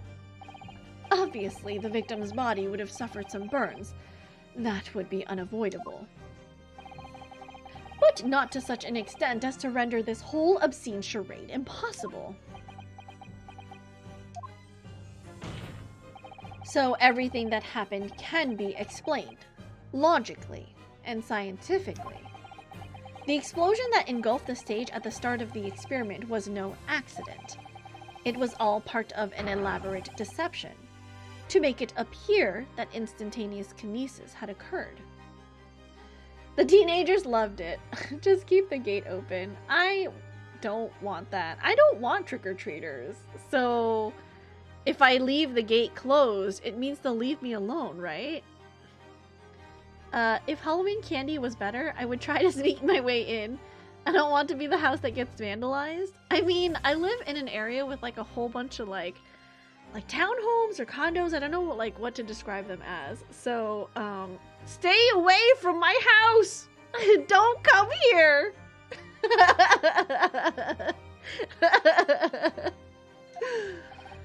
Well, goodness me. And if we accept that this is what happened, it means that the victim, Mr. Osmond, was never present on the public experimentation stage to begin with. Ugh. In short, he couldn't have been killed by the defendant, who was on stage in full view the entire time. Ugh. That's the Halloween spirit, says Floppy. This will be very hard for the prosecution to counter. Lord Van Zieks can't credibly maintain that Professor Harebrain is a suspect now. Oh no. Is it the defendant? Please don't. Mr. Naruhodo, I appreciate your efforts. Thank you. I don't know what voice I'm using for him. What? How does a nerd sound again? I don't know. But you can stop now. Just keep your mouth shut, please. Sorry? What's all this about, Mr. Harebrain?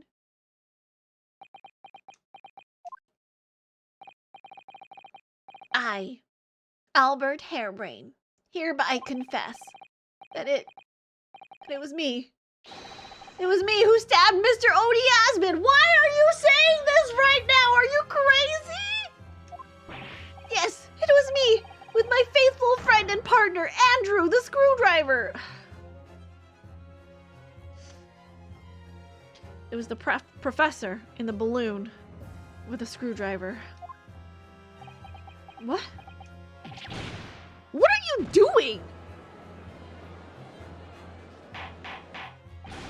Order! Order! Order! Defendant, explain the sudden confession. Professor Harebrain, what are you talking about? It's what I've said all along. I must protect my hypothesis and my precious machine! You stand there and claim it was all a trick, an elaborate prank, but where's your proof? No. You'd have to examine the machine if you wanted to prove it, but then it would all be over. My beautiful hypothesis would be laid bare. I mean, The indignity of it! It's clear that you drew the plans for the experiment, but you didn't actually build it. It's quite conceivable that you were duped, Professor. If you'll just let me... Barack. Yes?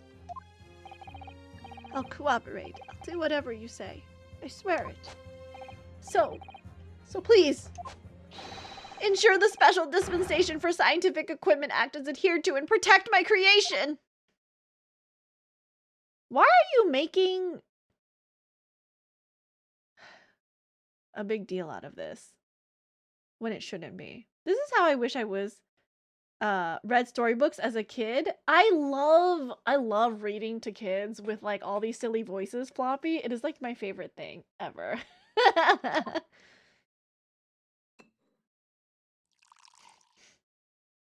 Is that a deal that he can make?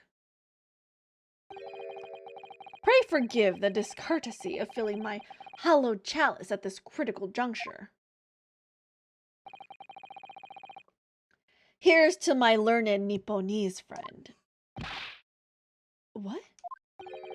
And his upcoming attempt to clarify the defense's position in light of the accused's confession. Do you intend to formally assert that the experiment was nothing more than a conjuring trick? Because the moment you do, the Special Dispensation for Scientific Equipment Act that protects the professor's invention will cease to apply. The prosecution will then demand a rigorous examination of the machinery involved in order to establish the truth. I'm 3 years old and this is my bedtime story. I'm glad, Floppy, that I can give you this experience of a immersive bedtime story. However, if you acknowledge that the machine is genuine and instrumental in the victim's murder, any chance of investigating will be crushed, and the confidentiality of the professor's hypothesis preserved. This is unfair. Well, counsel, what is the defense's official position on this matter? I'm gonna save real fast. Saving.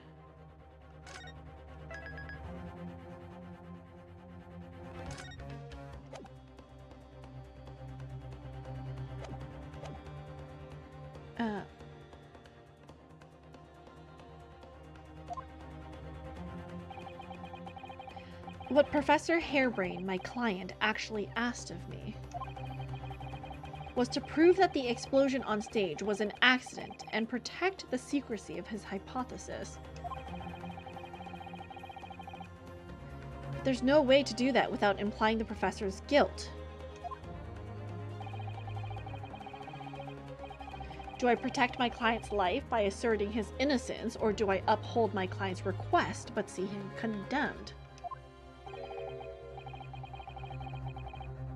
Either way, I can't avoid betraying his trust. You've been silent long enough. Isn't talking your trade, my learned friend? Or has all knowledge of English escaped your confused Nipponese mind?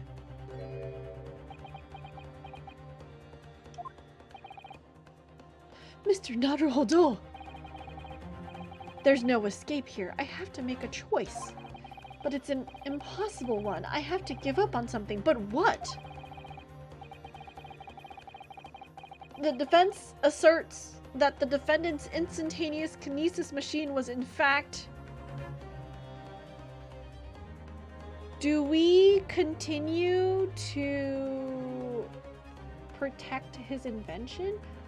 Jihi, hello, welcome in. You never responded to my DM, Jihi. I'm so sad. I'm gonna go cry now. I mean, I kind of get how Harebrain is feeling. In high school history class, my teacher showed us a video of this guy who was convinced Chinese explorers found America before Columbus, and he was so convinced of it despite all this evidence against it. I felt so bad. Just, what do you even do after writing a book and building your academic career on it? Ooh, that's rough. Also, Jihi, hi. I love you.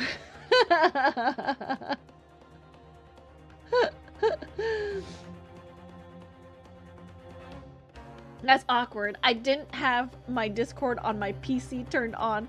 Girl, I messaged you yesterday. So if you weren't checking your messages since yesterday, okay, we'll protect our client's wishes. Maybe. Is that right? I don't think that's right. Ugh. No, I can't say it. My client placed his faith in me. I can't just let him down. What must I give up on is not the question you have to ask yourself here. It's what can I protect? Oh, Susato. Hello again, Mr. Naruhodo. It's been far too long. Susato-san. But what are you? Can do? Wait, really? Because there's another challenge. It's not as crazy as singing March, but there is a thing in October. And if you're down, I can actually start on a list. I can't. I literally will not do this without you. You should do it too. For those of you who are curious, I asked Jihi because Jihi is a singer and a mixer, coming from the like vocal synth community, but he mixed most of my singing March songs, either most or all actually of my singing March songs this year. And there's a new challenge for October. As you guys know, there's like Inktober, right? Like really creative people will do challenges and themes of art, and someone came out with V-October for singers. It's not as crazy as singing March. It is going to be one song every 3 days, so it's a little bit more manageable of a pace than every single day. So I just need to think of songs though. I'll send you the list. I'll send you the list, G. Okay, good that you're on board though. My first Susato takedown in 6 months. There'll be time to talk later, Mr. Naruhodo. For now, we must concentrate on the task at hand. Susato back! She is back, baby! That's what I wanted to do when I was over. Wait, what do you want to do? Oh, record? Always on board to support my streamer. Oh, gee, I appreciate you. Try your setup. It's too hot. You would have had to put the vocal booth over your head, and I think you would die. Actually, she was there last case. It's true, but like timeline-wise, she's been gone for 6 months, you know? Which is working out not what I have to give up on, but what I can protect. Professor Hairbrain. Ugh. Yes? Yesterday, you told me that science is the pursuit of truth. Well, my job is to pursue the truth too. Yes, of course. And personally, I believe that you didn't stab Mr. Asman. I think you've come to realize something yourself too, haven't you? Gonna go to bed. Good night, action. Let me tuck you in here. Good night, sleep tight. Don't let the bed bugs bite. See you later, action. Thanks so much for coming in, hanging out, and lurking. I appreciate you. Susato should bring her girlfriend to England too. Ray has such a cute design. Oh my god, Ray Membani or whatever. Stupid name. Yes, enjoy your stream. I love this game. Gonna go nourish myself. We talk later. All right. Mr. Serial Killer who doesn't eat anything while you, Oh my gosh, thank you so- Oh, what? Hello, Odessa? Aren't you- Isn't it? Oh my god. I didn't get the notification. Hello, Raiders. Welcome in. How are you? Welcome, welcome. Guys, if you haven't, please check out Odessa. She is doing special streams this week, and I think next week too. She is turning 2 years old. She's a 2-year-old streamer. Let me give you a shout out here. She's in her terrible twos, okay? Everyone, you gotta go and look at her be a whiny baby. No, she's actually great. I love her. Let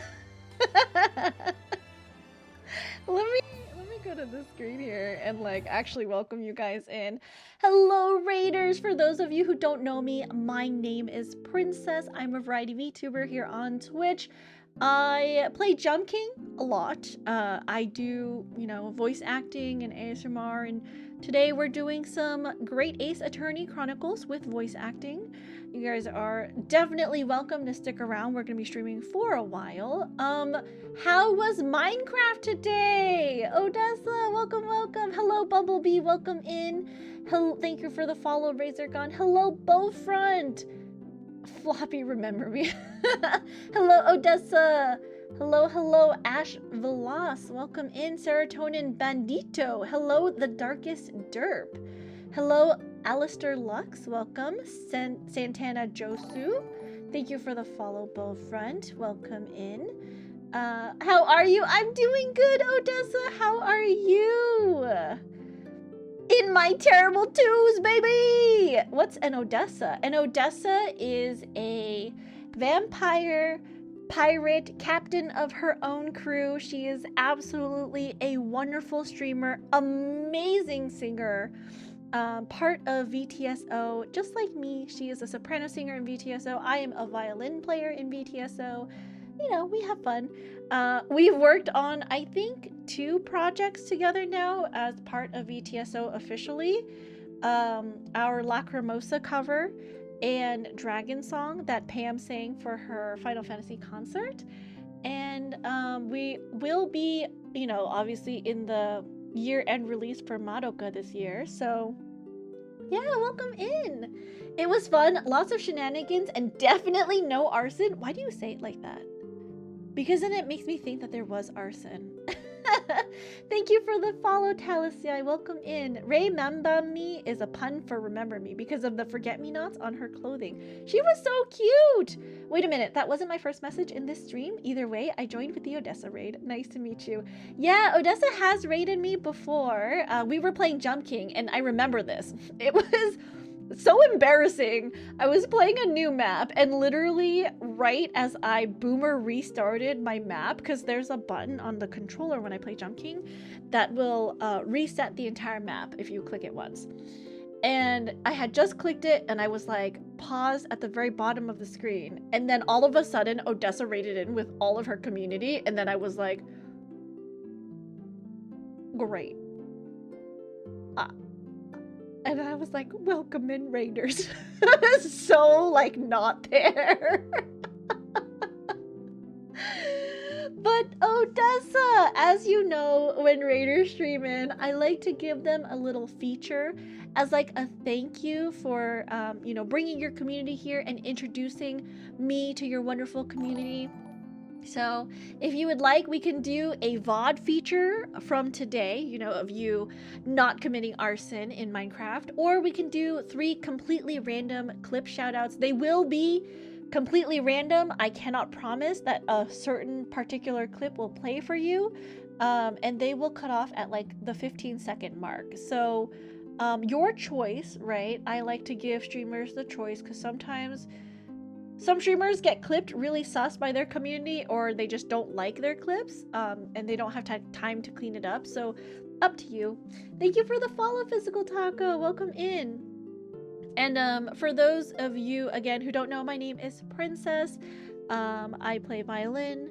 I play Jump King. I do ASMR content. And yeah, you can call me Princess. You can call me Roska, Princess Roska. My friends usually call me Princess, though. Whistles casually. I don't know how to whistle. Hold on. This is my best whistle right here.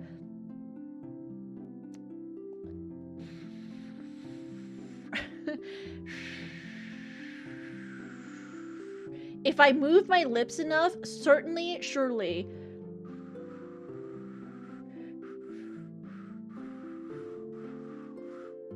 Surely you will hear something. Like I hear nothing. Okay, well, I tried. Let's try clip roulette. Dangerous maybe, but the VOD is also a little dangerous. I definitely have not cleaned up my clips. Okay, let's do some clips and let's see what appears for Odessa, all the way. Also, by the way, you guys, Odessa has 2 art pieces with me. Just showing off a little. Because Odessa has a cute design, and I like to practice art. And I've drawn the 2 of us together. Both times as maids, by the way. I just realized now. We're both wearing maid outfits. Yes, I can snap. Hold on. That was a bad snap. Hold on. A better snap. There we go. Can you guys snap? I didn't think that snapping was like a difficult thing to do. Are you saying some people don't know how to snap?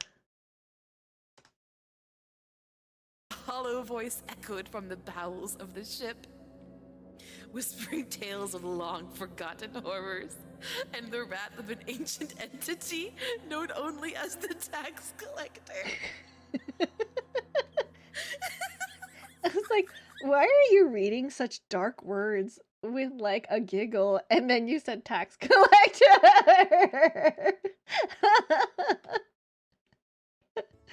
First it'll be hands, then ankles. Oh, they're not getting my ankles. They are not getting my ankles. I will not stoop so low. Sorry, Duncan. That is where I draw the line. I'll consider the friends, but I will not show my ankles for Duncan. For free? Ankles for free? Mine are thalassophobia things that are subnautically taken over the breath. Ah, I see. So you wouldn't like if I just jumped into the water right now? Oh my Scared the goodness. crap out of me! That was, Oh, that yeah, was actually scared me perfect too. timing. It's How scandalous? Okay, but you know what? Okay, so you know how some people are like feet or armpits, right? I feel like we've had this conversation. My body part of choice is provided for free by so many people, okay? I'm so and Odessa knows this about me too. Odessa knows this about me, but I really like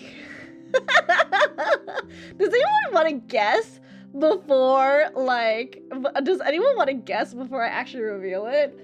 How scandalous. I can half wink at you with both eyes like this. I can wink. I can wink a little bit. AI generated creepy pastas. Oh, I see. Taxes are evil. I'm so scared of doing my taxes every year. Both eyes at the same time. The neck. Sus. Are you a hands girly? Back. Oh, it's funny. I won't guess eyes then. Nose? I'm with Talus on this one. Talus said neck. Princess can't wink? I can wink. Not on my model, but I can wink for real. Okay, so Cap was the closest. I actually... It's like... So it's a combination of things. It's wrists and, like, the top of someone's hand when you can see, like, the tendons on the back of the hand. I don't know. Something about that is just really...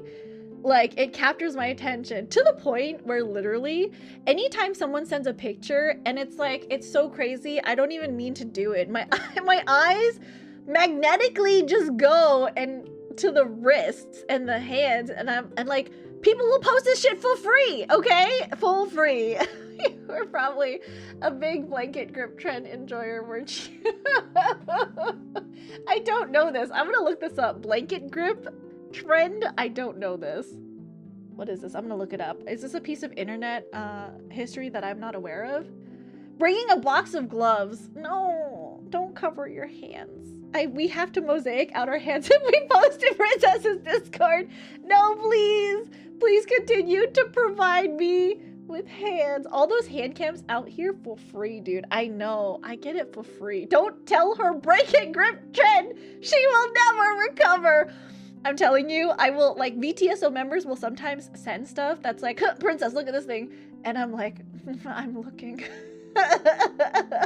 Respectfully looking, I promise, but, you know, I'm looking. Anyways, welcome in, friends. We're gonna get back to the trial. We're playing Great Ace Attorney Chronicles today. We're doing some voice acting. And we are on game 2, episode 3. We're in the trial now. They drive Princess wild.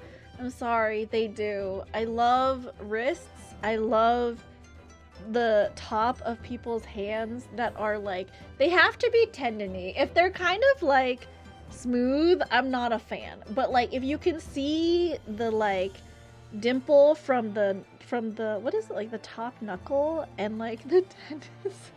I'm such a freak, I'm sorry. Okay, I'm gonna stop talking about it now. That your experiment and the machine you built with the victim are questionable. The truth behind that is what we must both pursue now.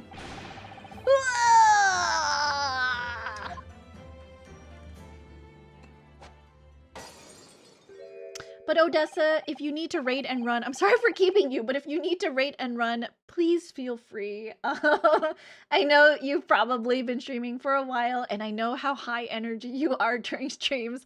So please don't be afraid to get that after stream self-care, or as my friend Pat calls it, get some ass after stream. Raiders, same to you. Make sure you are, you know, getting up, stretching your legs, maybe get some water or some snacks, because we're gonna be here. Right? I'm not going anywhere for a bit, so you're welcome to step away for a little bit. And I would love to have you if you would like to stay, but make sure you take care of yourself first. All this talk about hands reminds me of my long guitar nails. I wish I had long nails. I have to cut my nails because I play violin, and I get sad every time I trim them. But then I play violin and the joy comes back, so I'm not sad for a long time. Are you a vein in hands girl? I do like veins on hands too. I'll lurk while I find food. I love you, Princess. I love you too, Odessa. Thank you so much for bringing your community here and, you know, introducing everyone to me. I appreciate you guys. If you haven't, please check out Odessa. She is absolutely wonderful. Super high energy, chaotic, gremlin energy, an incredible singer. And again, she's celebrating her 2-year anniversary, her birthday on Twitch. So, you know, I think it'll make her real happy if you shoot her a follow.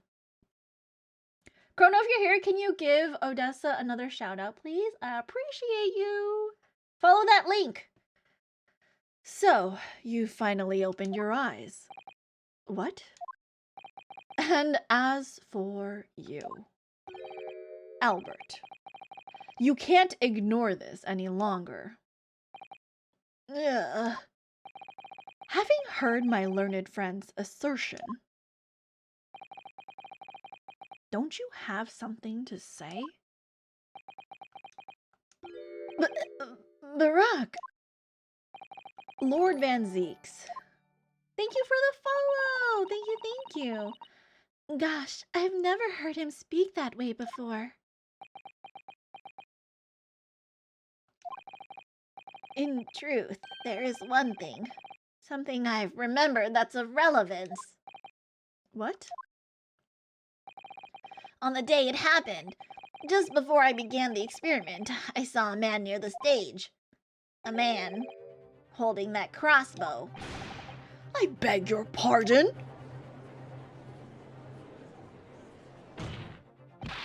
Professor, did the man have any distinguishing features? What did he look like? Tall. Taller than me and thinner than me with straight hair. Straighter and whiter than mine. Let me see. One less lens than me too. A monocle. A rather stylish black monocle. It was Venti! Genshin Impact! But one thing in particular will help to positively identify the man. You see, I know him very well. After all, he's the engineer who built my invention. What? He built the machine? That's right. Mr. Asman introduced him to me a year ago. He's a man by the name of Enoch Drebber. Enoch Drebber. Is that supposed to be like, what's this pun supposed to be? Enoch Drebber? And Enoch Drebber?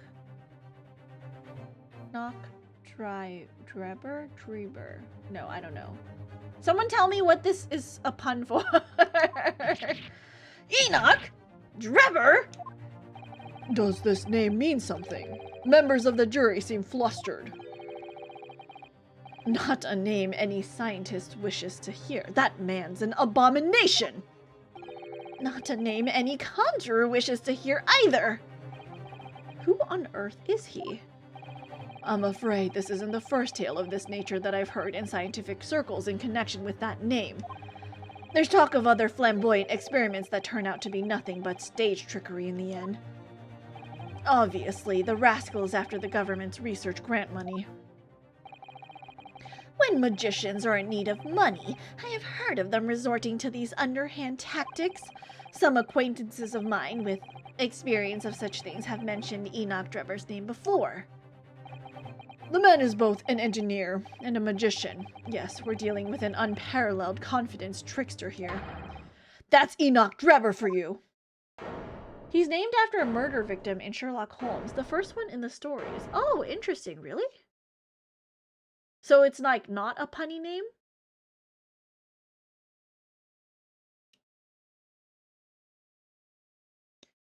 So for my birthday, by the way, you guys, which is coming up, I would like everyone on my birthday to post a picture of their wrists and the top of their hands and tag me on Twitter. Princess Rosca on Twitter. Best birthday present ever. And it's free. You already have hands, right? Like, everyone has hands, right? Just take a picture of your wrists for me. So, it's true then. My invention. My great machine. It was just a grand illusion? Considering what we've just heard about Mr. Drebber's character, I'm sorry to say that sounds increasingly likely. Wow, what happened to your say-so persona? It's like you're not even trying anymore? It's just wrists. It's so innocent. What do you mean? It's so say-so. Well, you can't get more say-so than someone's hand. That's like, you know, it's so innocent. Even though no one else believed it, I wanted to. I wanted to believe that machine would function exactly as my hypothesis predicted. Which is why you're so opposed to it being investigated, I presume. Not in this context? Totally in this context. Just take a picture of your hand. I thought you only like veiny hands and rugged wrists. I will take all hands. For my birthday, I will take all hands. Tag me on Twitter. I knew that if the machine was examined in detail, its construction would give away my hypothesis. Obviously, I didn't want that to happen, but at the same time, I knew that if it was found to be nothing more than a trick, than a work of deception, then everything I'd worked towards, all my research, all my dreams, my whole life would be over. I was terrified at the prospect. So you really had no idea then, did you? About the true nature of the machine that was built, and the true nature of Mr. Drebber. I never questioned anything. I didn't want to question it. It's entirely possible that Mr. Asmund and Mr. Drebber were working together to use you as a means of fraudulently acquiring the research grant money. Asking for hands that you don't even like, Tisk? Well, I don't know. I don't know if I'll like it or not. No thanks? How dare you? How dare. Don't tisk me. When I announced my invention to the crowds that day, it was the finest moment of my career. I pulled all the levers and turned all the dials in exactly the way Drebber had described. When the smoke suddenly started billowing out, I panicked. I didn't know what was happening. I'd rather pay for a meal or something, but a picture of your hand is free. You don't have to pay for anything. But I really don't know how the whole illusion was made to work. I don't know anything anymore.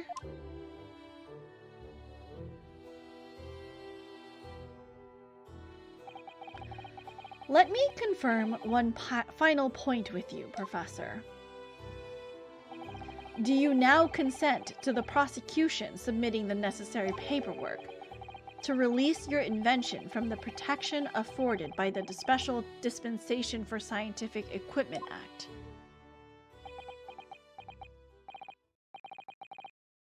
Yes, please go ahead.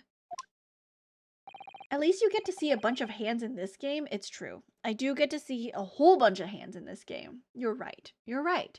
There's a sushi hand roll place I want to go to, though, if you and Ever and anyone else is interested. Ever doesn't eat sushi. Ever doesn't eat fish. So, and sushi is kind of expensive, so. But you're welcome. You could probably ask Han. Han would go. You can watch people roll hand rolls with their hands. That's true. That's true. I'm very sorry. I'm learning so much about Ever. Yeah, she doesn't eat fish or mushrooms. She's not a huge fan of, like, melons or watermelons either. It would appear that we shall have to suspend proceedings for the remainder of the day now. Lord Van Zeeks. My lord. The court has newly been made aware of another party whose involvement in this matter is critical. Yes, Mr. Drebber. Gather information about the man if possible. I should like him served with a subpoena. Or boba. Yes, it's true. She also does not like boba. With pleasure, my lord. Now, counsel for the defense. Yes, my lord. When we reconvene, I shall be looking for one thing, and one thing alone from you. Evidence that the defendant is innocent of the crime for which he presently stands accused. I understand. What happened to the sound, or is it just me? Oh, wait. Oh, maybe just you? I can see all my mixer volumes okay, so I think it's fine. I think it's okay. Also, for those of you who are new and haven't had a chance to answer this question that I've pinned at the top, by the way, I've been watching this YouTube channel called Thoraya. She does like interviews around San Diego and New York, asking strangers questions. And I was like watching it and feeling like super sentimental, but if you're still here and you want to like answer this question, please let us know. Like, who's one stranger you still remember in your life? Like that you've met and maybe had like either negative or positive impact on you, and you just like remember this small moment that you had with a stranger either last week or years ago. You know, it doesn't matter, but like please tell me about the one stranger that you remember. Speakers are scuffed? Oh no, I'm sorry, Floppy.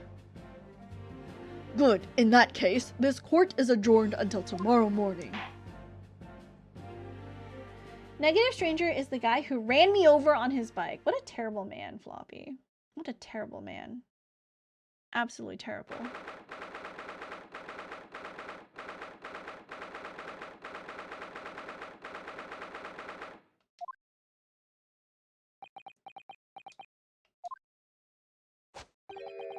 Mr. Naruhodo. Yes? I'm so sorry. I was wrong. You were right. I tricked you. You trusted me. I dragged you into my mess. Oh, how did it ever come to this? I'm so sorry. Did you really have no idea, Professor? About what Mr. Drebber was really up to, I mean. About what he was really constructing. Naturally. That machine was the embodiment of my hypothesis, of all my hopes and dreams. I had complete faith in it. Alright, in that case, I won't say any more. Now, sadly, the murder accusation against you still stands, so we must do as much investigation as we can before the trial resumes tomorrow. I hope it fell into the lake, never to be retrieved. Well, thank you for doing so much for me.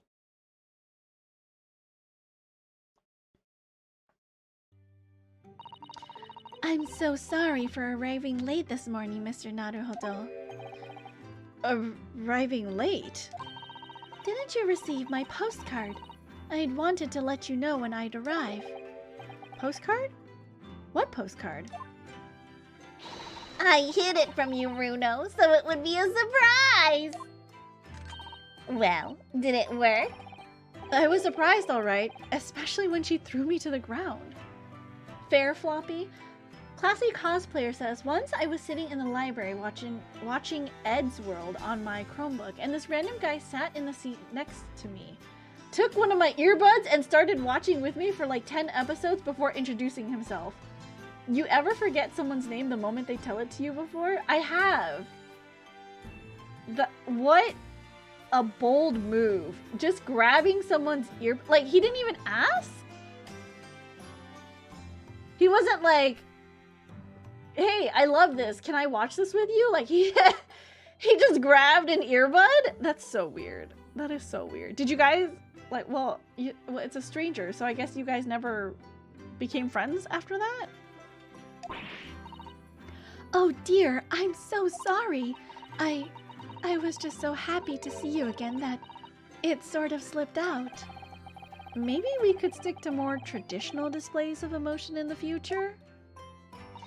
Susie's train was late into London Victoria this morning, you see. But we made the coachman really whip the horses hard so she didn't miss the whole trial. I was watching from the gallery for a while, but in the end, I'm afraid I couldn't contain myself. Well, I'm glad you didn't. Oh. Having you at my side in court gives me the strength I need to win. So, I'm, delighted to see you back in London. Oh, you're too kind, Mr. Naruhodo. I'm delighted to be here. I hope I can continue to be of service to you. Of course. So, what's brought you back? Did Professor Mikotoba not protest?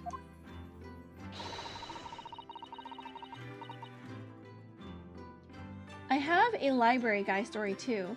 There was someone sitting across from me in the study desks who took his shoes off to show his bare dogs and stuck his feet into my space, so I stole his shoes and put them on the window and then left. Oh, that's actually really funny, Fluffy. I wouldn't exactly call him a friend. He kept trying to steal my then girlfriend whenever I saw him after that day. What an asshole! What? That's crazy! Well, I hate that for you.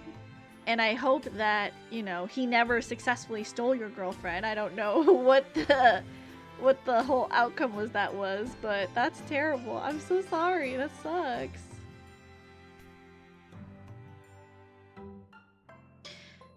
Let's save all that conversation for when we're back at home, shall we? You know, I've made one of my most special blends ever for this special occasion. Oh, Iris, how wonderful! I can't wait!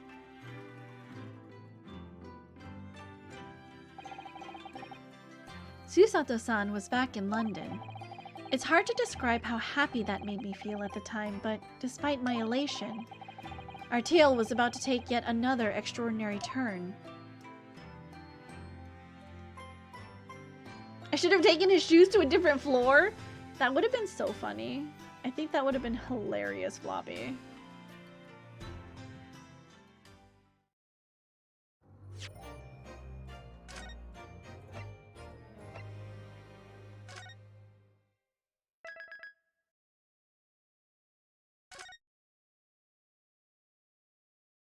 Okay.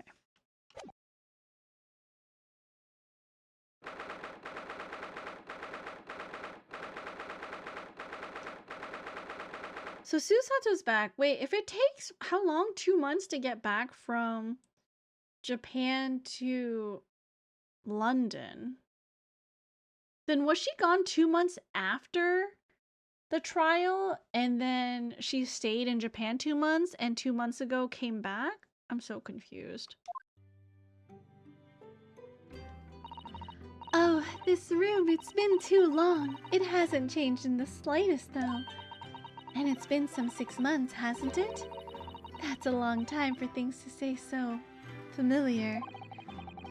I didn't know when you might return, and I wanted everything to be as you'd left it.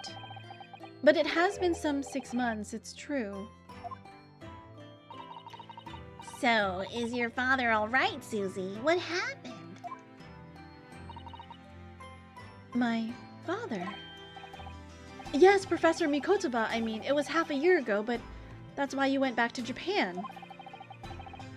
Because of the telegram you received saying he'd fallen ill with a very high fever for some unknown reason? That's right. So I was surprised to learn you'd be coming back so soon. Surprised, but happy. I think I wrote about it in my letter to you, that it was all a trick. My father is in fine health, and I'm obviously very relieved about that. Well, we're all delighted to have you back. It was quite by accident that I've been able to return to Europe, actually. It's because of a very grand conference called the International Forensic Science Symposium. The International Forensic... That's the same symposium Lord Strongheart mentioned. Anyway, I've arrived safe and sound, and all that matters is that I'm here now. Older Floppy spends more time thinking evil plots, but younger Floppy had more leeway to enact upon them. They encourage you to express your opinions and have free thought as a student, but once you become an adult, you're not allowed to do that anymore all of a sudden. You know, it's true. It's so true. After all, I haven't yet fulfilled my promise to you, Iris. Oh! You must tell us everything that happened while you were back in Japan. Yes, of course, I shall. And there's one other thing. Something you wrote in your letter that particularly grabbed my attention about you-know-who. About Kazuma. Opinions cost money, school is the free trial.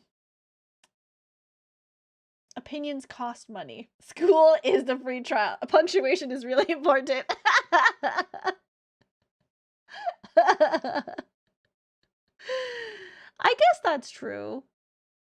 Nowadays, you have to go get an education, but I feel like if you're knowledgeable about something and you can monetize on that, you definitely should. The world is rough, y'all. Everyone's just trying to get their bag. I know. I'll tell you what I can.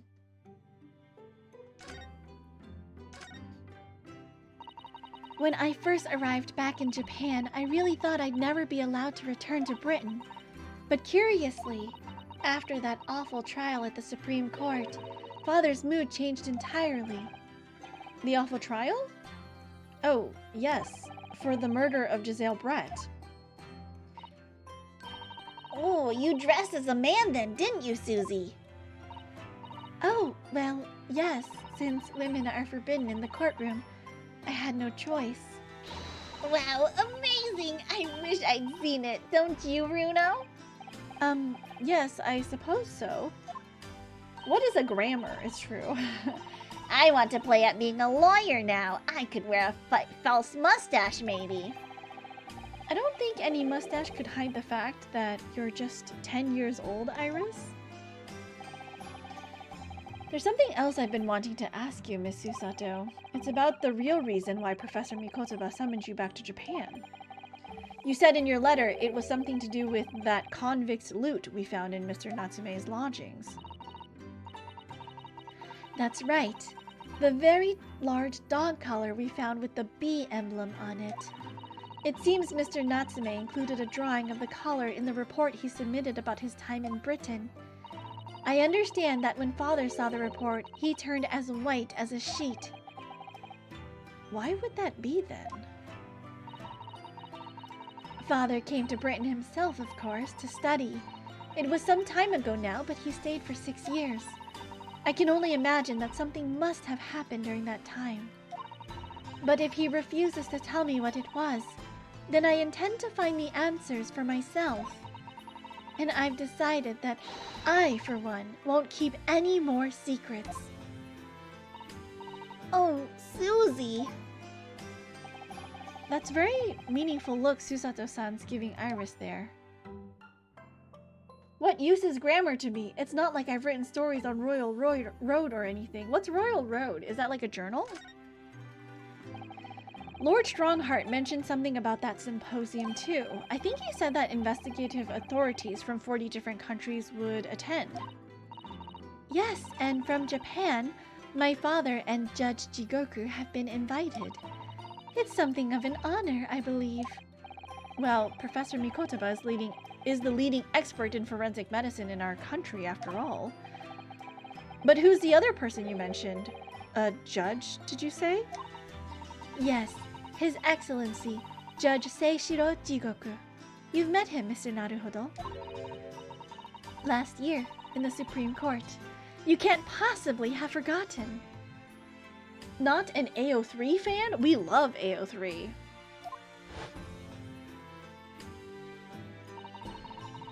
That terrible trial of yours when you were accused of murder. Yes. I try to think of that as a positive turning point in my life these days. Princess, what tags are you dipping into? I can't reveal. I cannot reveal. Well, it was Judge Jigoku who presided over that trial. If I'm perfectly honest, I'd be happy never to see that man's face again in my life. Oh, well, anyway, as father was invited for the symposium, he agreed to me returning to Britain too. He won't actually arrive until next month, but, well, I couldn't wait. So I pleaded with him, and in the end, he agreed to me going on ahead. New redeem idea? Absolutely not. Redeem one of her AO3 bookmarks? Absolutely not. Wrists, Floppy. Wrists. Is that a tag? No. Yes, about the symposium. It seems as though Lord Strongheart has put in an awful lot of work to make it happen. It's obviously very important. I believe it is, yes. As I understand it, Lord Strongheart organized the entire event himself. I think he's hoping that by achieving exceptional results, he'll get the job of Attorney General. The most senior position in the British justice system. He's hoping to use his powers to create the world's finest policing institution. That's what Father said anyway. Apparently, it's Lord Strongheart's lifelong ambition. Does Professor Mikotaba know Lord Strongheart personally then, I wonder? Actually, Lord Strongheart gave me a long speech all about this very subject only yesterday. But I sort of lost the will to live early on and really didn't listen to much of it. How trying for you. Forgetting how detailed I described the old hermit hands in that story, I definitely didn't write about now. We love details. That's what gives stories flavor, right? I don't know. I think Princess would enjoy it. She's a huge fan of hands.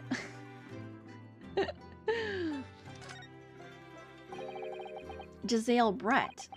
The woman whose unforgivable actions ended in me being wrongly accused of a crime I didn't commit. The murder of Dr. John H. Wilson. Yes, Giselle Brett. That's a name I won't forget for as long as I live.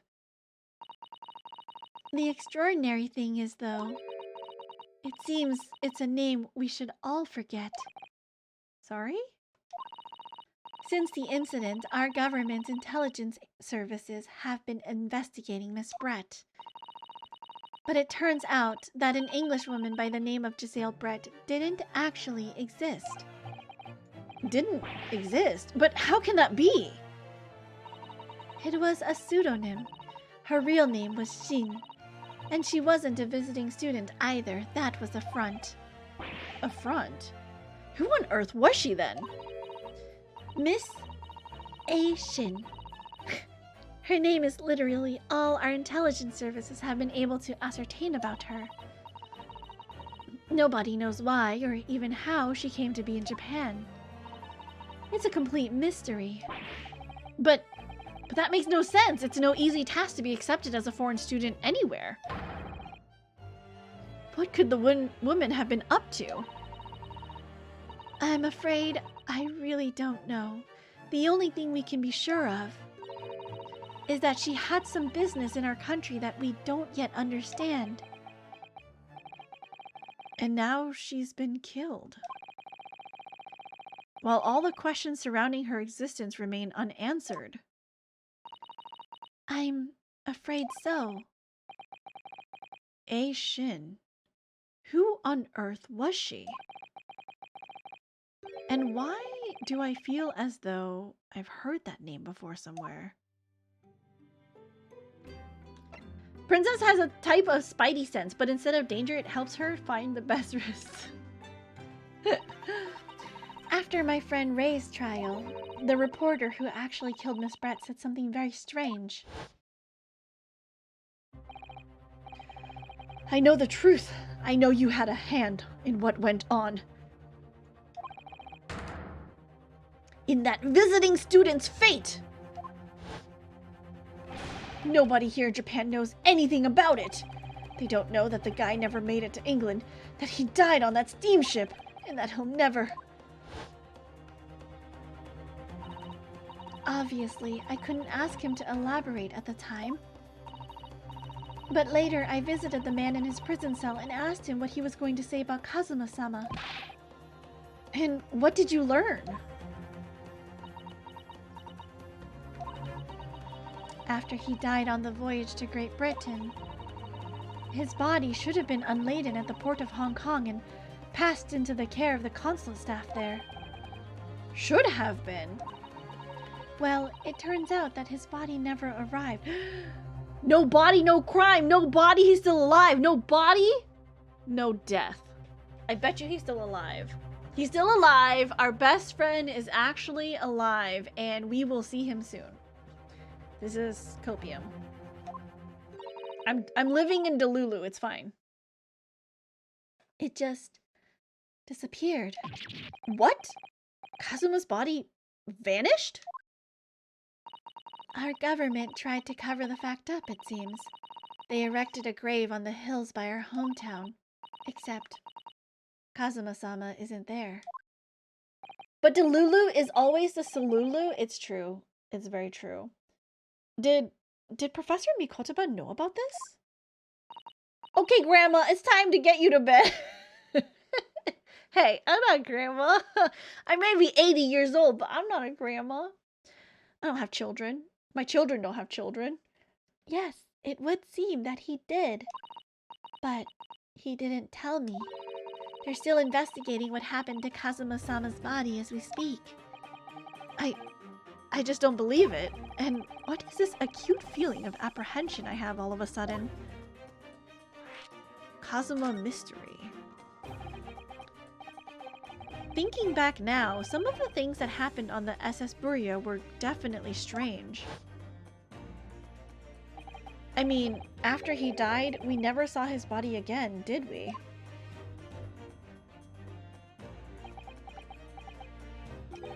Could it be? Could it be that he's actually still alive? Stop it, Mr. Naruhodo. It's too much to bear.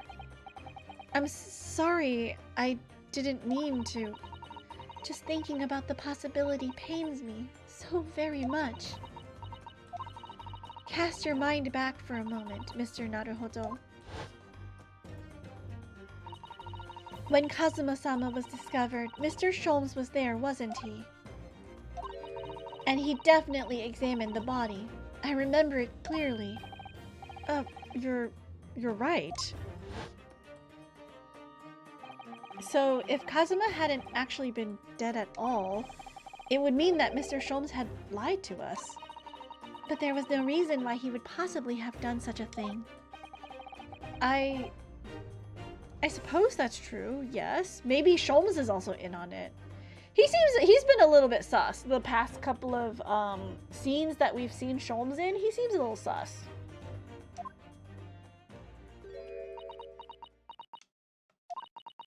The idea that he might still be alive somewhere.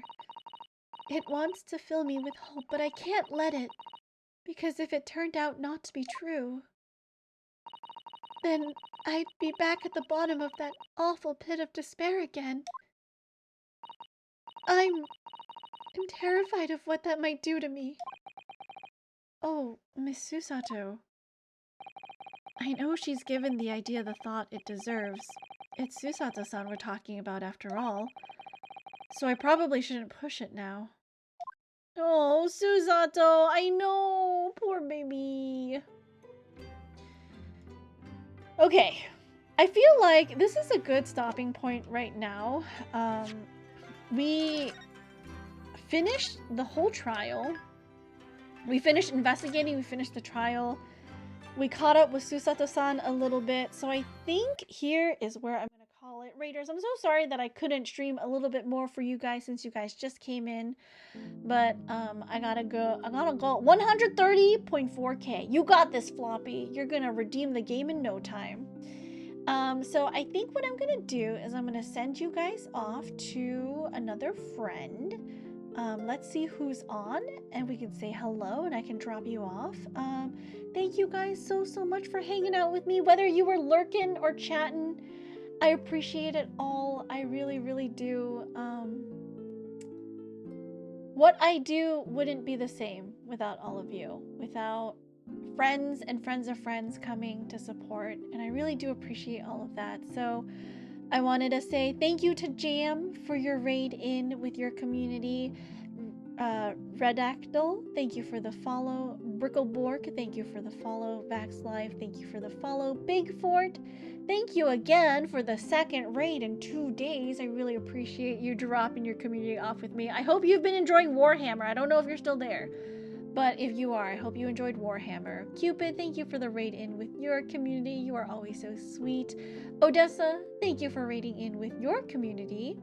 I hope you have a good, happy birthday and happy anniversary this week. And I think, is it just this week? I think she's only celebrating this week, till like Saturday or Sunday. But definitely catch her if you're able to live. Her birthday is a special occasion, and I think everyone should go check her out because she's lovely. Razorgon, thank you for the follow. Bowfront, thank you for the follow. Talus Yai, thank you for the follow. And Physical Taco, thank you for the follow. And lastly, Alaster Lux, thank you for the follow. I appreciate you guys so much. Who is on? Who can we raid into for tonight? Drop you guys off. What are you guys feeling like? Do we want to raid someone who's playing Great Ace Attorney? Or do we want to raid a VTuber? Or do we want to raid a face cammer? Let's see. Who is on? Sun, hello, welcome in. I'm so sorry, we're actually wrapping up for the night. I hope you've been well. Thanks so much for stopping by. How are you? As I look for this person to raid into, how are you? Welcome. We do have a friend that's just chatting, a friend that's playing FF12, League of Legends, but I feel like League of Legends isn't like super calm. It's gonna be like, you know, really crazy and stuff. What if there's spoilers for Greatest Ace Attorney in other person's stream? Can't risk it. That's true. I don't know if they might be playing a part that I'm not aware of. Kohai is doing a birthday donathon, it looks like. So, I mean, I know... Sorry, I was like... I'm just loading up his stream. I know we're celebrating Odessa's birthday. It seems like there is another friend celebrating a birthday. So let's raid into Kohai's birthday stream. He is a lovely dog VTuber. Very cute, very adorable. So if you guys would like to join me, if you are a subscriber, you can copy either raid message. Both will work. If you are not a subscriber, go ahead and copy that second message if you want to join us in saying hello to Kohai. He is a really awesome friend. I've streamed with him before. We streamed Jump King together, and it was really fun. I really want to stream Jump King with Odessa, by the way, you guys. I convinced her to play Jump King with me. If you're a part of her community, please tell her that you want to watch her play Jump King, and that, you know, she should invite me to train her, because, you know, we love training we love training our friends in Jump King. Alright, you guys. Love, love, love you. I will see you guys, not tomorrow, but on Thursday. We will be playing some more Jump King on Thursday. It'll be fun. It'll be awesome. As always, you guys, please be happy, please be healthy, but most of all, please be kind. Be kind to others because you never know what a smile, hug, or hello can do for someone who's having a bad day. And be kind to yourselves. Make sure you're staying hydrated. Get up and stretch your legs every once in a while, because if you don't, you might get an embolism and then you might die. And that would be sad. I would be sad. Chat would be sad. Your friends would be sad. Maybe your family too. So maybe don't do that. Go stretch your legs, touch some grass, you know. Make sure you get up every once in a while because it's good for your body. Don't shrimp all the time in front of your desk. Doing all right. I thought I missed the stream today, but I got a nibble. Hope you're well. I am good. I hope you're doing well too, son. But yeah, we're gonna play some more Jump King on Thursday. I wonder if we'll see any new friends as NPCs in the next couple of screens that I'll be able to play through. But yeah, I will see you guys on Thursday. I hope you guys have a good Wednesday. Until then, good night, my puppies. I love you. Bye, bye, bye, bye, bye. Bye, bye. Bye, bye, bye, bye, bye. Bye. Say hi to Kohai for me.